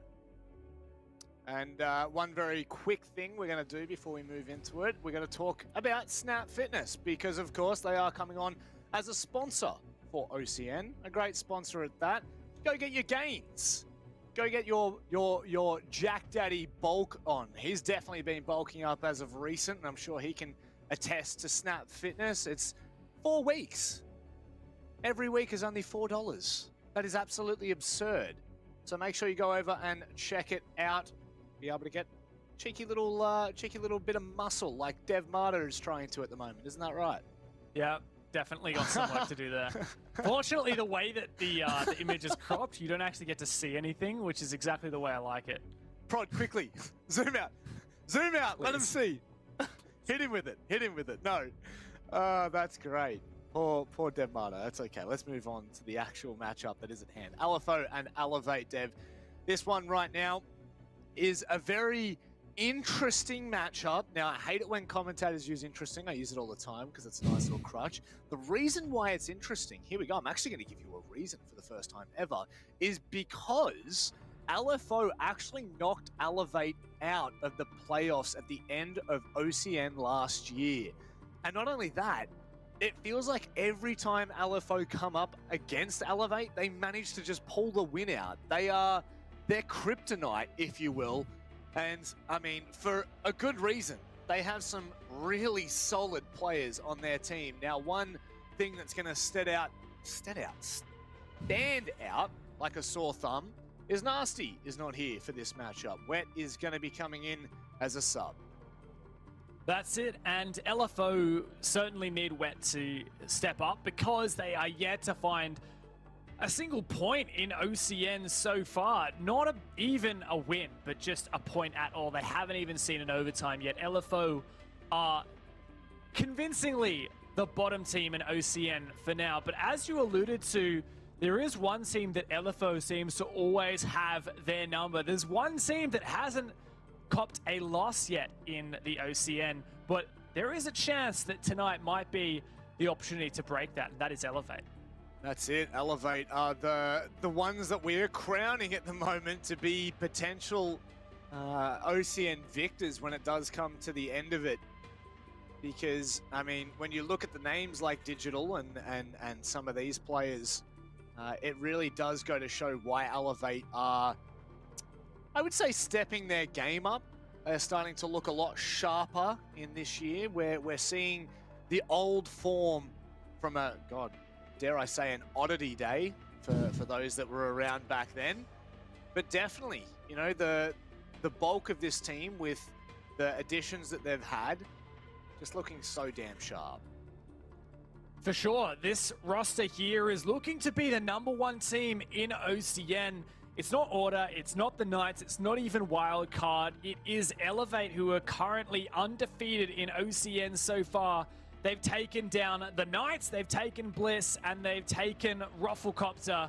Next up for the chopping block is LFO, but Elevate are looking to close them down as well. Now, the problem here for Elevate is that while they are on a great streak here in OCN, LFO are consistently the kryptonite to Elevate Superman. And if you look back in history, right, like you'd already mentioned, OCN last season, Elevate came in 3rd place from the regular season. They were looking fantastic. They go into playoffs and they lose to LFO, who were below them on the regular season standings. Elevate had an absolute terrible game in the playoffs. They were knocked out. And even if you go further back than that into the regular season, LFO beat them anyway. So in terms of overall skill, we could totally see Elevate as up here, LFO is down here. And then when you look at the head-to-head, it completely turns on its head. Well, there's one way to find out whether it's going to continue to stay in that fashion. That's for us to get into the matchup. Let's have a look at the map, the veto, the Oregon, or as I like to call it, the Ocean. That was terrible. That was utterly incredible, you meant to say. But sure. On a more serious note, I am really intrigued. Is LFO going to continue this trend? Elevate are looking like the best team in OCN at the moment from their results and also the way that they're able to back it up. But they have to show it here. They have to show it against their own kryptonite. And for LFO, they've banned this every game so far in the OCN. And for Elevate, we've seen them play it twice so far this season. Once against Bliss, which was a very close 8-6. And once in the APAC South League against 7th Heaven, which was also a very close 8-6. So Elevate, you got your work cut out for you. LFO are coming into this. You have no info on them. LFO, I just melded their two team names together. LFO definitely have the element of surprise here. And the thing is, if you're Elevate going into this, I was having a chat to Digital before the match. He says they always thought that they lost to LFO in the past because the previous losses were creeping into their head and playing an impact into their mental state. They lacked the confidence in themselves that they needed, and that's exactly the ingredient that they need to take down LFO and remain flawless here in OCN. Well, a flawless team versus a team that does not even have a single point on the board yet. Elevate looking to continue their streak while LFO are looking to squash theirs. Oregon is where we meet. LFO coming into this, haven't played this in quite some time, but it is a rematch of OCN in the quarterfinal last season. LFO beat 7-5 against Elevate.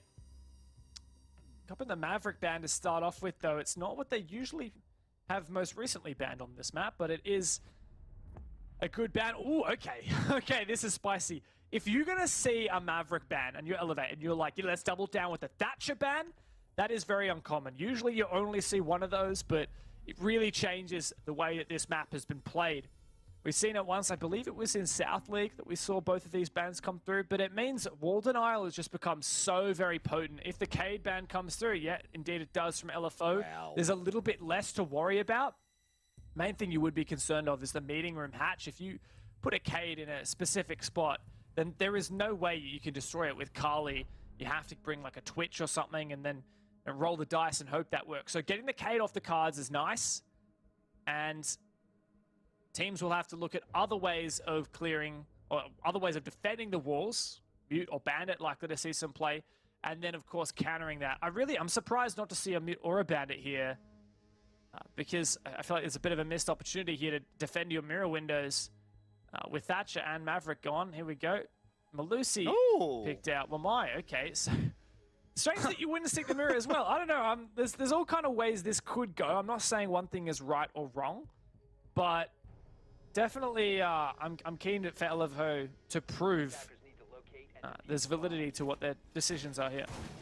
Well, look, devil's advocate, I guess you bring the Wamai, you bring the Malusi, and you also bring the Jaeger. We'll talk about that in a second. Snap, the Snap Fitness community vote, 78% of you believe it's Elevate. I think that is most definitely a fair assumption. I'm surprised it's not more at this point. If you want to have a say, jump across to R6 Esports OCE on Twitter to join in the conversation. We'd love to have you. We're great to have even more. So, okay, I'm very quickly just going to talk about this. I do foresee the reason why they haven't brought, some kind of wall denial is because they have all of those projectile squashing. I can't even think of the word right now. That's projectile denial, yeah, like your projectile denial. My mind is completely cooked right now after that 2-hour match. But the Aruni gates obviously just make sure that you're going to have to waste either drones, flashes, smokes, nades. Like, there's just so much here that will allow them to stay in this power position at the elbow, and also the smoke, just buying them so much more time. Maybe they're just going to give up these hatches and look to play elsewhere. Yeah, that hatch is free for Elevate to open. Like you say, it's going to come down to the projectile denial. Jaeger, Wamai, and Malusi all together. It's a lot of utility to protect those 3 shields that we see, 2 from Jigsaw, 1 from Sushi. Elevate do have quite a lot of throwables to burn through all that, but it's just a matter of getting the job done right. And with Elevate not having to worry about hatch denial or anything, it does make it a little bit easier.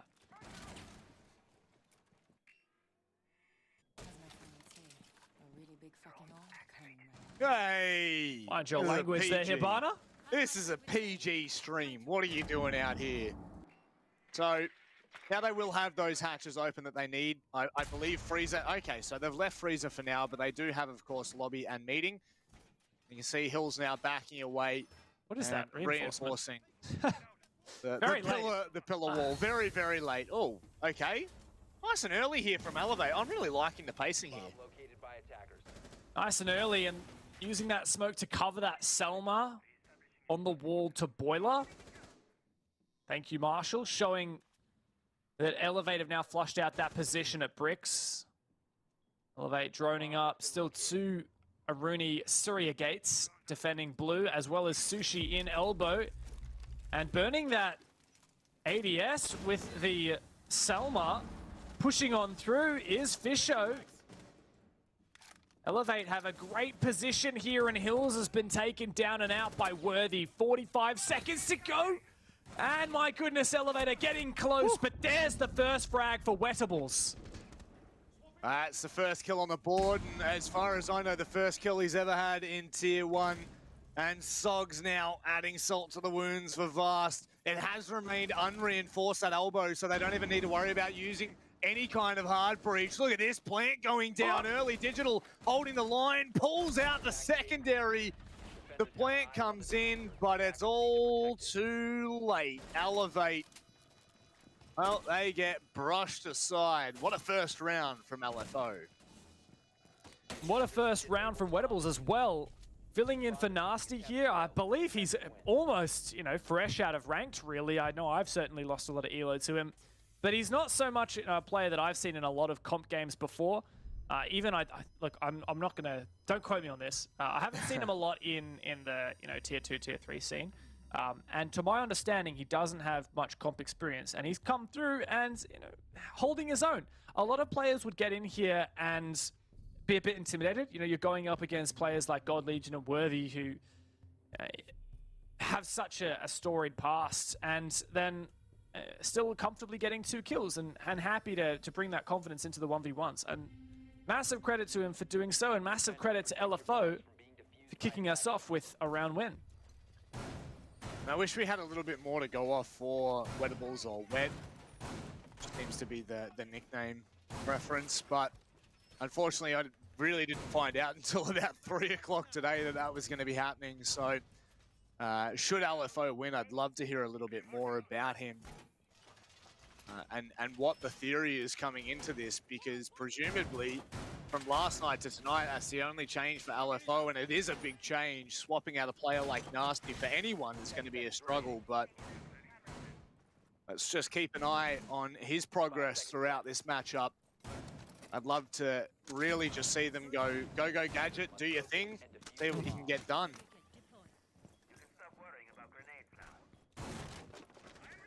Sog's enjoying this Aruni. I love the way that super punch can be used for vertical play and for making rotate holes. Always fun to not have to bring an extra shotgun there and just get the Aruni instead. Also, little known fact there, Sog shooting all these windows is breaking the glass. For those who don't know, glass blocks audio 100%. If there's someone rappelling on that window, you will not hear a peep if the glass is intact. So that's why Sogs is making sure he's broken the glass on all the site windows, so no one can rappel there without him hearing it. Learning Siege with Dead Martyr, ladies and gentlemen. That's been 90% of my career, so welcome on board.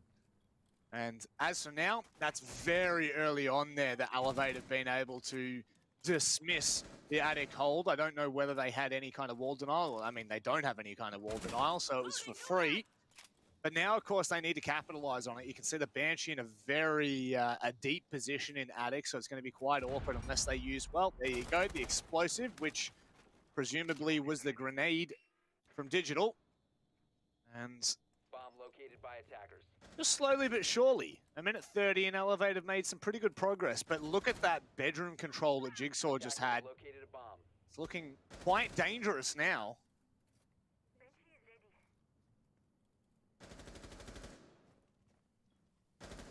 Still a 5v5. Elevate to work on this vertical game. Hills starts to feel the floor heat up beneath him. God Legion secures that kill.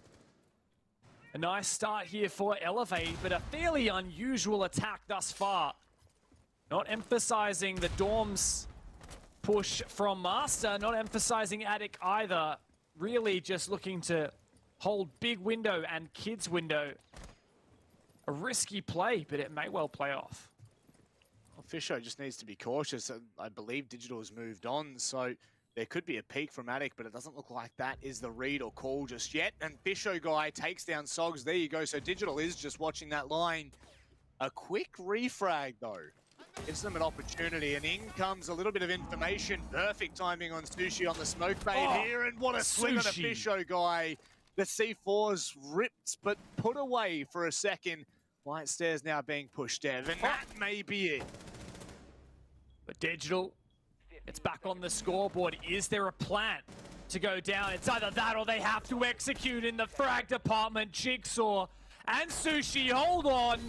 And LFO have two back-to-back defenses shutting Elevate out. To be honest, it just really didn't feel like they'd done enough on site to be able to warrant a late push like that. And we still had most of the shields up. They still had attic control up until the last gasp there, where Digital's trying to make a move in. Light Stairs, not a lot of pressure from double window because no one's in yet. LFO doing an incredible job of locking Elevate out of these rounds. The first round, 4 players remain on the defending side, and this time it's 3 players. So it's incredible signs, and it looks like history may be repeating itself. It is on LFO now to make that full 3-round rotation. And while, yes, we could get a bit excited here for LFO, they could well take just a little bit of time to warm up into it. Keeping in mind they already did have 2 very close games in this season on Oregon. Notably the 7th Heaven match and their Bliss match, 8-6 victories. I'm going to have a look at that 7th Heaven game. See whether Elevate struggled on the attack or defense. In fact, they went 3-3 on each half. And they actually came out strong on their attacks there and won their first attack onto both the laundry and the dorm sites. So in that regard, LFO has actually stepped up quite well. I like these Aruni gates as well, trying to... So that gate right there is actually trying to be hard breach denial. You can't just go and put some X-Kairos on that reinforced wall without first clearing off the gate. I don't think it'll be a big deal though, because Hibana's on the table, and you can easily just put 2 Hibana pellets on each of those gates and burn them. And I think that's a worthwhile use of utility, only using 4 pellets to clear those 2 gates. I really like the Aruni use from LFO at the moment. They've shown good ideas in their intent of doing so. God Legion with a nice line to deal with the Banshee early on, so util clear has already started at the 2-minute mark. Fast though, just needing to be cautious. Who was that by? Was that Hills being a menace up top there? I don't even know at this point, but regardless, we'll move forth in this because the current moment, Elevate are making a lot of constructions of their own. X-Kairos do the trick to waste a couple of sets, but Wettables, his impact's now used, he has to fall back. Jigsaw goes in to replace, but his impact is too late. That line of sight has been opened. The Selma goes through, but now tricked by another impact. Still, Fisho has 1 Selma remaining, no breach on the site wall as of yet, and I see that the idea here is a game of attrition from LFO mixed in with some cheeky monkey business from Hills on the run out. He finds that first kill onto Vast. Question for me as well will surround Worthy and how many of those X-Kairos he has left. 14, so still plenty of rotates or just inner sight workings to be done. They haven't even looked to pinch into dining yet, but that's huge control from God Legion now, taking over showers. Once again, I've got to say, some really great timing from Elevate, but LFO, they are holding their own in every round here. Great pick there from Wettables. And Jigsaw as well. Looking to retake showers, but God Legion coming around the corner for 1. And Wettables, another kill, looking to clean house, but God Legion's got something to say about it in a 1v3 now. 20 seconds remaining. Surely those evil eyes on the site will feed information and deny any chance of God Legion to try and make this work. Caught in the crossfire, caught out in LFO. A full rotation, 3 bomb sites. The damning thing here is the fact that that is 3 rounds straight. LFO have had, not only have they won, but they've also had 3 or more defenders left alive at the end of it. And you were saying, Dev, that at the start, that the big conversation with you and Digital was that, you know, like sometimes, you know, they get in their own heads and all of a sudden they're worried that LFO are that team that is a big kind of kryptonite for them. And would I dare say that it's creeping back in again? This is a tactical timeout for Elevate. Geez, who would have thought that? And hopefully looking to reset this momentum, the mentality that LFO are holding right now.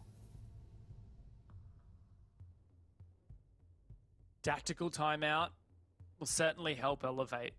We talked about this going in, you know, Elevate need to overcome the play style that they hate facing. LFO always seem to have their number. Digital, I had a good chat to him before the game, like I'd said earlier. He said that LFO's been a bogey team for Elevate, and they've struggled to wrap their heads around determining how to prepare themselves going into a game against them.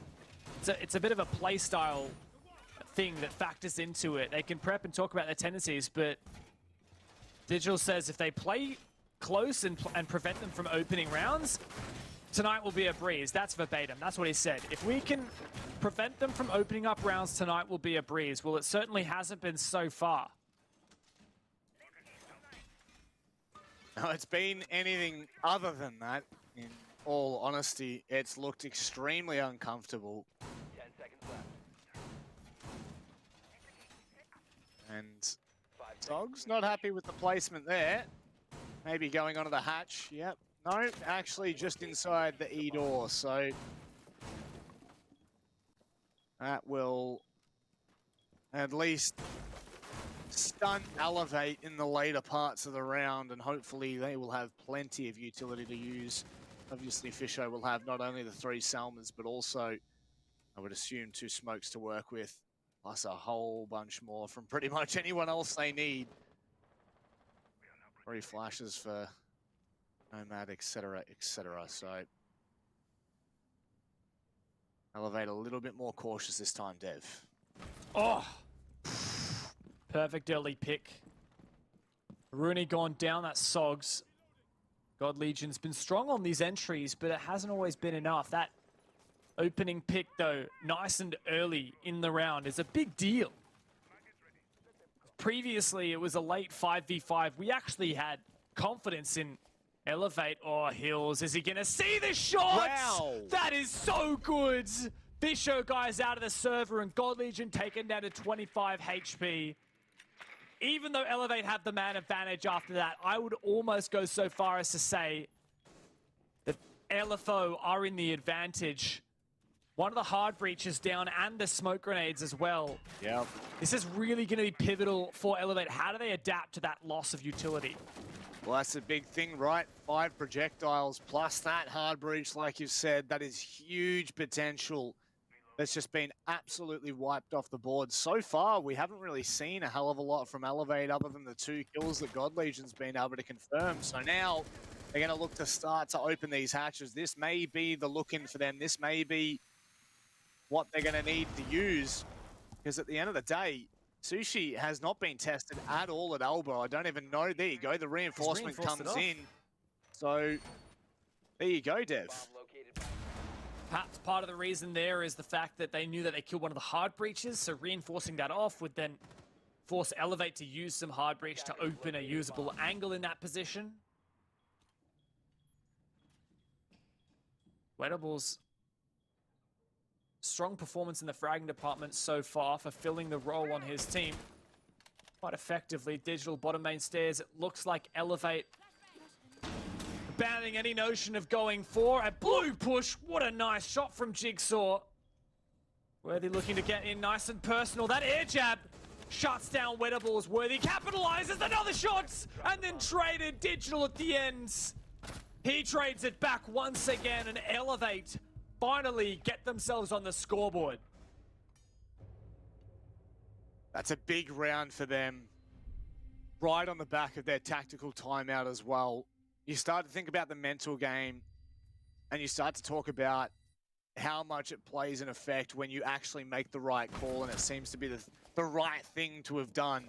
God Legion with 2 early picks in the round really set Elevate up quite strong, regardless of the loss from Fisho Guy there. It's worked a little bit better. From Worthy. Really good that Worthy was able to find both of those picks, and of course Digital the trade at the end. The thing about LFO is they're just so disruptive. They're always looking to find some kind of way to throw their opponent off course. Elevate aren't able to play their game, and it's about, in a way, Elevate focusing on just retaining their balance and not letting themselves be thrown off course by LFO. That's what we saw just then. It wasn't a stereotypical or normal execute by any means from Elevate. It was start to encroach upon the site and then punish anything LFO throws at you. 10 seconds to go. Now, Elevate may have the momentum, but I wouldn't put it past LFO to bounce back straight away. And a similar hold from what we saw in the previous round. No ADSs in Trophy though, similar Rooney Gates. So where are those ADSs? There we go, there's at least one in Attic. And the other 2 may still be in the pocket, unless we can see that little blue light shining up. There you go, so they're at the back of bunks. The thing is, last time Hills died in this position from below, and those ADSs aren't going to protect him from the Ash charges through the floor. In fact, the Ash charge through the floor would likely destroy both of those ADSs. It looks like Jigsaw's roaming downstairs at the moment. Might even contest Worthy early. My God, surely this C4 run out might not work. It lands on top of the car. Worthy not falling victim to that. Jigsaw does shut down that drone. For now, nothing to worry about. Nothing to worry about, and that's both drones off the board for Worthy. So late round, he'll have really the only impact he can have is the ability to obviously open up those walls, which, I mean, now saying only sounds pretty stupid, doesn't it? But it does stop that intel gathering late round for him anyway, and puts the attention on him as an individual and his prowess to now make something work. So slowly but surely, Elevate making their way to a little bit more room, if you will. But look at LFO; they're all bunkered down, and there's so much utility that they need to clear. Banshees, a Rooney Gate, and it looks like they're doing a good job of it just now. Cleared that Banshee. God Legion still has 2 breaching rounds left. Ever cautious of a flank. Worthy uses a flash to clear off that Rooney Gate. Keep in mind, in 30 seconds, that gate will potentially be reactivated by LFO. Great drone there from Digital. Also wary of those flank watch drones as well. An ever underappreciated role is flank watch, but so pivotal. Now, in this particular case, LFO not looking to contest the flanks whatsoever. God Legion below, though, he might actually be able to do some work with these Ash charges and flush out some of these key positions. 15 seconds, though. Time's ticking away. Yeah, they haven't made a lot of progress to the site, so they're going to have to go through the choke points here. Digital and God Legion find trades somehow in amongst the midst. They're going to have to do a lot more here. There's no time on the clock. It's done and dusted. LFO demanding round once again. Question marks being hit for LFO, for Elevate here, sorry. The timing is just really not in their favor. It's funny, if you were watching a team like Xavier play, you could understand why their opponents would be thrown off by their incredibly unpredictable and uncharacteristic play style. Like, or rather characteristic play style. It's not the case with Elevate or LFO. Like, Elevate do have LFO as this boogeyman for some reason, but it's not like LFO were reinventing the wheel or anything. That was just a 5-man sight hold with some slightly unusual setup here and there, but for the most part, it was pretty damn stock standard. And Elevate still stored out. And I feel like if LFO had a different name, and if Elevate couldn't see who they were playing against, I feel like they would be winning this. But for some reason, they just can't deal with it. You know what? I would love to see that as a tournament format. Just keep all of the names unknown, and then just watch how teams adapt on the fly with no information. That would be great. That's a really good idea. I like that. Well, I look forward to seeing you put it together, Rob. Maybe one day. Maybe one day. Who knows? It's never out of the reach just yet. And you know, I just to reiterate what you were saying there, Dev. It doesn't look like LFO are changing anything dramatic. You know, they're sticking to a lot of what has found them the success. And although Elevate aren't being able to deal with it necessarily, it doesn't seem to be anything special. You know, it's still that extended hold in blue.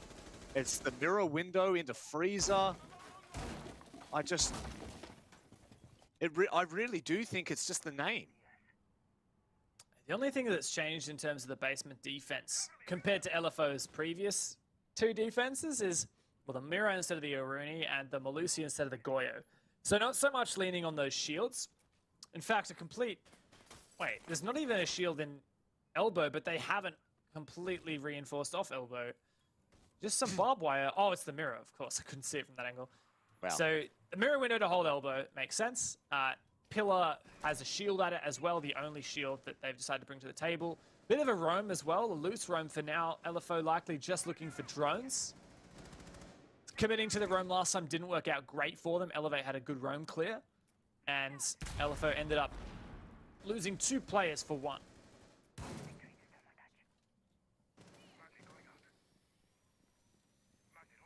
A 2-for-1 special. And just like that, it will be all 3 hatches opened and plenty of room to move.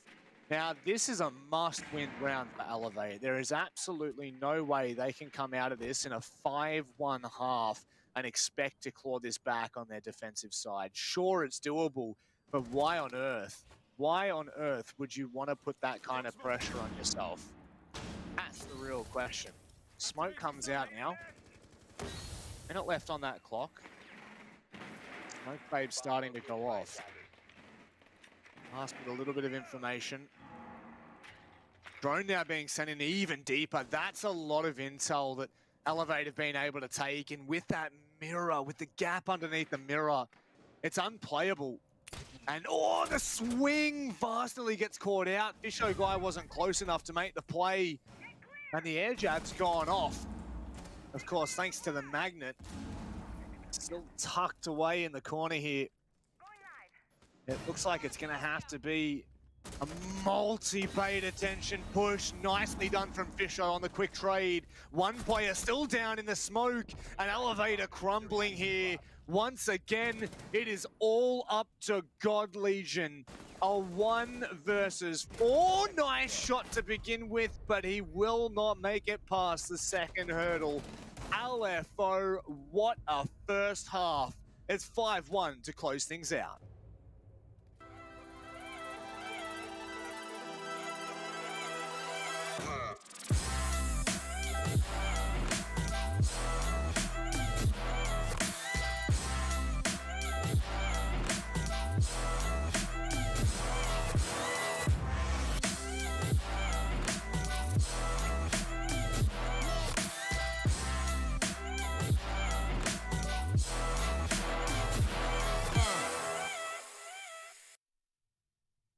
This is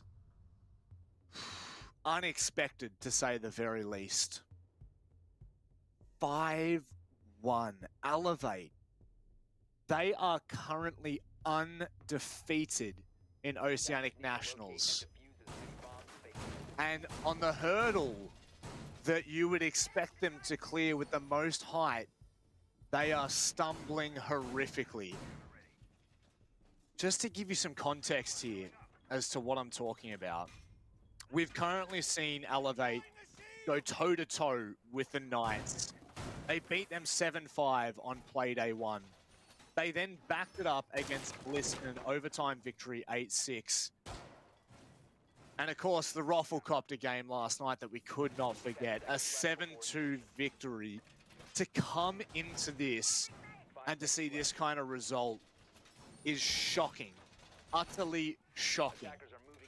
And questions will definitely be asked unless they can get their stuff together and tighten this ship together for the rest of the team, led by the captain that is Digital. Really hoping now that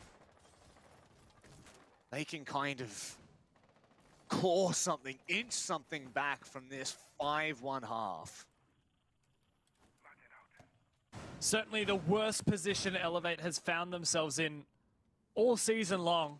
And the best LFO has, a single point all season. Now finally they've turned it around. Could this be a moment that spurs them forward? Ever more hungry. Wow. Great usage there of the util. Burn that magnet and straight away that Banshee as well. Kills could be a dangerous force on the Ying. So ready. But is Elevate ready? Now switching on to their defense. It's got to be massive.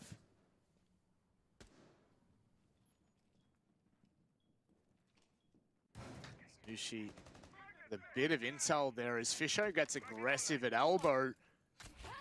This is an interesting start, to say the least. Spaghetti gone on top of the staircase. And now God Legion needs to be careful. No Banshee, no barbed wire. It will be a free movement down as Vast is going to be able to hold the outside of blue, but just needs to be careful with these peaks.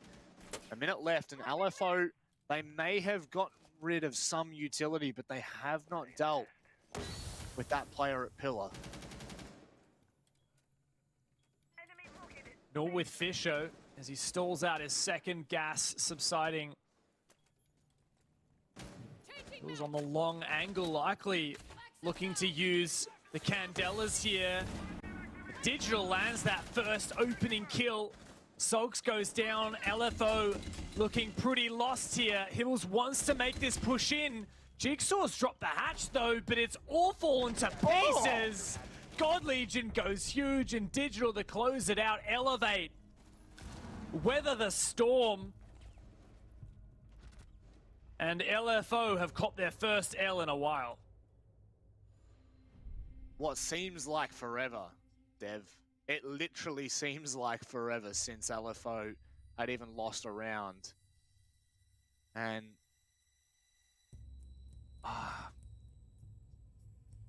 I am speechless. I am speechless. Elevate are really feeling the pressure here against what is continuing to show as their kryptonite. I just don't know how, you know, I think we've said kryptonite probably 6 times tonight, but I just don't know how else we can put it.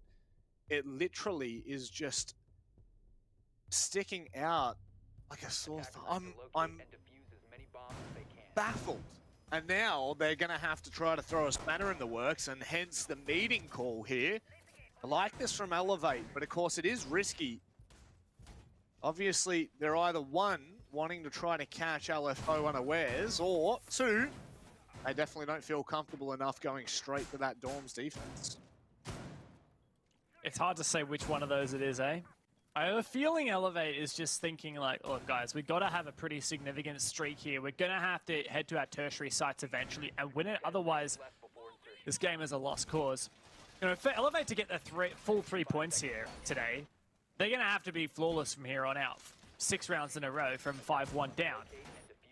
I just don't see that happening. That would be 2 successful defenses on 3 different bomb sites. There's almost no way that LFO walks away from this game without a point, but there's a chance. I don't see it happening. No, I back you up in that. Surely there's no actual way they're going to be able to do that. It's a huge ask. A huge ask that Elevate are able to keep a completely flawless defensive half on a map like this. And just look, again, look how good LFO are when clearing things out. They hold back nothing.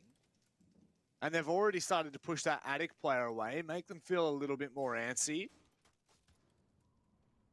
There's still 2 players upstairs to fight with, plus the rotate down into meetings. So LFO are okay for now.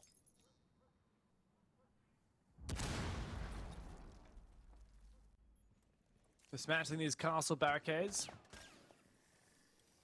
The Aruni gate breathes to life once again. Patience here from Jigsaw and patience from God Legion. It's the other Syria gate opened up for now. 30 seconds until it's ready again to be activated. Jigsaw is just waiting for this peak to come through, but at the moment, Elevator playing patient. This is, of course, meeting as the objective. You'd think it was Dorms. No, it is not. Elevator stacked utility up here, and Vast and God Legion to hold on. Once again, that Aruni gate cleared now using Jigsaw's Yana Gemini. Vast and God Legion sending a nice crossfire here too.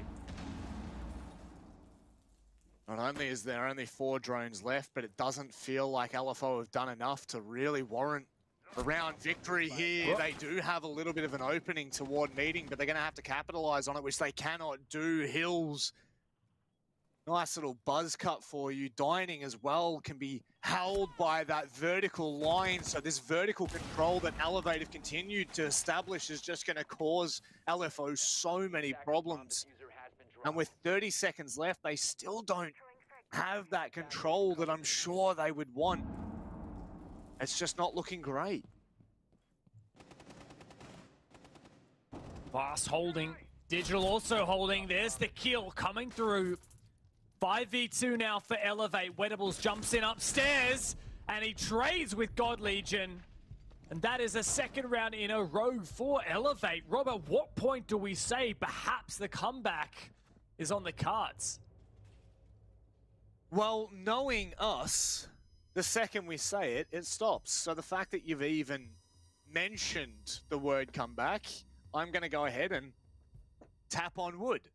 Because at the moment that Elevate are clawing each and every round, LFO will be getting really frustrated. That's 2 rounds in a row Elevate have shown utter dominance, only dropping 1 player on the defense.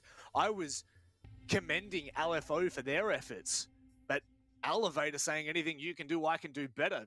And here, watch me do it. So to Dorms we go, and at a tipping point, realistically, it's 1 more round. 5-4. And that comeback is well and truly on. You know, when you're looking 5-1, you think surely there's no way, there's no possible way. But when a team can go the full sweep around every site, that's when the belief creeps in. And it's also when the doubt starts to seep through to the minds of the attacking side, which LFO need to be cautious of. For LFO, Oregon is not a map they've played a lot of. In fact, not at all with the new roster.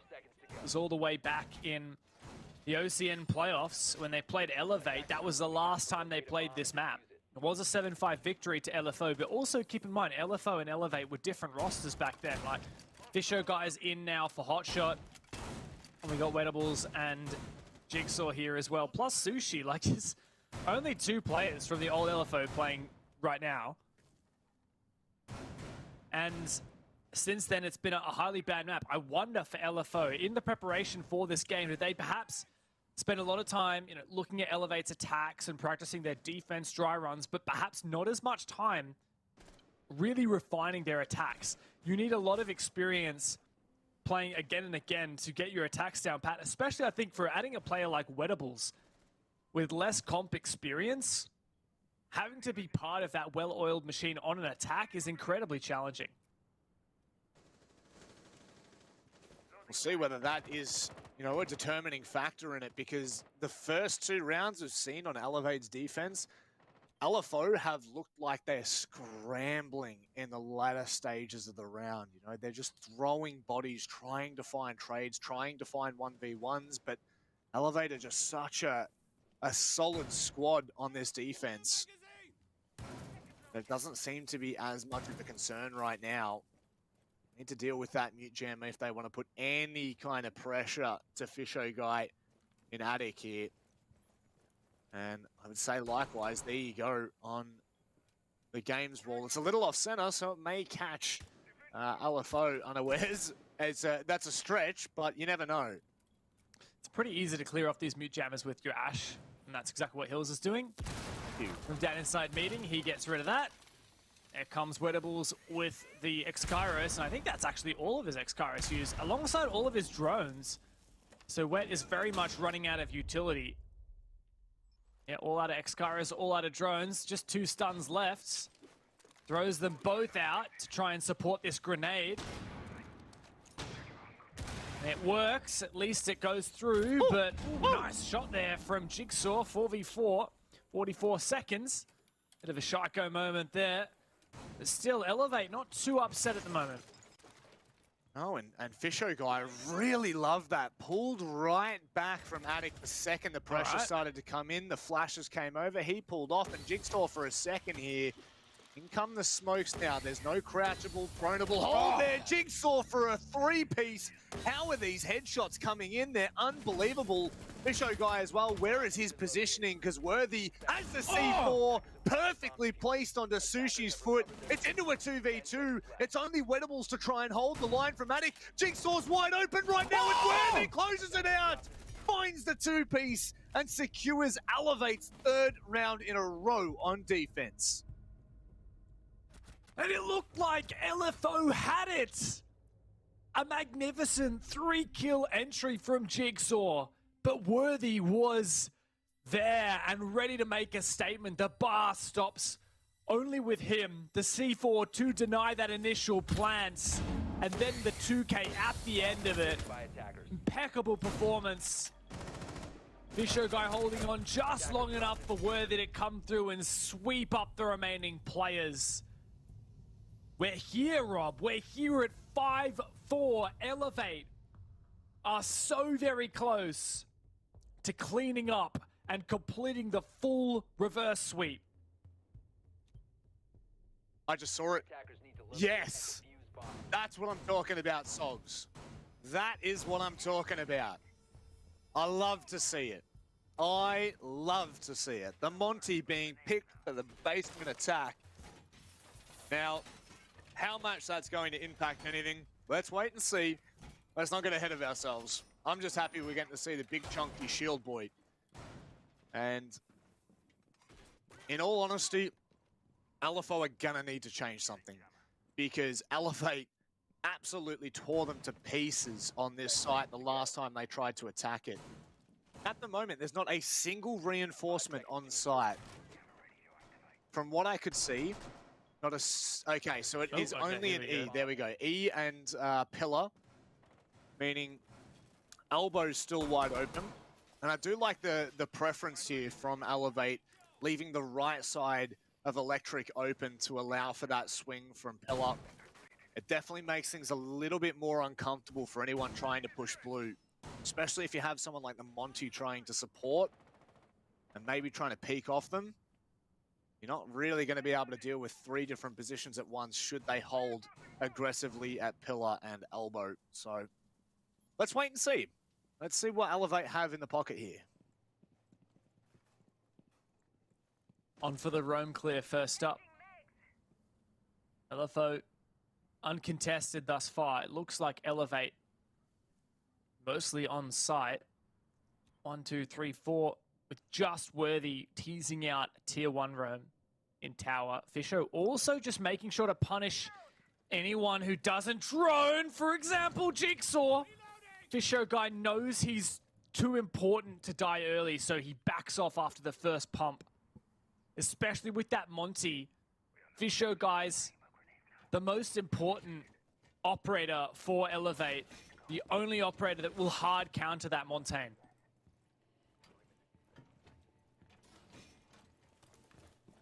Well, right now wasting a fair bit of time. Minute 30 on the clock as now they're starting to put the freezer attention on. And this is good. This is much, much better. But like you said, Dev, it's really going to come down to where Fisho Guy's playing from. This is excellent from Sogs, making so much room for the rest of LFO. But this is where things come to an impasse. You have that crossfire established from Laundry. It's going to be incredibly hard for Sogs to do anything here without the support from Laundry itself. There's the gas forcing him back. A C4 to follow. That forces Sogs' shield back for just a moment. The HP damage whittling away. That's a massive impact there for Sogs. He goes to rotate, but Jigsaw, 14 kills to his name. Spots through the drone hole. Oh, that's Fisho Guy, he's down. That's the gas as well, dying with him. And suddenly, LFO have the advantage. Sogs marching forward. This could be absolutely massive right now. There's one C4 left in the pocket to try and deny any sort of plant that Sogs decides to go for. Waiting for the contact. That's Jigsaw. Here we go. This is what we needed to see from Elevate. Sogs is going to try to stick it. The C4 is still in hand for Digital, but I don't think he's going to get into a position to throw it. God Legion finds something, but it's not going to be enough. There is no way he wins this in a 1 versus 4. He can get it through the drone hole. Have a taste of your own medicine, Jigsaw. But he doesn't get the kill. Going for the revive onto Vast. A teammate back up, rather Worthy, but God Legion goes down all on Worthy. C4 still there. That does a lot of damage, but not the kill he needed. 20 seconds in the 1v4. There's just no way he can make this happen. 12 seconds left, and it's impossible now for Worthy to clutch up. LFO take match points. Really well done from LFO there. They push into Freezer with the Monty. Sogs pushes up aggressively, enough to take the advantage, enough to take the space away from Elevate. They then put all of their attention across there, ensuring that Sogs can't move. In the meantime, he's legged it across to Laundry to help support whoever was already holding the Laundry stairs. A free plant once they've pushed everyone back from the site, and unfortunately, Digital, or I'm not sure who it was that was on the mute, just was not in a position to get that C4 off in time. And now we have it. Match point for LFO. No matter what happens from here, LFO have secured a point in this season of OCN. It had to happen at some point, right? I mean, these guys weren't even the bottom seed coming in this season, but they certainly look like the weakest team. And here against the strongest team, they're bringing a lot more than we expected. They're packing a massive punch, continuing to be the bogeyman, that kryptonite for Elevate, season after season. Dashing Elevate's hopes and dreams. No Monty this round, 6 picking onto the Ash for Sogs. The Nomad is a thing we haven't seen before from Hills, trying to deny a little bit of that roam game, that flank game, and lock these defenders down. For Elevate, though, also a bit of a diversion from their previous operator lineup. Vast, the main one, going for the Goyo instead of the Wamai, trying to bring more shields rather than more utility to protect the shields. And the other thing was that Malusi over for the Legion instead. Legion doesn't get a lot of play these days. But perhaps the idea is to try and stall out that Monty, which was teased out before 6 picked off of. Well, I guess you can't risk it, especially after what LFO have achieved in that round. And the question is, have they tried to repair a mistake that is not going to really showcase at all now? Worthy over at Big Tower Stairs up in the 2nd tier, as the rest of the team is on site and happy to play. Nice and relaxed. There you go. So he's actually at the top. He's at the 3rd tier. Just chill banging. Waiting for a good sign. At which, still no lobby presence this early on. And in that, a lot of intel can be gained. Jigsaw's been so good. 18 kills in 10 What? rounds. No way. Always there to open it up for LFO. Jigsaw, once again, turning it up. So much info gathered as well. He sees that shield. He sees all the ADSs protecting it. God Legion needs to hold true. LFO have everything going for them right now. And over the top, the ADS is burned. Jigsaw destroys that shield. God Legion, fortunately, backing off early enough so that he didn't take any damage to the fire. But LFO in such a strong position now, but fast steps up and takes down Sushi. That's the smokes off the cards, but Wedables gets in it as well. And God Legion just trying to duel Jigsaw, but he's so hot right now, and it's so hard to take him down. You just need to be able to support Digital at the same time here. He will be stuck between a rock and a hard place. It'll be Hills and Jigsaw if they don't show support, which it doesn't look like they're able to do. They're spread extremely thin right now, and that's just it. The rock completely knocks him out, and Hills is now on site. A 4 versus 2. Oh no, Dev, it's over. It's over. They're about to hand Elevate their first L of the season. God Legion verse 3, Jigsaw the 20 bomb to close out the game, and the first victory for LFO comes in the form of taking down the #1 team in OCN. Well, the curse continues for Elevate, and the buff that is Jigsaw has removed Elevate from the server. Unbelievable. Look at that. A 4.0 KD across 11 rounds. I can't remember the last time that I saw someone take 20 kills in OCN or in T1 OS. I cannot remember. It would have been a very long time ago. And that's the kind of impact you want from a player that's stepping into the roster for this year. What a performance. Honestly amazing, and a great game to do it in as well, where LFO finally have some points on the board, and it's not just the 1 from an overtime loss, it's not just 2 from an overtime win, it's the full 3 stack points against Elevate, who have been in that #1 spot on the standings. We'll see by the end of tonight whether they still are. But this is a turning point for both of these teams. LFO, their first victory. Elevate, their first loss. It's certainly a massive moment for both of these teams, which could turn the tide of their season. Certainly could. I mean, we were talking yesterday about ROFLCOPTERGG Elevate game and the fact that whoever took that game was, you know, really going to set themselves up for the first place finish. But after this, you know, this is where we've seen LFO crumble time and time again. This is 3 series in a row now that LFO have bested Elevate. It was OCN playoffs, and now OCN Stage 1 2021 is in the books. It's a curse. It's kryptonite. LFO just best them in every position that they get into. But I think one player that literally has done all the work there is 100% Jigsaw. I don't even know what else I can say. That is unbelievable. 20 kills and a 70% headshot ratio. What?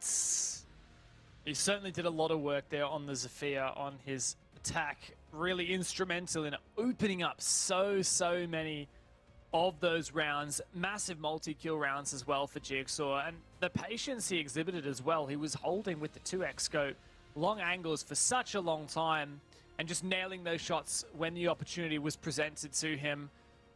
Holding things down for LFO and pushing when they needed him to. Fantastic from Jigsaw. That's really a showcase of what he can do. And of course, Wedables as well, his debut in second place on his team in terms of the kill count, 91% KOST. That's quite a stat.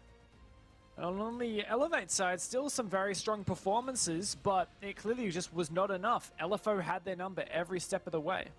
Yeah, there were many rounds where it just you know, we needed Fisho guy to stand strong and got a little bit unfortunate. Vast there, 2-9. Obviously, KD doesn't tell the full story, but you know, it is obviously a grim day for them because it kind of overshadows everything that they've achieved so far in OCN and the 3 play days that they've been in. Is this performance like the linchpin in what we now look back to as inconsistency? It's hard to put your finger on exactly one thing. I don't know what to exactly describe this as, but there's no doubt that this is going to potentially have a ripple effect for Elevate and for LFO as well. You know, I think they've finally gotten some confidence that they can play it out here in OCN despite the significant roster shuffle and coming in and having a really, really poor first 3 games. But hey, this is their chance. They've finally gotten over that first hurdle and they've continued their excellent head-to-head score against Elevate. Yeah, time to just shoot up and not even just dodge out of those relegation spots, but there's still a significant chance they could make playoffs. It's top 5, remember? So there's still 4 games left, or 3 games left for them. Still chance. Well, I'm sure they'll be fighting for playoffs, and we can actually hear it from Sogs himself. As you said before, Dev, hear it from the horse's mouth. I'm not calling you a horse, I promise. But let me get this. What are we thinking? Are we thinking playoffs now? That's a huge W to be taking as Elevate were undefeated. Yeah, look, playoffs, it's not even that we're thinking playoffs now. Playoffs is always been on the cards. In fact, we went into the season obviously with high expectations, regardless of whatever roster changes and difficulties we had. But yeah, no, playoffs is never left the mind or the goal. So yeah, no, we're keep on keeping on, really.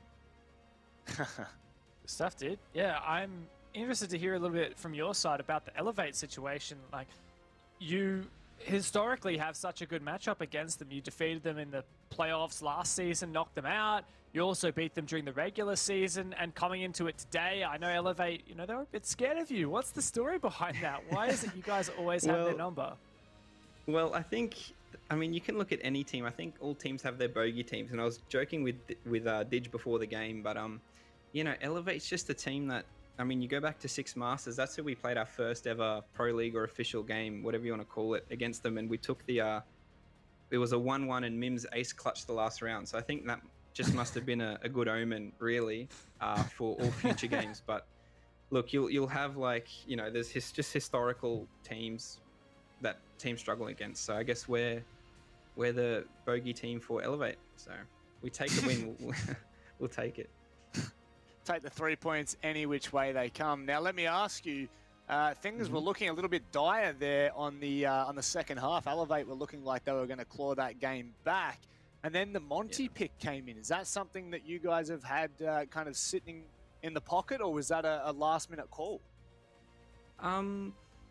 It's more so with our play style. Like, per se, we haven't really scrimmed and run a Monty and planted there before, but really, especially in the best of 1 formats, you've just got to be flexible and know what type of, 1, aggression you need to bring to teams, but 2, what operators just can throw them off. And I think just the brute force Monty brings you to just push through the ground, because we're struggling with our couple attacks. We started losing just because we couldn't take the ground.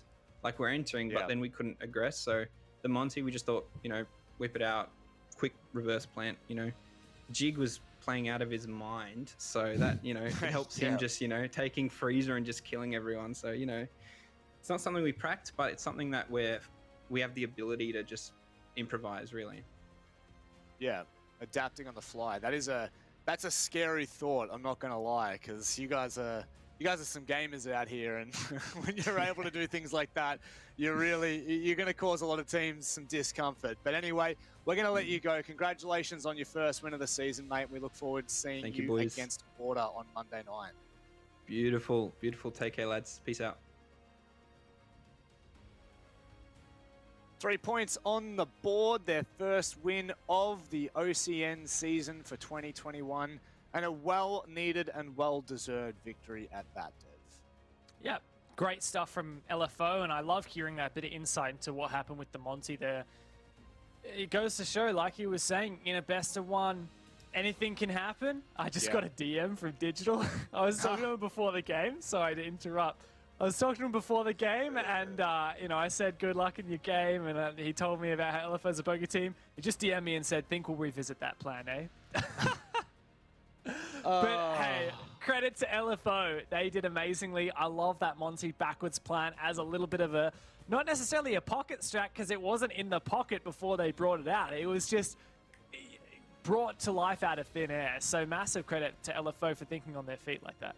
Yeah, it was quick adaptation, and now they've taken the 3 points. That's all that really matters at the end of the day. Ladies and gentlemen, that was our third matchup of the day. We have one more to go, and it's sure to keep you on the edge of your seat. After the break, it's Rhythm taking on Bliss. We'll see you in a bit.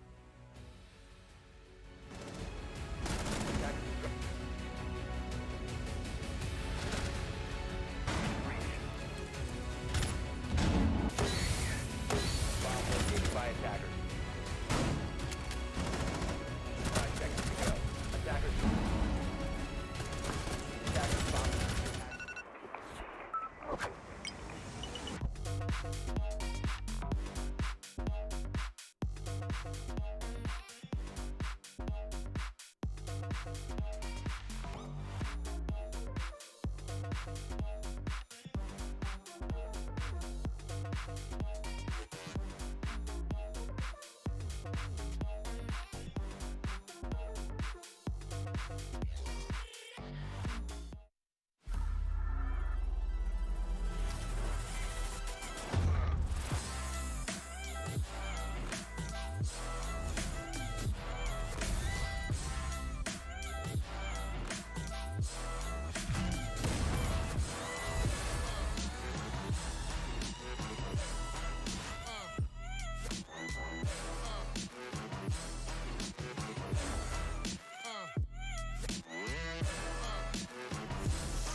My name is Marty Koshnam, and I'm an entry fragger for Team Bliss. But what you don't know about me is I'm an actual athlete, unlike the rest of these guys. I play mainly 2 sports, being soccer and basketball. I used to play Division 3 at a professional club. I'd say I'm pretty much better than everyone that competes in soccer against me or basketball. I guess it was just watching a lot of Messi and just getting inspired by that, and I'll just take it on the field, and then from there I guess magic just happened. My biggest achievement in sport would have to be the MVP award back in 2015. My most memorable moment would have to be when it was overtime 3-3 and I scored the winning goal. Nothing too fancy, just a standard kick. The worst thing I've done would probably be when I slide tackled someone and I kind of injured him. He ended up breaking his ankle. You mean you ended up breaking his ankle? If you say it that way then. I definitely did stop the goal, that's for sure. The siege operator who would be the best soccer player would be Capital because he already shows off his skills in his elite skin. I definitely got the inspiration from my brother as well. I used to watch his games all the time. Unfortunately, he was a tier above me, so I never got the chance to verse him, but I'll definitely kick his ass in Siege. My name is Jacob Stefancic, and I play fragger for Team Rhythm. But what you don't know about me is I'm literally always listening to music. Whether I'm doing something with friends or family, or I'm in scrims, or I'm even sleeping, just always listening to music. I think music helps a lot with just like relaxing and just a really powerful thing. I just have a big playlist and put it on shuffle. Whatever comes on, from like rock music to rap. I think it's something like 13 or 14 hours. My dad got me into the more like rock and rap style of music, and my mum got me into more like EDM and like kind of trance type of music. Even when I play drums, I do have my right earphone on my ear, but it's just my left one's the only one in. I'm sure people are always frustrated that I'm listening to music, but no one has ever interfered and told me so. I'm actually a really heavy sleeper, so music's never woken me up, like in particular. I had a picture frame fall once and like glass broke all over the side of my bed, and I just slept through the whole thing. And my mum walks in and she's like, what's going on? And I'm out cold most of the time. The siege operator that I believe has the best taste in music would be IQ because of her elite animation where she's jamming out to tunes, some EDM, getting the vibes high.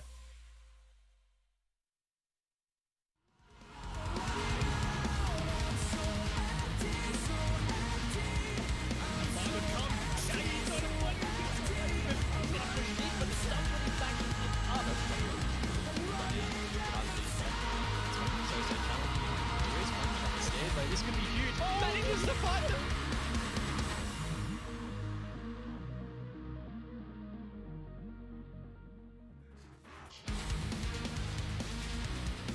Into the last game of the night. It's been a long one, but it is coming to its sweet, sweet conclusion. Before we get there, though, we must take the time to thank, of course, our wonderful sponsor in Livin. If you guys want to rep some of the cool merch that we've got, we're both wearing it actually tonight. Super comfortable, super nice, and it's also damn affordable. It can be even more affordable if you go to the store and type in OCN15 into the promo code. Give you 15% off all the items in the store. Not only that, exclamation mark, there we go, Livin in Twitch chat, and it'll take you right there. So that's all you need to do. It's pretty simple, it's pretty easy, and I honestly will vouch for it. It is really comfortable merch and really good quality. Dev, we're now coming into it. Do you want to say anything about Livin? Let me ask you that. Do you want to say anything about Livin? I do my little bit, but do it. I know we always say this, but the message is not to be understated. Yep. In, you know, the modern society, we don't talk a lot about mental health. It's definitely stigmatized, and I want to break through that, like Jigsaw entry fragging into sight. We want to get rid of all that stigma, and we want to say it ain't weird to speak. So that's the message Livin says, and it's one that I totally love. Yep. It's one to live by, that's for sure. It's one to move on by as well, because we're moving on to the next matchup. Rhythm and Bliss is what we have on the cards for our fourth and final game of Playday 4. Now, if the matchup previously didn't do you justice, if the Order Knights game didn't do you justice, this one surely will. Both of these teams, as we came into this season, we had some question marks around where they were going to be performing, how they were going to be performing, but both of these teams have surprised us. And starting with Rhythm, I think that they don't want to say that they've shocked me with their performance, but they have beaten, okay, this is crazy, they've beaten Order and Wildcard. How nuts is that? Feel like they just got to take down Knights and Elevate, and then we're crowning Rhythm as the champion. These guys are taking the scalps of some of the big hitters in the region right off the back of being relegated. This is the team that got relegated. They came through OCN last season, went into the relegations, got knocked out by Rhythm and Bliss. Who is their opponent for today? Rhythm, these guys have made a massive change since the relegations, brought on Ghoul and Supremacist. Now, Ghoul has had a long history within the comp scene in ANZ, but not so much at this level, not at the tier 1. And Supremacist is very much a fresh one, plucked out of ranked, and he has had an amazing performance and also some fantastic interviews, which I really enjoyed yesterday. And look, if Rhythm win, we might get to see another one. I'm confident that we're going to as well, because Bliss, look, I mean, I'm not, okay, that's not fair. We're not going to see it because Bliss, but this is a good opportunity for both of these teams to walk away with 3 points here. Both teams, we had assumed, you know, they weren't going to be as competitive, and now they've turned the tables. I do have to say, repix, I don't, you know what? I don't even give a damn at this point. We're going to call him Pix, because that's how frustrating it is.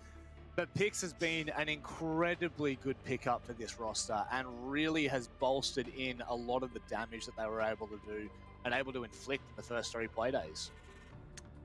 Yeah, for sure. He was MVP of last night's Playday, I believe, and he's certainly been stepping it up. Massive entries on the Zephyr. Looks a little bit like what we saw from Jigsaw just now. But also big performances across the board. I know Oda's popular with the Twitch chat. Shade also has had a lot of big impact plays as well. So if Shade's up to something, you definitely want to be watching it. Yeah. And look, these guys, Bliss, you know, Ferox last year, Fury in the past as well. They've had a long history in the region. Shade and Todd, some of the most long-time players in the OCN region.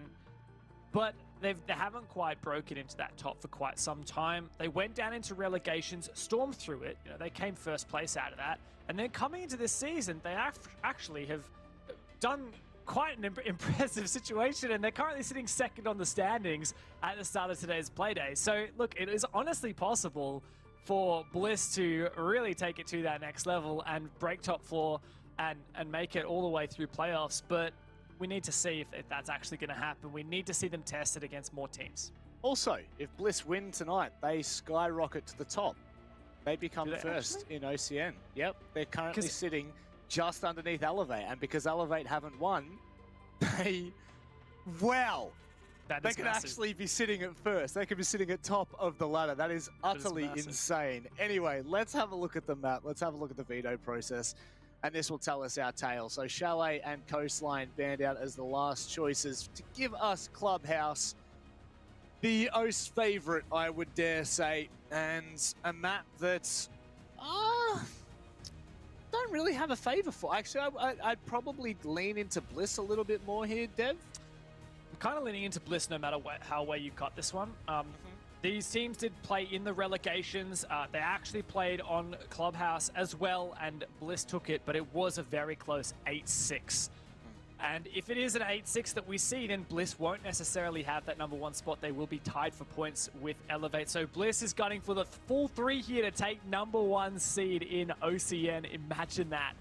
And look, Rhythm, they've shown that they do like to play Clubhouse. They've beaten other notable teams such as Elevate and ROFLCOPTERGG on this map in the past. But when it comes down to game day, anything's possible. That has been the biggest theme for OCN so far in the first 4 play days, is really anything is possible. If you don't believe us, literally go back and have a look at any score from any game, and you will see that anything is possible. And so Bliss need to step into this with caution. They take the 3 points, they rocket up to first on the ladder and set themselves up for an incredible second half of the season. Rhythm, they are gunning for this win. Rhythm are certainly keen to get themselves back into the game after taking down Wildcard yesterday and Order the week before. Next up for the chopping block is Bliss. Rhythm have their work cut out for them though. Bliss, I've been told that they've been a little bit out of practice at the moment. Sorry for a second. Are you banning the Ash? Are you counter banning Supremacist right now? Is that what's going on? I like the Supremacist ban. That's cool. That's cute. I like how this gets spicy, dude. I like how there's no reply in the chat from Supremacist himself. Like, he was the Ash player yesterday. And just nothing in the chat about it. He's keeping cool and calm. I'm the proof he's not a one-trick, I guess. The one-trick pony, hey? There's plenty to show. I was really hoping we were going to get some spicy bans after that Ash play, but that's okay. It does, however, leave Thatcher on the board, which, you know, I feel like is never seen in OCN anymore. So that will obviously open up the gate. Well, there you go. That's something a little bit more left of field. Yeah, I really like that. If I looked at back in history, Mute's been something that Bliss have banned a couple times before. They actually banned it in the Elevate game last week and in the LFO game last week. So Bliss, clearly, they don't like their drones being impeded whatsoever. They like to just get that out of the way nice on and early. And that may well throw Rhythm off for a bit of a goose chase. So we jump into it. First thing I notice is Supremacist on the Zephyr instead of that Ash, seeing if he can play the Ash substitute. Also, Yana is in. Yana's another good Ash substitute. She has the 3 explosive these days, the 2 nades and the Gun 6. We've seen a lot of teams bring her. Ghoul 6ing onto the Hibana, making sure we got 2 hard breaches there. Likewise, Maestro being 6-pick out for the Bandit. So, let's get into it. Snap Fitness community vote. That is the closest we have seen a community vote yet in OCN. 4% between the teams. And it's actually favoring more into Rhythm's side. So there you have it. That one will be interesting to look back on as to whether this is a blowout or a close match, because it does really have the potential to be an utter blowout of all proportions. And in all honesty, I'm going to do the Xenox. It could go either way, Dev. It could go be either a way. blowout for either of these teams. I have a feeling that this map's going to go to overtime, just like their clubhouse game during relegations did. Now, I can't tell you which one will win. I think I'm very eager to see how Supremacist is affected by this Ash ban. Is it just a Hail Mary from Bliss? Will Bliss come into it on hot form? We saw that yesterday Repix was certainly hitting his shots. Despite, from what I heard from Todd, Bliss has actually not had a great practice schedule as of late. They've been a bit interrupted and haven't had as many scrims as they would like. What is the counter here for the Bandit trick? Supremacist with the Nomad. Big. Oh, okay, wow. He just misses it. No. What, Naz? Oh, I guess that's still pretty worth it. if he managed to prevent that second ace Selma from detonating, I guess it's worth it if Oda was a dead man, but a bit unfortunate there for the poor guy.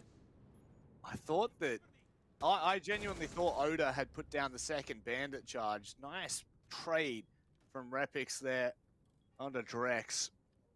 That is, of course, the Thatcher gone. I believe there was only one more EMP left in the pocket, so with nothing really open on the CCT wall. Okay. Cool.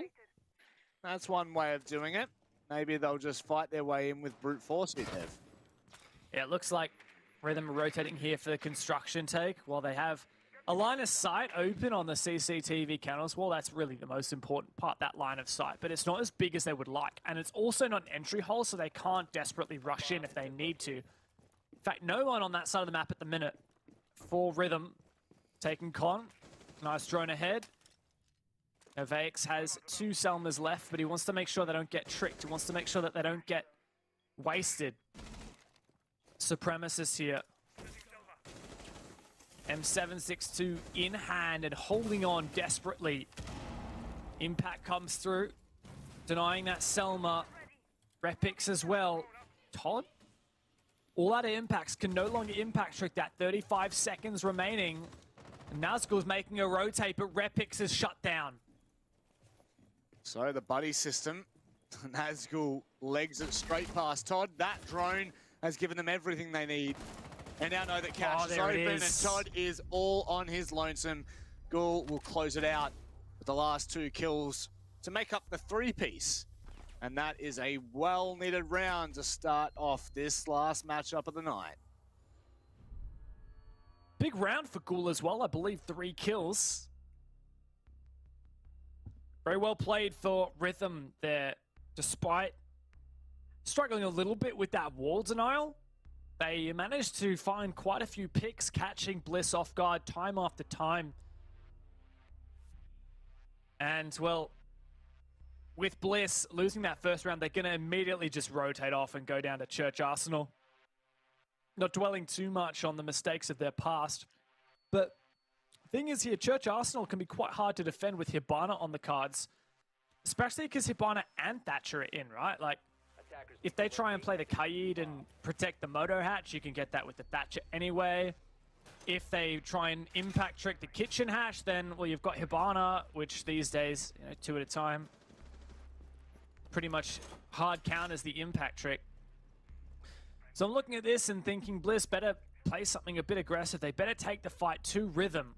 And I want to see someone like Repix really step it up and really start to lean into his fluidity and mechanical skill and try and throw a spanner in the works.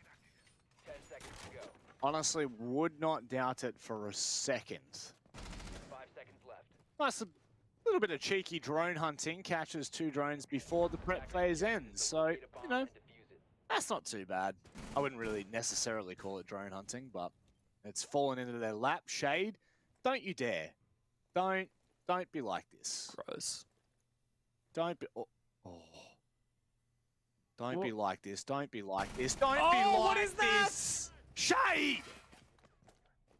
He throws Shade all the way out there, right onto Supremacist. No chance he saw that coming. What a disgusting bullet hole peek.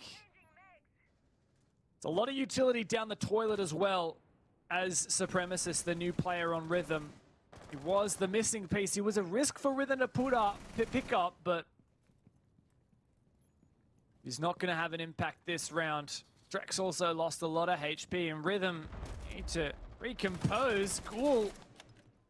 Really desperately trying to win that fight, but Bliss are taking Rhythm by storm and just keep beating on that drum. Well, when you can, get yourselves on a roll and make things as hard as you can. And this is a great call from Team Bliss. They find the early pick. They manage to make not only do they make it a little bit more fruitful for themselves, but they've now doubled down on the site. They've rejigged the site to how they would have wanted it. And now they just sit. They wait. They say, Rhythm, you come to us. Let's see how good you are. Oda in Arsenal. One Selma detonated on the kitchen hatch. One more or two Hibana x Kairos are going to be needed to finish that up. Destroying that Banshee, using this vertical play to try and squish those players on side. Oh, no! Just saw the feetsies, but didn't tap him in time. Oda still dancing around here. The hatch not open as of yet. I feel like Rhythm should be able to punish this better. They do have the opening, and now that's going to force that player out behind the bar. Todd makes it away without a scratch. How on earth? What? Oh, geez, that is a cheeky nade. That was stuck in mud. Free kill for Todd. And there's one more on main stairs as Leb is actually the last to remain period. Done. Why do you beat that?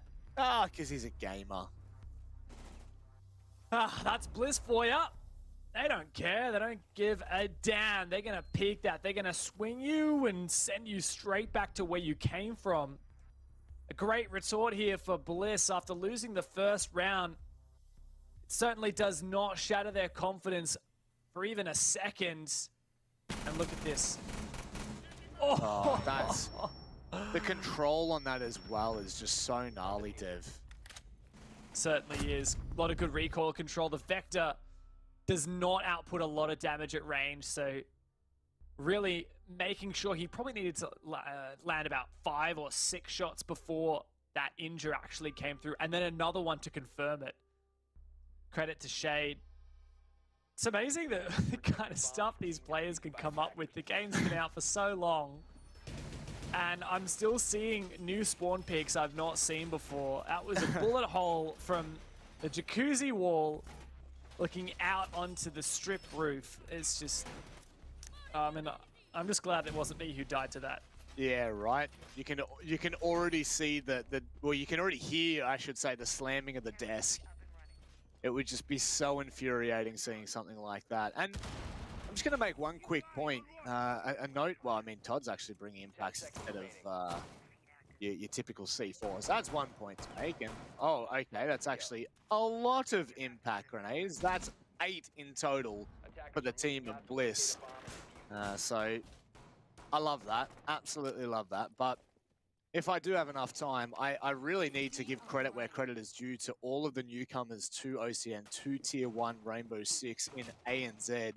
Players like Repix, players like Supremacist, Ghoul, and of course Jigsaw in the previous game. They have all held their own, and Wet as well. It's been incredible to see the newcomers really do some damage in the first 4 playdates. Certainly has been a pleasure to witness. This time around, it's actually the Maestro for Oda instead of that Bandit. Not contesting at Kennel's Breach means it's pretty cut and dried for Rhythm to open. But at least Bliss haven't lost a player early like they did last time. Attackers have located a bomb. No, Vex drone has gone from CCTV all the way through to Con without being taken out and played a little Well, did a little bit of a tango with Repix there, but so much information they've been able to gain there. May have been more use on site, but for all the impacts that Team Bliss brought, I should say, they were still able to get that CCTV wall open for a vaultable plus a murder hole. And speaking of a murder hole, Dev, that is one of the tightest ones I think I've seen in a long time. I don't know about you, I can hardly see anything through that. Nazgul's got some binoculars there to hold that angle. As the breach goes out onto Con, cash wall. Ghoul has so many extra Hibana pellets to make this work. Big run out from Shane. Doesn't find anything. Actually, I feel like that's the shade of old that we haven't seen for a very long time, almost since the Fury days. That's how long it's been since he's done something extremely cheeky like that. The cheek on Oda to even try and peek there. No fakes, rips their head off of Shade, and Bliss are taking a taste of their own medicine. And there's the player on the balcony. Drek steps up, Noveix locking down that diffuser. Repix hears it, and after cleaning up one, he's hungry for more, but cut off from every which angle. Nazgul, the last player. And Supremacist and Gould together lock out that round for Rhythm. Oh, it did look like the server wall obviously came back to haunt them. And it's not a comfortable position for Team Bliss to be in here. They're letting rounds slip early into the hands of Rhythm, who have already shown full well if you do give them the inch, they will take you a mile. With teams like Order and Wildcard under their belt, they could actually make a late surge into the top 4, top 3 even in OCN. It's possible.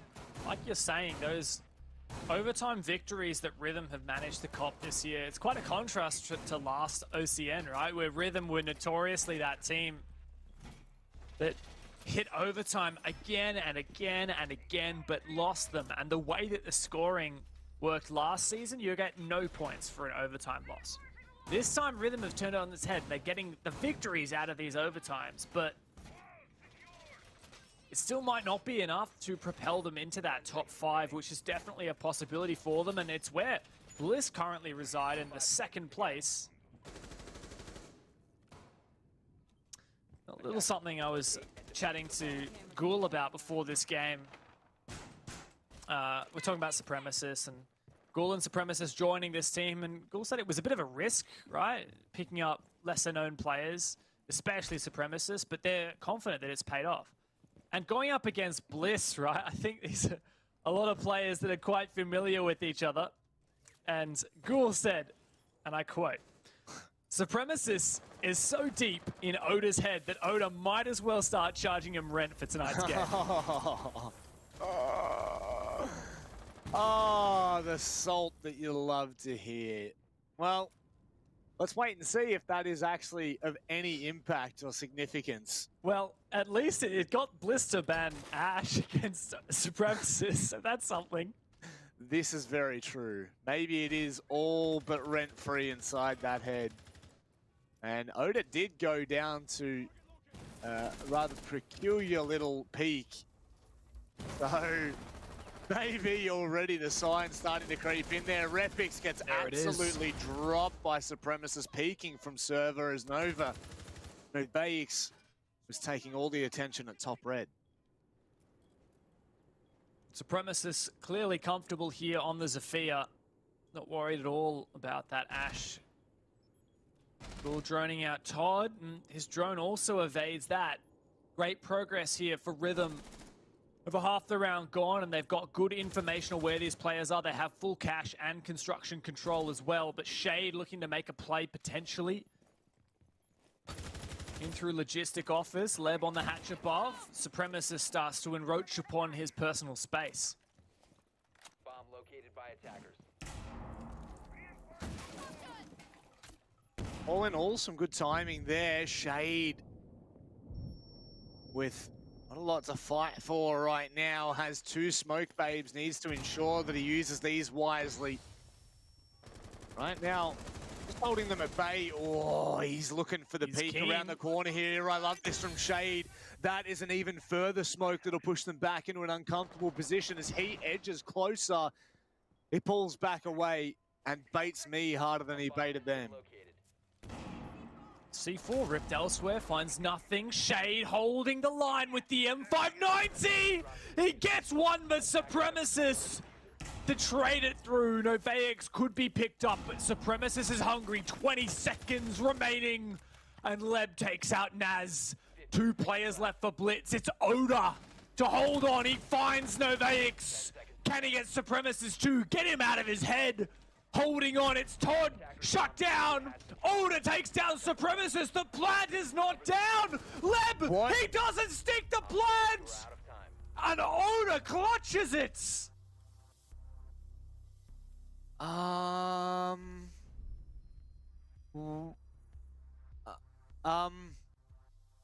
What has just happened? Rhythm. It literally looked like they had everything going in their favor. A 3 versus 1 at one point against Oda. They had crossfires established. That peak there is what completely threw the spanner in the works. There was no opening for Ghoul to support, and that is what comes to the demise of Rhythm. Wow. That is insane. And now Team Bliss, I would say they're handed a little bit of a fortunate round. There's no doubt about it. That should have gone to Rhythm, but I feel like Oda is climbed out of that tendency of Supremacist's head and took his head clear off. And in that 1v3 to hold down the line with that bullet hose, massive nerves of steel for Oda, but not so for Leb. He had to stick it. He had to trust his teammate to cover, because if you peek that and you don't get that diffuser down, you're losing that round on time. Leb didn't know if his teammate was covering him. I don't think his teammate was, but you have to stick it through and trust your teammate for better or for worse. It didn't happen, and Rhythm, that was just such a pivotal moment for them, and it's something you've just got to move past. You can't dwell on it. Yeah, you see, just to put a bow on that round, it was actually Ghoul who was caught out on Jacuzzi with no openings in that shower, that bathroom wall. So it just completely left him with no line of sight as to where Oda's position was. And now as we move on to this round, Todd, fortunate enough to be alive there. Nazgul would not be able to fight Drex on that awkward line. And that's a lot of noise Nazgul's making there, and it should initiate the rest of Rhythm to make a little bit of a move on now. 4 players on site with 1 still over at Secret, which is Repix. And Drex just ever so cautious in Garage. It's got to be slow and steady here for Rhythm. Last time they attacked this bomb site, Supremacist fell victim to a spawn peek from Shade, and the aggression from Bliss was just putting Rhythm offside too much to handle. So we need to see Rhythm slow and steady, and while they have lost 3 drones in this process, they've at least taken the map control. Still haven't completely finalized this map control actually as of yet. They better get a move on though. I think that this is still a decent position for Rhythm. They just need to convert this mid-round, start getting that vertical game going, start opening these hatches and shaping up for the execute. Jeez, it does seem like it's taken them a fairly long time there. Out comes one of the C4s, doesn't connect. In fact, it opens up a pre-established vertical line, and Leb might be able to find whoever that is running underneath. Now stuck at the back of Armory. It's Oda on the other side. Leb chasing around. Hasn't been given the opportunity yet to find that kill. Still 3 impacts on the side of Team Bliss. And nothing comes through to deny. 25 seconds though. Leb has to make sure that this nade clears that shield. There's a Wamai on the other side. One more nade left. Does Ghoul have any more flashes? They have to burn whatever util there is there. Nade comes through, gets the Vulcan shield. Here's the drop. No, Faix goes down. Oda here in the midst of the smoke. Nazgul feeling the pressure. Leb, he can't land the shots. The blind is denied. The knife, but it's not enough. And what is that chaos from Bliss? Wow, these are some insane rounds right now. First, it was Leb struggling to stick the defuse in the round prior, and then on this occasion, he could not hold the push from the players. There were just too many angles to try and take. And it falls once again at the wayside. Right now, we could be staring down the barrel at a 4-1-1/2. The Team Bliss, they're just getting it done. It's as simple as that. And now we head back to the top floor at CCTV. Attackers need to locate and defuse. I'm starting to feel like Bliss is really winning this mental game. They are just poking and prodding. Rhythm lost. When it came down to that late execute, Bliss had every single opening and they just flooded. Uncontrollable is what they were. Rhythm couldn't deal with it. Took too long to clear the map and just too long to prepare for that execute. By the time it came about, it was too desperate. Now we revisit the CCTV bomb site, right? And Oda has once again made a rotation out of his operators. He's on the Kaid now. No more Bandit, no more Maestro. You have the Goyo, though, as the big change here. Shade previously on the Malusi. That switched over to Todd. No, Valkyrie. That's the thing that's been omitted here.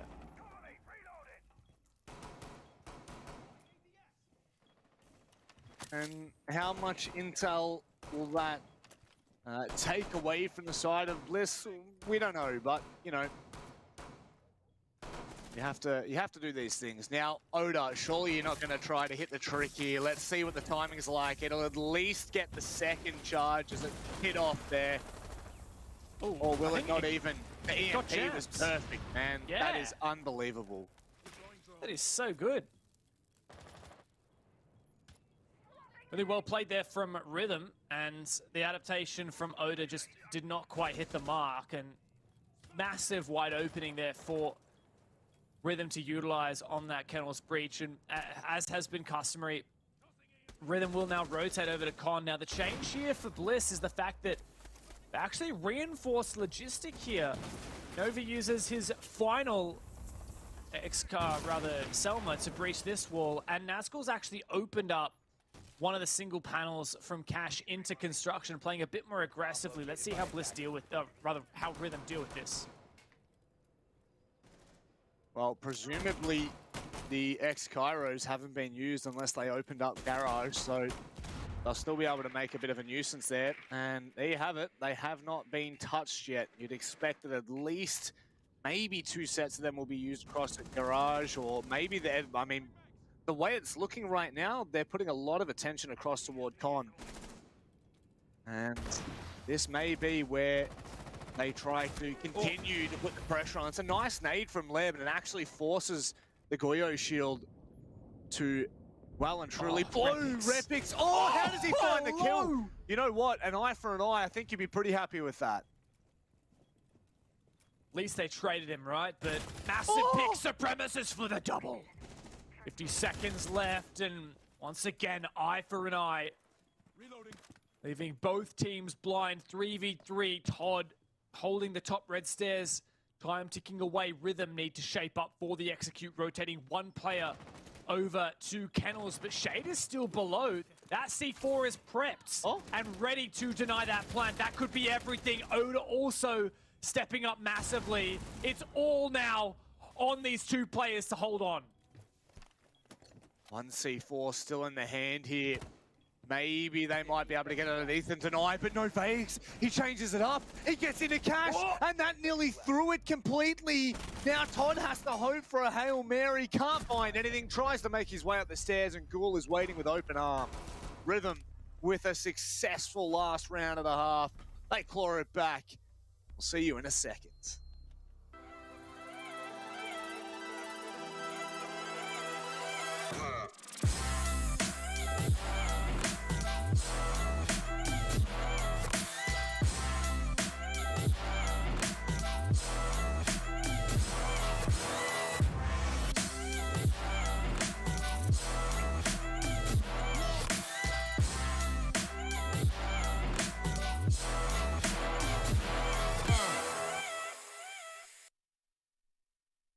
So 3-3 goes the half, and Bliss now swapped to their attacking side, hoping and praying that this will show more promising signs, because I feel as though they've let Rhythm a little bit too much into this game.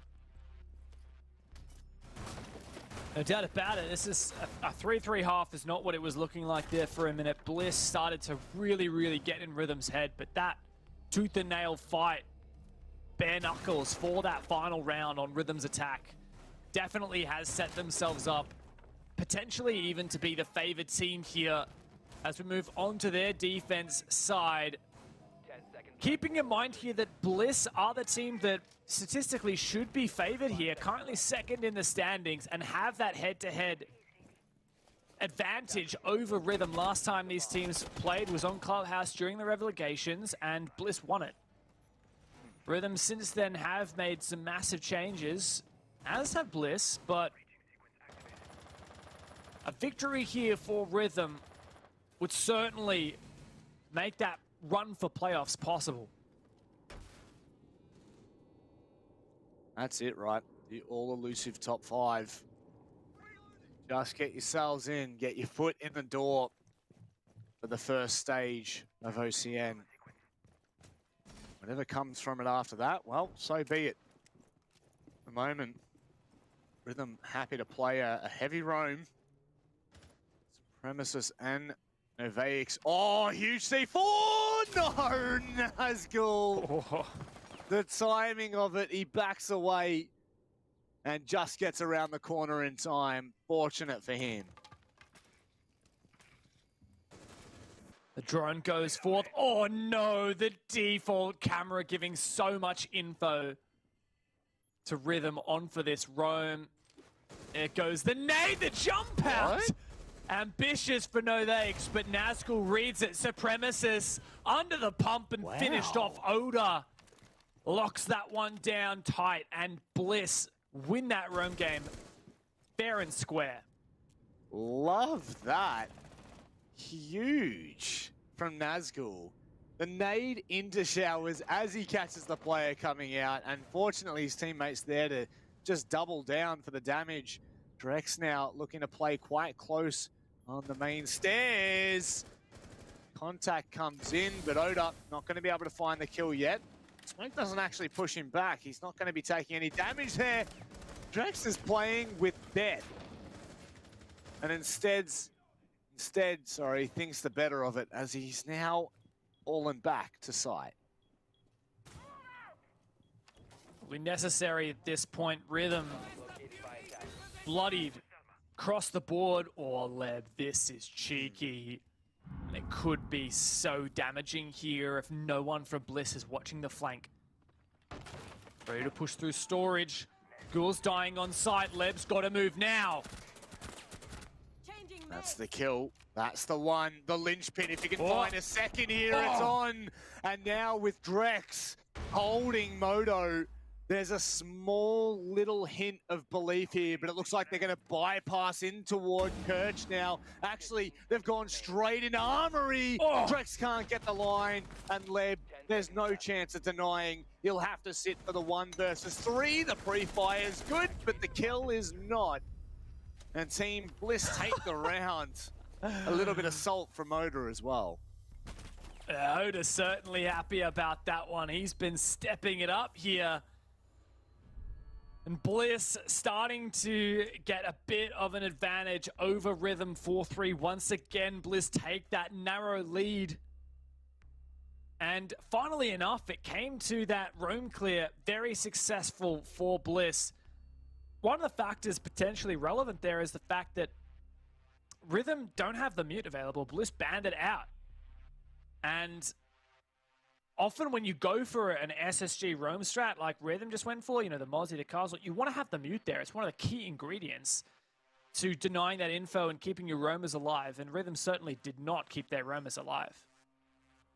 You know, and one of the insane parts about what's kind of happened there for Team Bliss is they, with a minute left, they only had 3 drones. So they were going in pretty much blind. Unless all 3 drones were on site and could pick out where those anchors were, they were going in blind, and they still managed to be able to fight tooth and nail.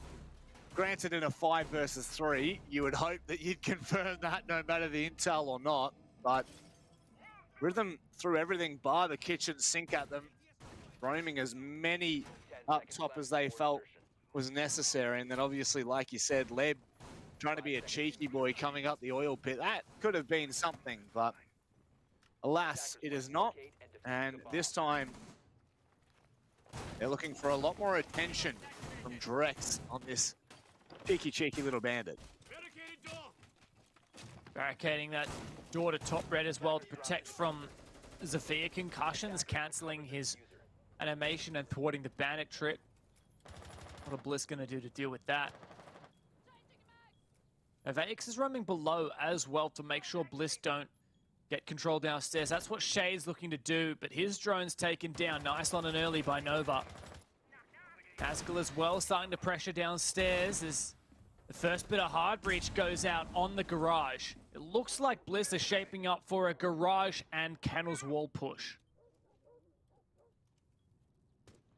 The attacker's bomb diffuser has been dropped. Attackers recovered the bomb diffuser. So 2 minutes in, and it looks like Bliss are sitting decently comfortable again. Drones aren't too much of a concern this time. Still got 6 up. Nazgul just taking a little tickle there, wherever he may be. But apart from that, it's been relatively quiet other than the openings in garage there. Finally, it's going to be Shade to put a bit of attention there, but he's going to be careful because Bliss is going to be right on top of him. And that on the left side should be good.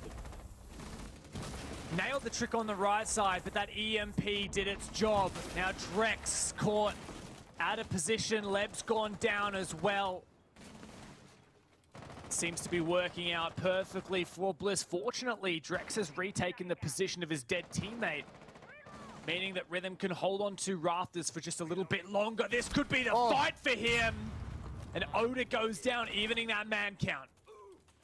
Nazgul now inside, needs to be careful of the C4. It's actually thrown a very decent size there. Drex is going to be forced out, but hits the shot into Repix. Flashes galore, and the trade comes from Shade all the way out by Kennels, but it's trades back and forth, Dev. A 2 versus 3, and Team Bliss have lost their momentum in this round. The perfect swings from Supremacist, making sure that Drex's death was not in vain. Tough position now for Todd and Nazgul. Rotate opened by Naz. 30 seconds, still some time to play with. C4 steal in Supremacist's pocket. What is that, Nazgul? Todd now to clutch at 25 HP. Oh, they don't know where he is. Oh my God. Oh, I thought that was it. The trigger discipline was unbelievable, but no, Vaix swings back just at the right time. Oh, wow. That actually could have completely destroyed Rhythm there. But well done, regardless of timing. It was a nice hold, and you do have to highlight Drex's performance there. Yeah, no doubt about it. Rafters was such a pivotal position for Rhythm to hold, and despite Leb dying really early, holding that, Drex just retook it after he lost that bandit trick. And he gets 2 kills from Rafters, and even after he was traded, Supremacist swings Kennels to trade back again.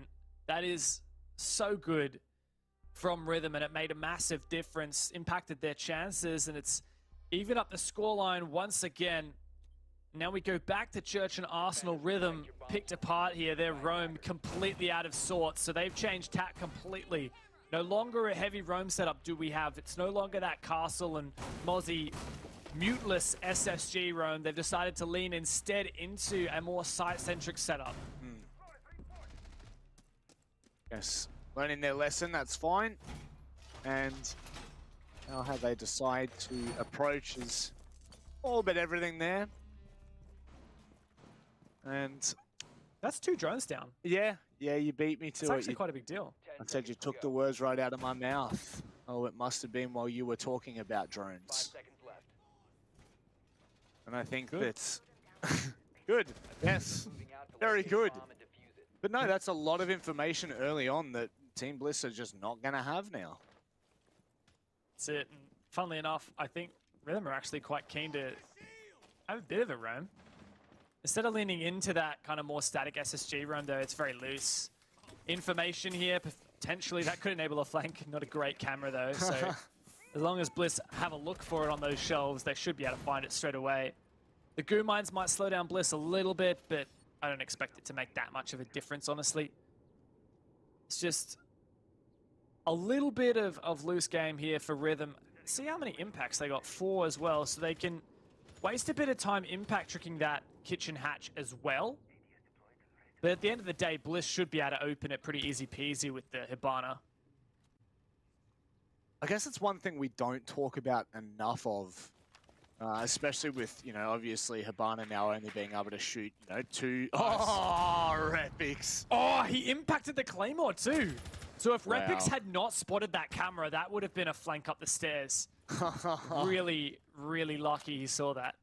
Wow, that's a 5-head moment right there, and a little bit lucky as well. And does he turn around and spot the other cam?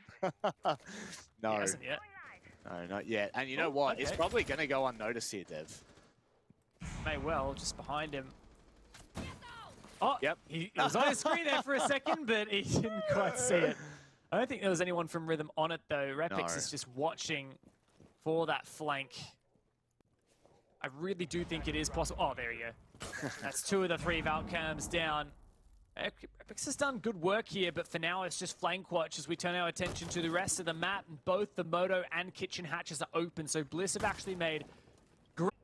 Yeah, look, this is tough now for Bliss. While they do have kitchen hatch open, it looks like they're pivoting now for a church take. Breach on the wall as well. And the diffuser in Shade's hand, but first pick goes the way of Rhythm. Bomb located by attackers. Patience is the virtue here for Shade and the rest of Bliss. They might be able to find a freebie here. No fakes. He's going to hear the sound cue. Nice double peek. That's what you want from Bliss. Oh my God. Well, when it rains, it pours. And I'll tell you what, Rhythm are snoring now. They have been put back in their place. A 4v5 to a 4v0 Blitz's execute was impeccable. Great timing, great openings, and some nasty shots there. Shade, we got to see his perspective on that flick to take down Nova on the Legion. Perfect, and that's 2 attack wins for Bliss onto Church and Arsenal, forcing Rhythm to reconsider and float over to that gym objective. So it's a great place for Bliss to be in right now. Attackers need to locate and defuse the bomb. They just have to be able to capitalize, and giving Rhythm too much room to breathe, they will 100% go to town with anything that you give them. So that's already been shown in many of these rounds. The extended cash and CCTV hold.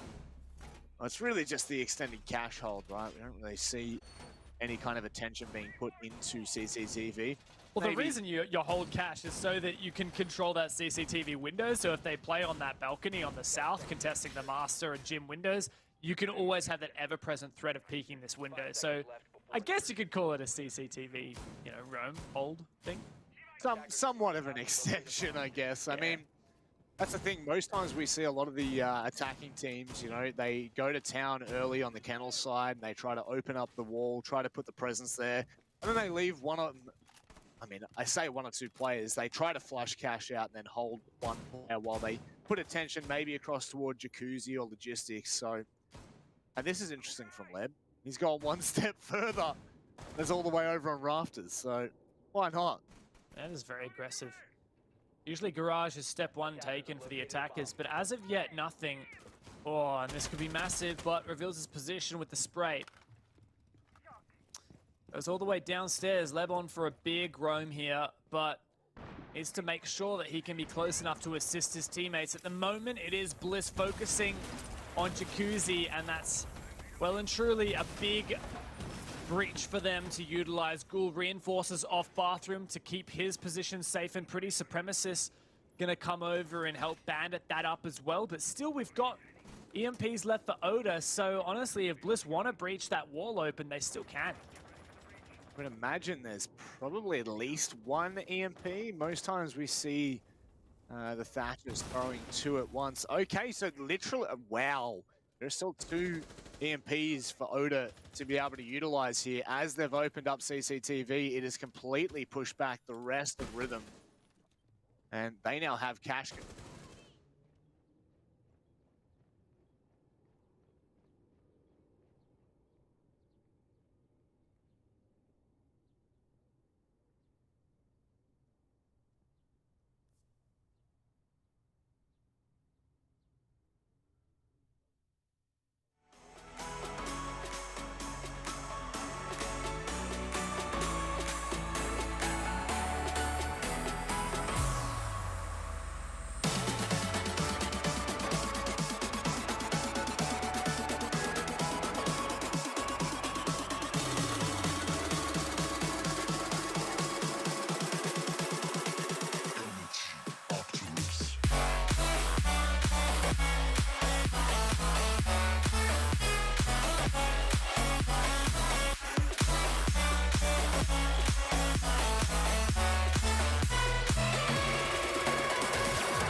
your soul and I recognize every single line, every single roadblock.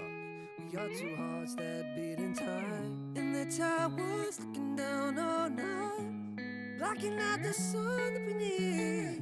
Maybe we can change our stripes and colors. You're the only one I see. And I take it all or nothing at all. Driving through the night till I'm at your door. Go outside, stay up all night. And I take it all or nothing at all. Driving through the night till I'm at your door. Go outside, stay up all night. Sleep through the sunrise.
up all night.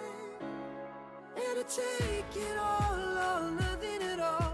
Driving through the night till I'm at your door. Go outside, stay up all night, sleep through the sunrise.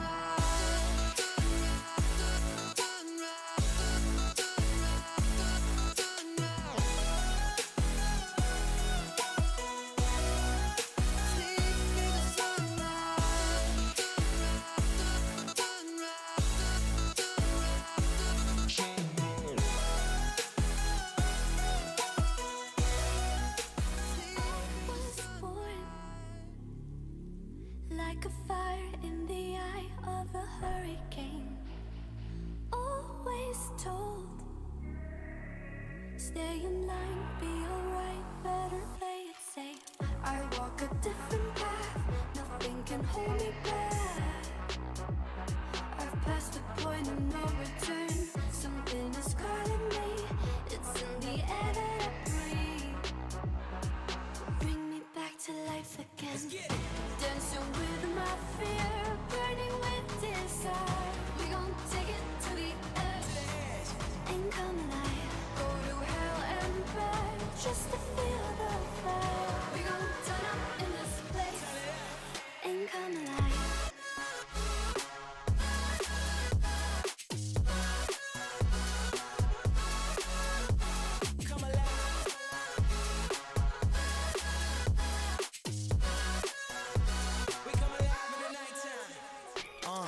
Fly so high they can't touch us. So top notch, none above us. We done came so far, now we up now. Had a vision, stuck to it, never back down. Never had much, now we own the whole thing. Spread it all around the world, watch it all change. Came alive, now they all see the greatness. Light shine so hard they can't take it. Dancing with my fear, burning with desire. We gon' take it to the edge and come alive. Go to hell and back just to feel the fire. We gon' turn up in this place and come alive.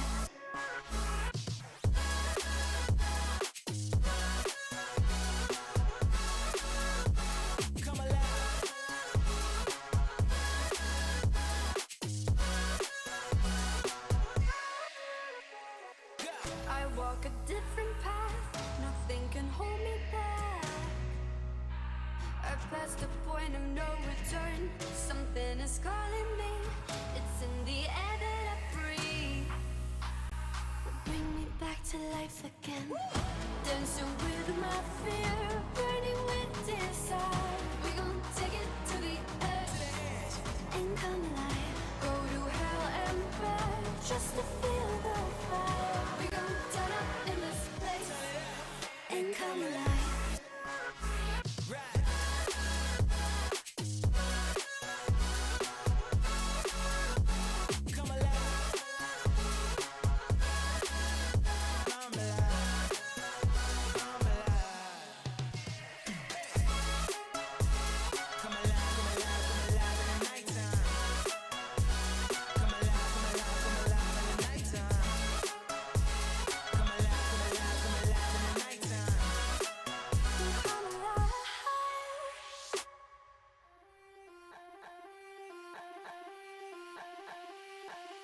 Don't you know I'm a bad little mama? I got moves like Madonna. Don't tell me cause I move when I'm gonna. I'm not afraid to lose, I am a prima donna. Don't you see I'm a winner, I'm a queen. I cause no scene if you work with me. Don't stop me cause I fight when I wanna. I'm not afraid to lose, I am a prima donna. Step out as a motivator. Let them know that the weight's up. That's how we know when we level up. Hey, that's how we know when we level up. Level up. All we know about is level up. Are we ready not to level up? You know we fall and we get up. Level up. All we know about is level up. Are we ready not to level up? It's time, get up. Back against the wall, still I'm standing tall. Know about the ball, I got my fan with me. All we know is ball to empty out the mouths. The chosen one they call, I take my fan with me. Know about it if you tell, know you're breaking codes. What your credibility and all fall like dominoes. Can you really take a stance? All I wanna know. Need me real ones when it's it's time to go. Stepping in, elevator, deuces to older haters. That's all we know when we level up. Yeah, that's all we know when we level up. Level up. All we know about is level up. Are we ready not to level up? You know we fall and we get up. Level up. All we know about is level up. Are we ready not to level up? It's time, get up. I found out I'm not alone, 'cause I'm just like you. We are fearless when we fight and not afraid to level up. All we know about is level up. Are we ready not to level up? You know we fall and we get up. Level up. All we know about is level up. Are we ready not to level up? It's time, get up.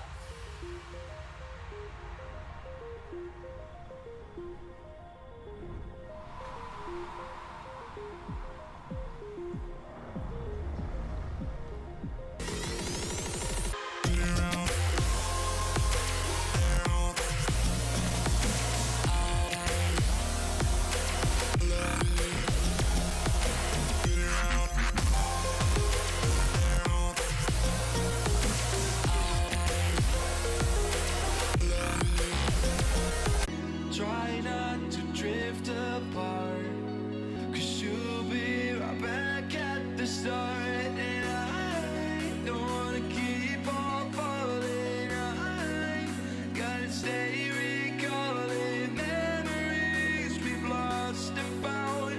Explain to me what it's all about.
Just a vibe with you, I feel alive, now I'm feeling like up to the fine, will it stand the test of time? Right now I need a sign.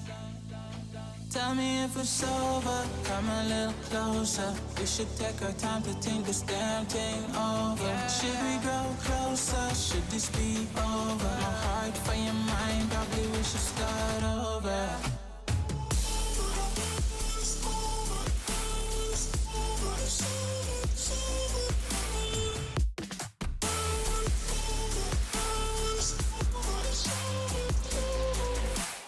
Tell me if it's over, am I your lover? Are we going solo?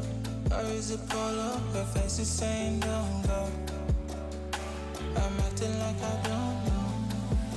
Whisper my name, say what you want, show me your touch. I do the same, my breath on your neck while I slowly caress. Feelings in gray.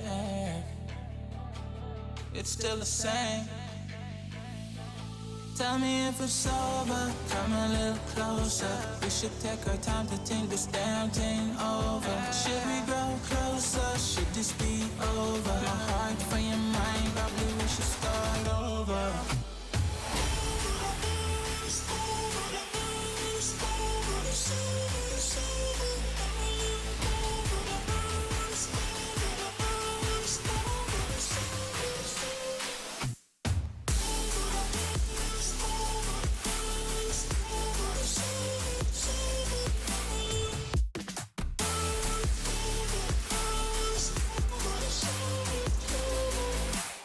Tell me if it's over, am I your lover? Are we going solo, or is it polo? Your face is saying don't go. I'm acting like I don't know. Tell me if it's over, come a little closer. We should take our time to think this damn thing over. Should we grow closer, should this be over? My heart for your mind, probably we should start.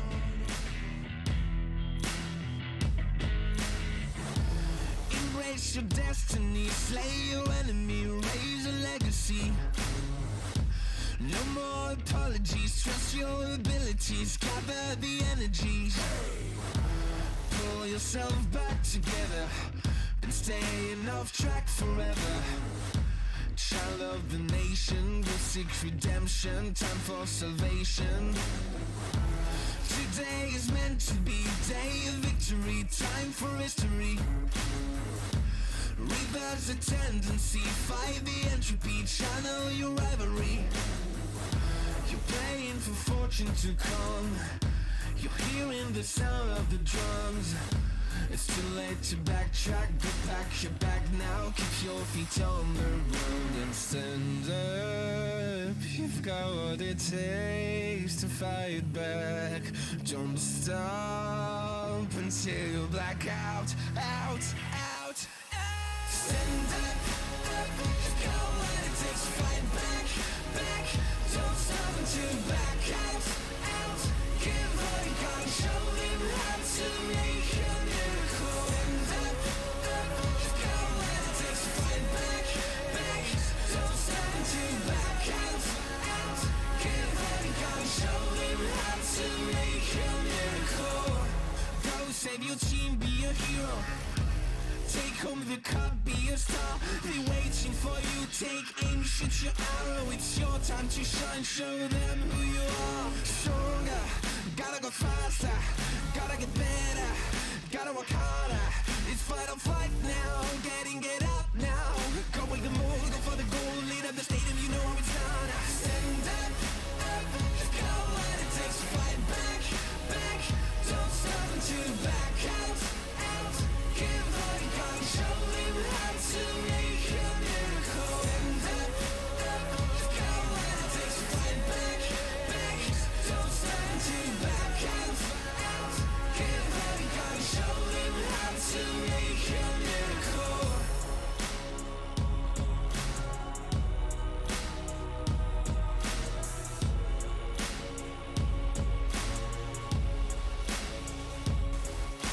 Stand up, you've got what it takes to fight back. Don't stop until you black out, out, out. Stand up, you've got what it takes to fight back, back. Don't stop until you back out, out. Give all you got and show them how to make a miracle. Stand up, you've got what it takes to fight back, back.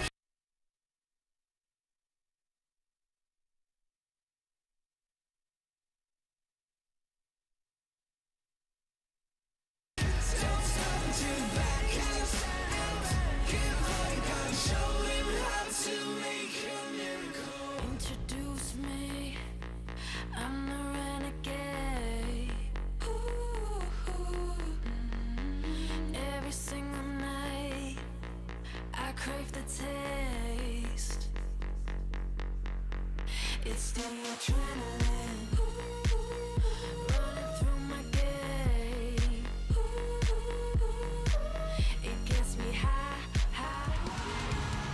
I'm so addicted.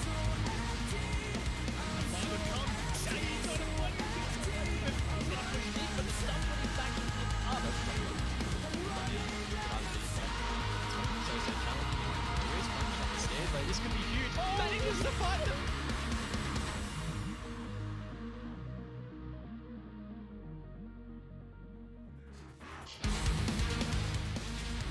We're back, ladies and gentlemen. You thought we were gone, but we are not. Alas, we continue deep into the series that is Rhythm taking on Bliss. Dev, it's been a hot minute, but we're ready and in the game. You can kick us down, but you certainly can't keep us out of the game. OCN. The show goes on for Rhythm. They, off camera, tied up the scoreline 5-5 with a successful gym and bedroom defense. And since it's been 2 rounds since they won CCTV Cash, they go back there after a great performance from Drex on that Rafters hold last time around. Rhythm give it another crack. And Bliss are once again on this back foot. They've had such a strong performance. They really should take this, and if they do, Rob, they take first place in the OCN standings. Unbelievable to think that Bliss of all teams would be there. Not Knights, not Order, not Wildcard, or even Elevate. But Rhythm stands in their way. For now. How long can they weather this storm? How long are they going to be able to hold on for? Right now, all the thermite being brought out, that's a little bit different to what we've seen thus far. Generally, it's been the Ace and the Hibana, so maybe pew pew, boom boom, and things will open up a little bit quicker. What was that? One big hole coming up. Doesn't sound right. Nah, there's a word missing, but I decided to omit that one. You know, it's a late night, but it's not quite late enough to warrant that just yet. Shade ready here, but Repix is actually downstairs. Hello! See you later, Novaix. Great grenade there coming through from Naz, and here it is. Drex looking for this bandit trick. Repix, though, below. Countering that quite effectively. Drex is going to give it a crack, but he gets the wrong wall. Wait a second, Shade! Shade, no, you fluffed it up. Yeah. It's got to be just on the left panel, but it was touching both panels. Yeah. And so even the electrification on the left side destroyed that thermite charge. Repix has to hold on. Drex dancing with death, but he's not going to get it the second time in a row. So, an interesting turn of events. At least the wall's open. It's taken them an extra 30 seconds, so that time will surely come to haunt them toward the end of this round. With only a minute and 10 seconds left on the board, they need to establish some sort of presence across into Garage, which Leb is currently sitting at. And this is not a position you want to see Leb in. He will absolutely demolish you, given the opportunities there. And in come the flashes, and out goes Leb. Oh, I'll see you later. 2 for 2. Nazgul on his grenade throws. Gone back into this match on fire, and Rhythm put firmly on that back foot. Bliss could well turn the tide here, take match point, and get one step closer to the first place on the standings. Oda and Nazgul together to take Garage. Nazgul's been hot on form here, but time is dwindling. It and is. Bliss need to not let this one slip. That's it. They've also got 2 C4s and 2 smoke babes left. Make that 1 C4. Oh, and Oda just catches that like a game of baseball. Supremacist. That's gnarly. Cool now to try and stop this top red push. Luckily enough, the proximity alarm warns them to the positioning. They can't stop the plant. There's a crossfire out on the balcony, and that should pretty much have the nail in the coffin, which it does. Shade to pick up the 2K to finish on. And Bliss, they're on map point. Potentially 1 round away from taking first place on the Oceanic Nationals ladder. OCN will never be the same. Bliss on top. Imagine it. All the way up from relegations, from really a mediocre performance in OCN last season, ending second last on the standings. Bliss has rocketed upwards and could well take it to the very top teams here, 1 round away from it. And it goes to basement to decide, Dev. Seen to varying degrees of success. So far, Bliss has won every attack and defense actually in church. So it seems like this is Bliss's site. They defended it successfully twice and have won it successfully twice. So Yeah. the stats are not favoring Rhythm at all here. And that 3 points is on the line for Bliss. Very much so. If anything, I would have said Rhythm was favored for that CCTV defense, and we saw how dominantly Bliss took that. Nazgul in particular, those 2 opening nades to clean out Garage was so good. And for Rhythm now, they're actually changing tack once again, going for this heavy roam. We saw this in the first round of their defense half, and look, it just did not work out for them. So on their second attempts, they went for a more anchor-centric strategy. They're leaning back into that loose roam again, no fakes. Cheeky little one under the window. I feel like this loose playstyle is a good idea for Rhythm. It's on Blitz to punish. It sounds like Garage. Not Garage, sorry. Kennel's being open. Supremacist decides to back on out, and you'd have to say the right decision there. Showed face for long enough, and now is well and truly backed away. No fakes, is still over on main stairs. No, no, they waited. He waited for so long, and Nazgul was in the open arms. That is what we call debated. Excellent read there, and still is Rhythm players loosely roaming around. Looks like they may well retreat all the way down. Nazgul has been a highlight player here for Bliss.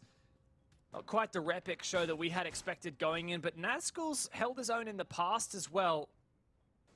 Top of the table when it came to that relegations, MVP of the whole affair, and certainly had his decent share of impact in this game thus far, but he's shut down, and Rhythm not in a terrible position to take this to overtime, if I'm honest. Hey, post 2. Sledge down means they're going to have to look at different avenues instead of trying to put pressure from vertically above. Shade drops a cheeky little flash. Still that minute 10 on the clock, and Todd's made way down into dirt. Now, surely a proximity mine. Surely they're going to get some kind of intel. There you go, the barricade. Wallbang is on the cards here if Todd can get the info, but he has to drone for himself. Hello there, Drex. Oh, bit gusto there, but Shade, fortunately, is supporting. That's the first pick for Bliss, but 2 players low HP. Repix has got to go massive here. And he's in the perfect position, looks the wrong way. What a flick on the head of Ghoul now. They control the back of Armory. They could well go in for the plan here. The flash to initiate the push as well. Todd goes deeper, but Leb taking down Repix. That's a huge pick. Todd's gonna find another. Shade doesn't realize how close Leb actually is. And in a 1-on-2. 1v1. Oh my God. Rhythm. They just narrowly make it out of that one alive, and they send us to OT. Rhythm certainly are not going down without a fight. Bliss managed to bring it back from a 3v5, but at the end of the day, Supremacist, the greenest player in this game, the newest member of Rhythm, holds on in the 1v1. He has certainly proved that he was a worthy pickup. That's not where the bar stops for Rhythm. They've got to push harder. 2 Playdays in a row. They have copped overtime victories against some of the biggest teams OCN has to offer. Order 6-8 victory. Wildcard 8-7 victory. And now Bliss. Attackers need to locate and defuse as many. Where they seem to thrive. They come alive in OT. They've certainly come alive in OCN 2021. And when push comes to shove, This is where we end. This is where all of the efforts from today come to a close in, well, potentially the next 3, maybe even 2 rounds. Everything will be decided for Bliss or Rhythm. 5 seconds to go. But the 1 point for that OT loss, it will surely mean they walk away with something rather than nothing. And this does mean for Bliss that hope of taking that outright #1 spot in OCN. That dream is gone, or at least put on hold for now. As the maximum they can get out of this game is 2 points, which would put them on par with Elevate, also at 8. And I don't know who would win the tiebreaker there, but there's still a chance, right? I mean, I wouldn't say it's too bad for Bliss sitting at the top of the standings, even if that is a tied position. Just making short work of this wall over here at Jacuzzi. Thermite helping out for sure. I will say, a curious decision from Rhythm. They decided to go for the gym defense instead of Church, despite just winning Church. But I guess, you know, the only one time they've played Gym so far, they won it. So that's an 100% win rate, whereas they played Church 3 times and only won it the once. And the one time they won Church was, honestly, I think it was the cheek from Novaics that really set them up. With Nazgul going down early, you lose all of that vertical pressure. And you could see full well how much that really stunted them. They had to push in from dirt, funnel in through blue. Choke points are not fun to try and fight out of. At least they had a smoke and a flash in hand to make it work. This time, they've got all 5 alive. And they've done a decent job at opening up not only Cash, CC as well. And now they can start to put pressure on Con and open things up a little more. As Claymore, Rhythm a little bit too over-eager in their flanks in the late round. That may catch him off. And Bliss have made great progress. Drex, what is this? He's waiting for Naz to sledge that open. He actually had the shotgun out, just anticipating that. Now taking refuge behind the weights. Flash coming through. Nazgul, what's he looking for here? Oh! Drex looking to make this peak with the shotgun, but such a difficult position to be in. Nazgul narrowly holding that angle, and he finds the lead-off kill. That's the one that we're after. That's the linchpin right there. The bomb chassis just manages to save the life there of whoever that was on site. Supremacist is locked away in logistics here, and boom, it goes. The trades is what's needed, and it is just a 1-for-1. Repix now goes a bit deeper. Dev, this is it. They need to push in here. Holding the line. The plant going down. Supremacist shut down. Shade holds down. And it's a retake on Faleb and Ghoul. 2 versus 3. Desperately trying to find the locations of these players. There's one. Todd aware. Webb finds the spray. Lands that headshot. Ghoul to support. But where are these last 2 players? There's one downstairs. And Repix holding on, sees the both! Bliss, match point once again. Wow, a valiant effort from Rhythm on the retake, but it's not enough. Repix is given a moment of luck, a glimmer of hope, and takes it and snatches it away from Rhythm. But overall, they made excellent time there. Bliss had really done everything they needed to in terms of that kennel side push in the latter parts, or rather the earlier parts of that round, and then it just came to the openings that they needed.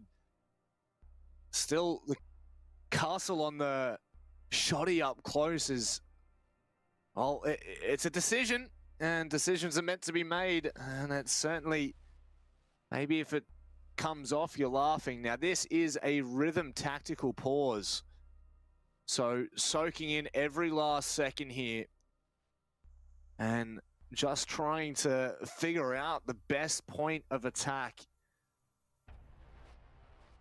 We've seen how impactful these tactical pauses can be for these teams, and I will say we are blessed to be able to have that in online matches now. I really love it. I really love the fact that it allows coaches to have some input and it allows teams to really just add an extra element of strategic depth into their gameplay, take a second to chill out and talk about things, break that momentum and bring things back to their side. Now Rhythm, they have already achieved massive things this season and a massive improvement over last season, where not only were they relegated, but also they only managed to get one win across the entire season long out of 7 games. They've already beaten that record this time around with 2 overtime victories over Wildcard and Order, but it's not just Rhythm who've taken some big teams all the way through. Bliss took that 8-6 over Order just yesterday and also stole a point off of Elevate in their overtime loss game against them last week. Bliss once again have everything laid out before them, everything within their grasp. First place on the standings. And at this minute, Rob, I gotta say, I just can't call it either way. It's so hard to split these two teams, even though Bliss have historically had the head-to-head. Even sitting here at 6-7 match point for Bliss, I can't tell you with confidence that Rhythm isn't gonna come back here. I can. Rhythm isn't gonna come back here. That's my input of the day. That's my input of the day. But hang on, is the cast a curse because it was a little bit sarcastic? Is it see, so now are they going to? Mate, it is too late at night for me to comprehend this. This is the big 5 donkey logic from Rob. Well, it wouldn't be the first time, so you know, that's okay. I'll take that donkey logic any day of the week. Jeez, that was a weird thing to say. I've never had to say those 2 words together before, but let's focus in a little more, as this basement defense will be everything for Bliss. At the end of the day, they need every last point they can get now. Oh, Shade. I was really hoping he was going to stay there for a little while longer. Not to be. Only 5 drones left for Rhythm. 1 in the pocket, 4 in the field. Bliss have done the groundwork here for a good round. It's holding on, delaying time and delaying drones. Now Rhythm, they're the ones who need to step up.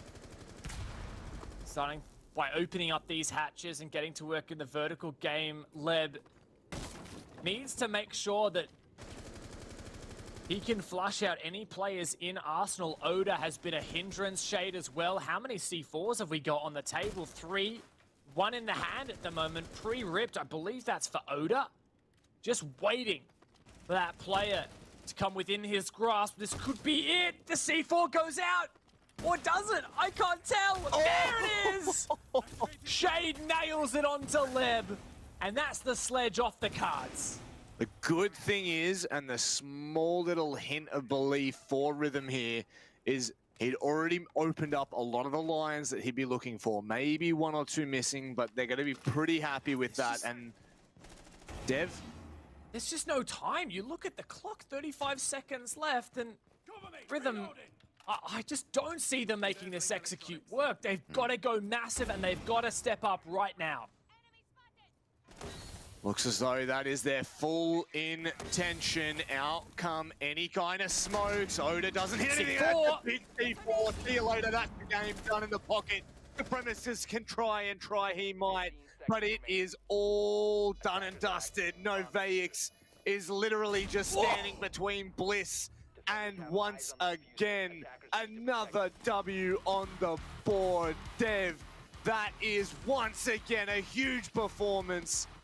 And they skyrocket up to equal first with Elevate. That is Team Bliss with an unprecedented performance in OCN, taking down a hard-fought victory over Rhythm, and as you say, rocketing up those standings.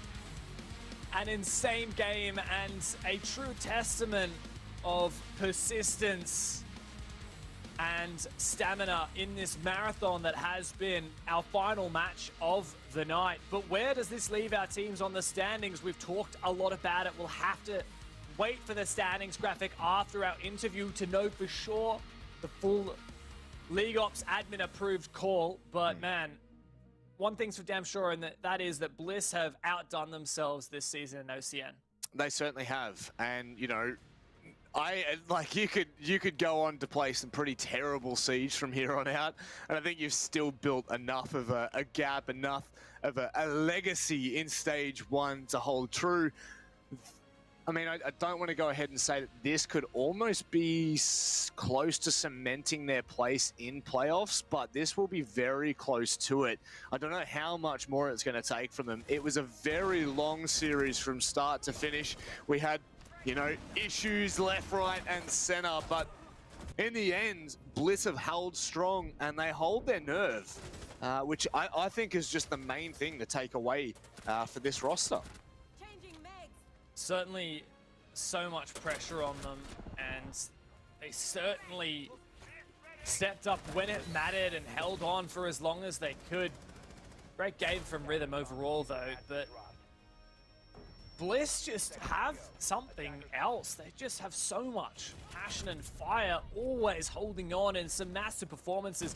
Rob, if there's anything I will say about this season and this year for Rainbow Six, it's that it has been such a showcase of individual raw skill and talent. I feel like the way Rainbow Six has evolved, it just lets players shine. Yep, I would definitely lead into that as well. And I think that... How does Leb and Repix have an 100% cost in a 14-round game? Well, that's questions that we may get to have answered when we head to the interview with Bliss, because that's massive. Repix, a player that has literally just come into the scene now for Bliss and stood up to the mark. That is just unbelievable. And, you know, it just goes to show 3 players on over double digits there for Bliss. ANZ is continuing to surprise me throughout these play days for OCN. Yeah. Truly a amazing performance from Bliss here, and you hark back into their whole season so far. LFO 7-5, Elevate 6-8, just barely losing in overtime, and then Order 8-6 last week, plus the 8-6 today against Rhythm. It's seriously adding up here for Bliss. They are a team to be feared. There are a couple of big hitters still, I think, yet to be played. For example, the big one would be the Knights. But I think Blitz have very much set themselves up for an incredibly strong season, a really good seed going into that gauntlet format playoffs, which is everything. And they're surely in it and showing it to these APAC South teams that they can fight with the big dogs. They certainly can, and we got Oda waiting in the wings to come and join us here on the desk. Oda, it's been a long night. I feel like I've only seen your face less than 24 hours ago now. It's good to see you once more. Let me ask you right off the bat, this is obviously, you know, again, another impressive win for you guys, but what's it like coming off the back of a technical difficulty, if you will, and having to remain strong for the last 4 rounds? Yeah, look, the break definitely, like, I don't know, set you back a bit, you know, like, we're running, like, rounds back-to-back. Well, not really back-to-back, just, like, ones-on-ones, and we're just, like, trying to get the mental strong. And, you know, with the, you know, the big, like, rehost there, and it just slows you down a lot, and you're just, you know, talking to your team saying, all right, when we get back into it, this is what's going to happen. You know, we looked like at our mistakes in the rounds that we lost, like the CC. We adapted to how we cleared catwalk and stuff, so we just talked about that, and then we just, like, done it in game, got through the round. Yeah, certainly an amazing show from you guys. But coming into it, it started off, I know you have a bit of a friendly rivalry with Supremacists. I really enjoyed seeing that come to fruition. But also coming in, Ash and Mute bans. Now, this isn't also the first time you've done a Mute ban. It's your 3rd one in OCN. Talk me through these bans, because that's kind of strange. So the Ash ban was pretty much, you know, it was for Supremacists, you know. Yeah. We know he likes to play the Ash a lot. It's a comfort pick, you know. He's new to the scene and all that, so we're like, you know, let's take him off his comfort pick. Let's see if he still got it. You know, he actually played well tonight. He still dropped double. So that was our thought on the Ash ban. The Mute ban is just so you know, just for our clears and that, you know, we can get into with our drones, and we can just clear faster. We don't have to waste much time. Now, the last 3 games you have coming up, you've got ROFLCOPTERGG, Wildcard, and Knights. Regardless of Wildcard's form right now, those are going to be some pretty hard games to take away points on. How are you feeling coming into the back end of the last 3 Playdays? You know, you guys are equal first right now with Elevate, which is just insane. Yeah, look, not too worried about ROFLCOPTERGG. You know, we versed them in the past, and you know, we've won every time. But you know, Wildcard, we're not you know, we're not looking past them. You know, they're still a strong team, so we're still gonna have to bring it to them. And Knights as well. You know, they're still strong, even with like their standings right now. You know, we know they're a strong team. We have to bring it to them. Yeah, for sure. Well, Oda, it's been a pleasure to have you on, mate. It's good to see another win on the board for you boys, and congratulations on your Drawn's first place. Yeah, it feels good. Thanks, please. Ciao, mate. Excellent work. So with that, I mean, we'll talk about it in a little bit, but you know, that propels them even further forward in the standings. These guys have put on an incredible performance. You know, the only game so far that they've really let slip is that matchup against Elevate, and that was a 6-8 Only by 2 rounds. loss. Yeah, so it's just absolutely insane. But let's have a quick look at the recap and get into the nitty-gritty of it all from today. A couple of close matches. Well, a couple. In fact, there's only one game that didn't see out the full 12 rounds in regulation, and that went to 11 rounds. So hence the late night.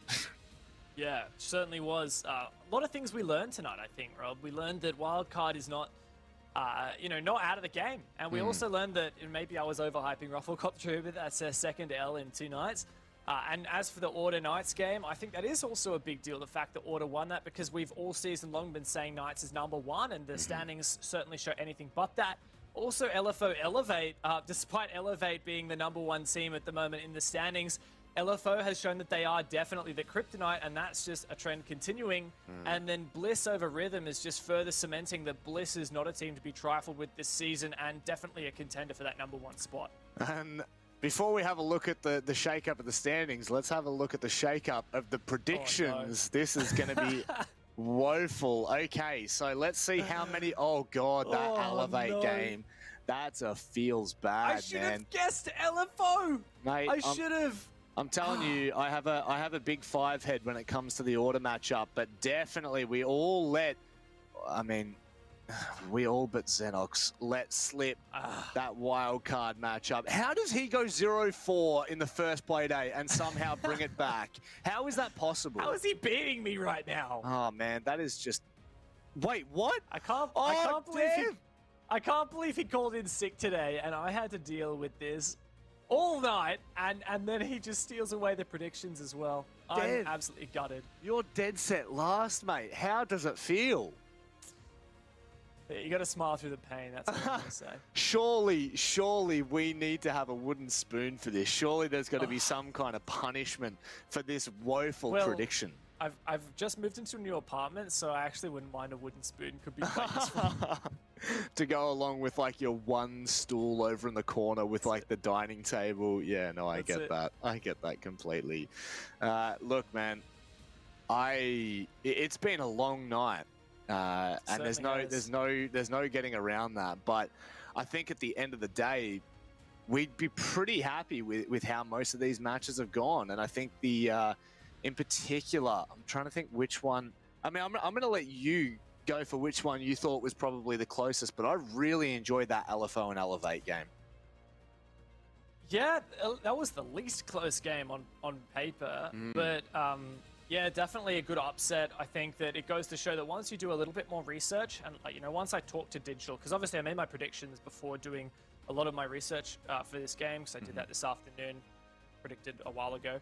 And once I did my research, you could see that LFO do have a leg up over Elevate just as a head-to-head. Statistically, they always tend to beat them. Digital had admitted that LFO was a bit of a bogeyman, but to me, in a way, like, one of the most exciting things that we saw out of today was that Wildcard game. You know, I've been a big fan of Wildcard since the beginning. You know, I've seen them play it, you know, SI and Tokoname in the past, but getting them and them stepping up and showing that they could take down ROFLCOPTERGG, that is massive. That is super exciting for any wildcard fans out there, because it goes to show that they haven't just gone from being the very top to the very bottom overnight. They are here and really, you know, hoping to... I'm sorry, who's on the ticket tonight? Imagine being last... No, I'm out. Well, while we're there, let's have a look at our MVP of the night. It's Jigsaw, well deserved as well. I don't really know how we can even go about this. An absurd 4 KD. Oh, see you, Dev. Bye-bye. See you, Dev. No worries. Don't even bother coming back. You're not even welcome. And nor were Elevate in the server against Jigsaw. He had 20 kills to his name. And the highlights will just show how insane this man was.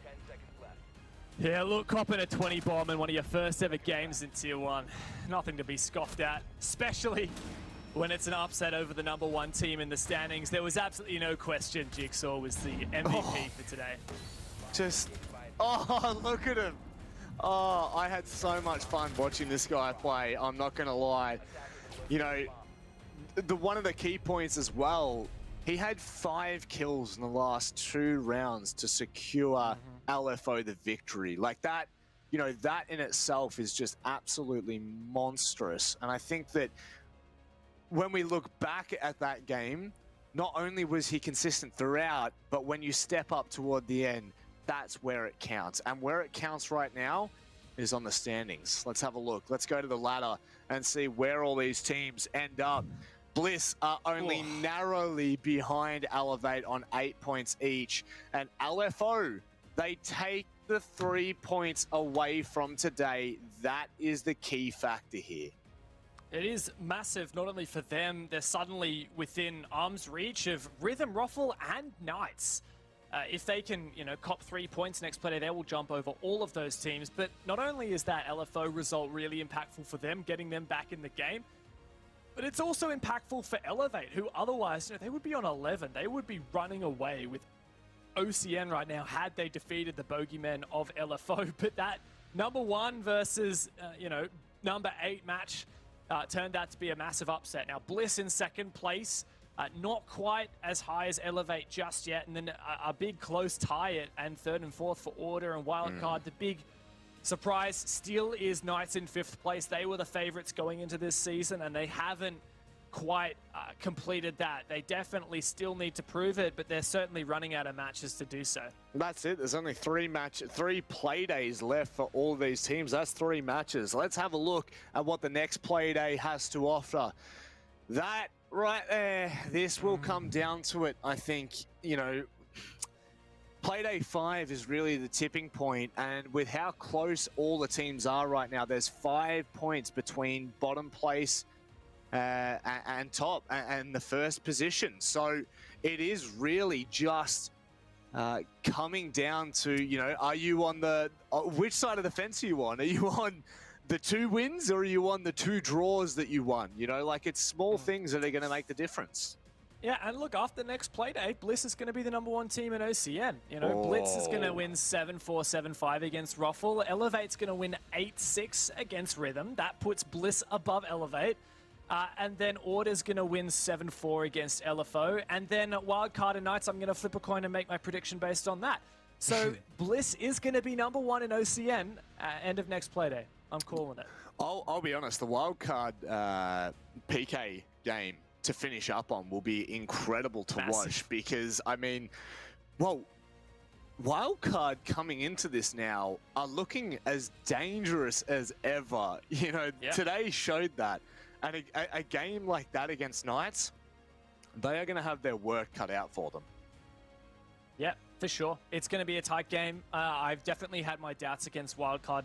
There was a point where I wouldn't have been surprised if they would have won a whole game this whole season, but they've certainly proven now against both LFO and ROFLCOPTERGG that they're here to stay, and I'm really excited for that. It was really great to talk to Vinny earlier today, and he was confident. He said, look, we're not what we were necessarily, but we started to see them embrace a bit of a more aggressive, a bit of more loose play style. And Vinny had a lot of good things to say about all his teammates, including Silex, which is just really heartwarming. And I definitely think Wildcard is back in it. And with how Knights have been playing, I totally think that's a winnable game for WC. There are so many storylines yet to unfold, but for now, ladies and gentlemen, that is Playday number 4 in the book. We'd like to thank you very much for sticking around and checking this out, but until next time, good luck, have fun.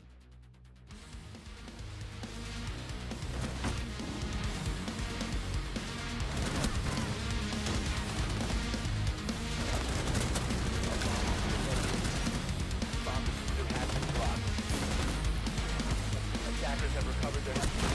I'm reloading!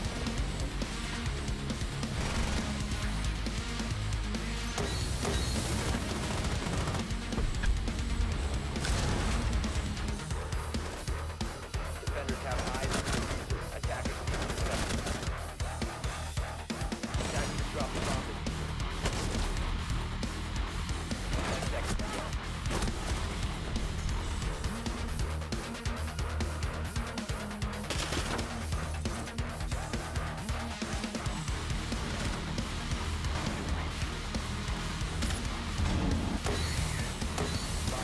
By attackers. 5 seconds to go. Attackers.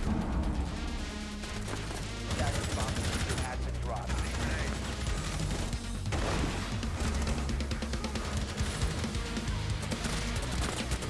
Changing mates.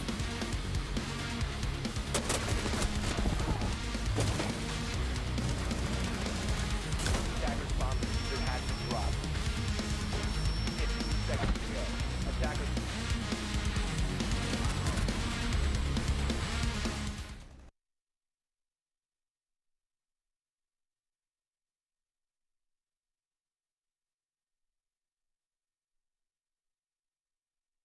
I'm running out of time. I'm running out on a feeling song. I'm running out of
to leave it all behind. Let me see the rainbow.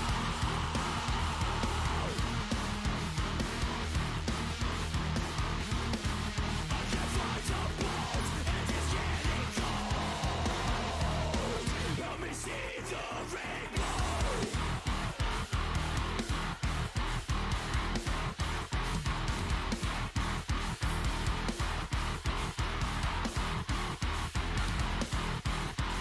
I'm running out of time.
don't want your empathy.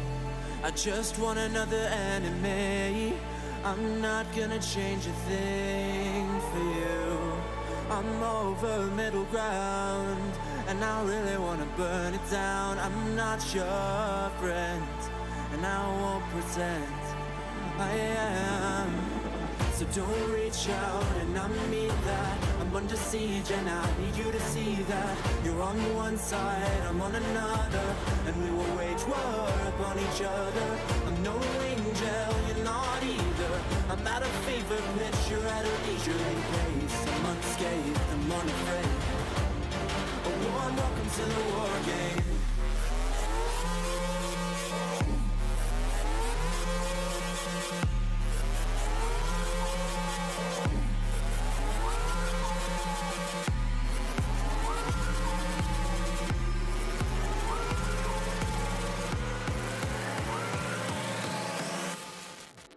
Welcome to the war game.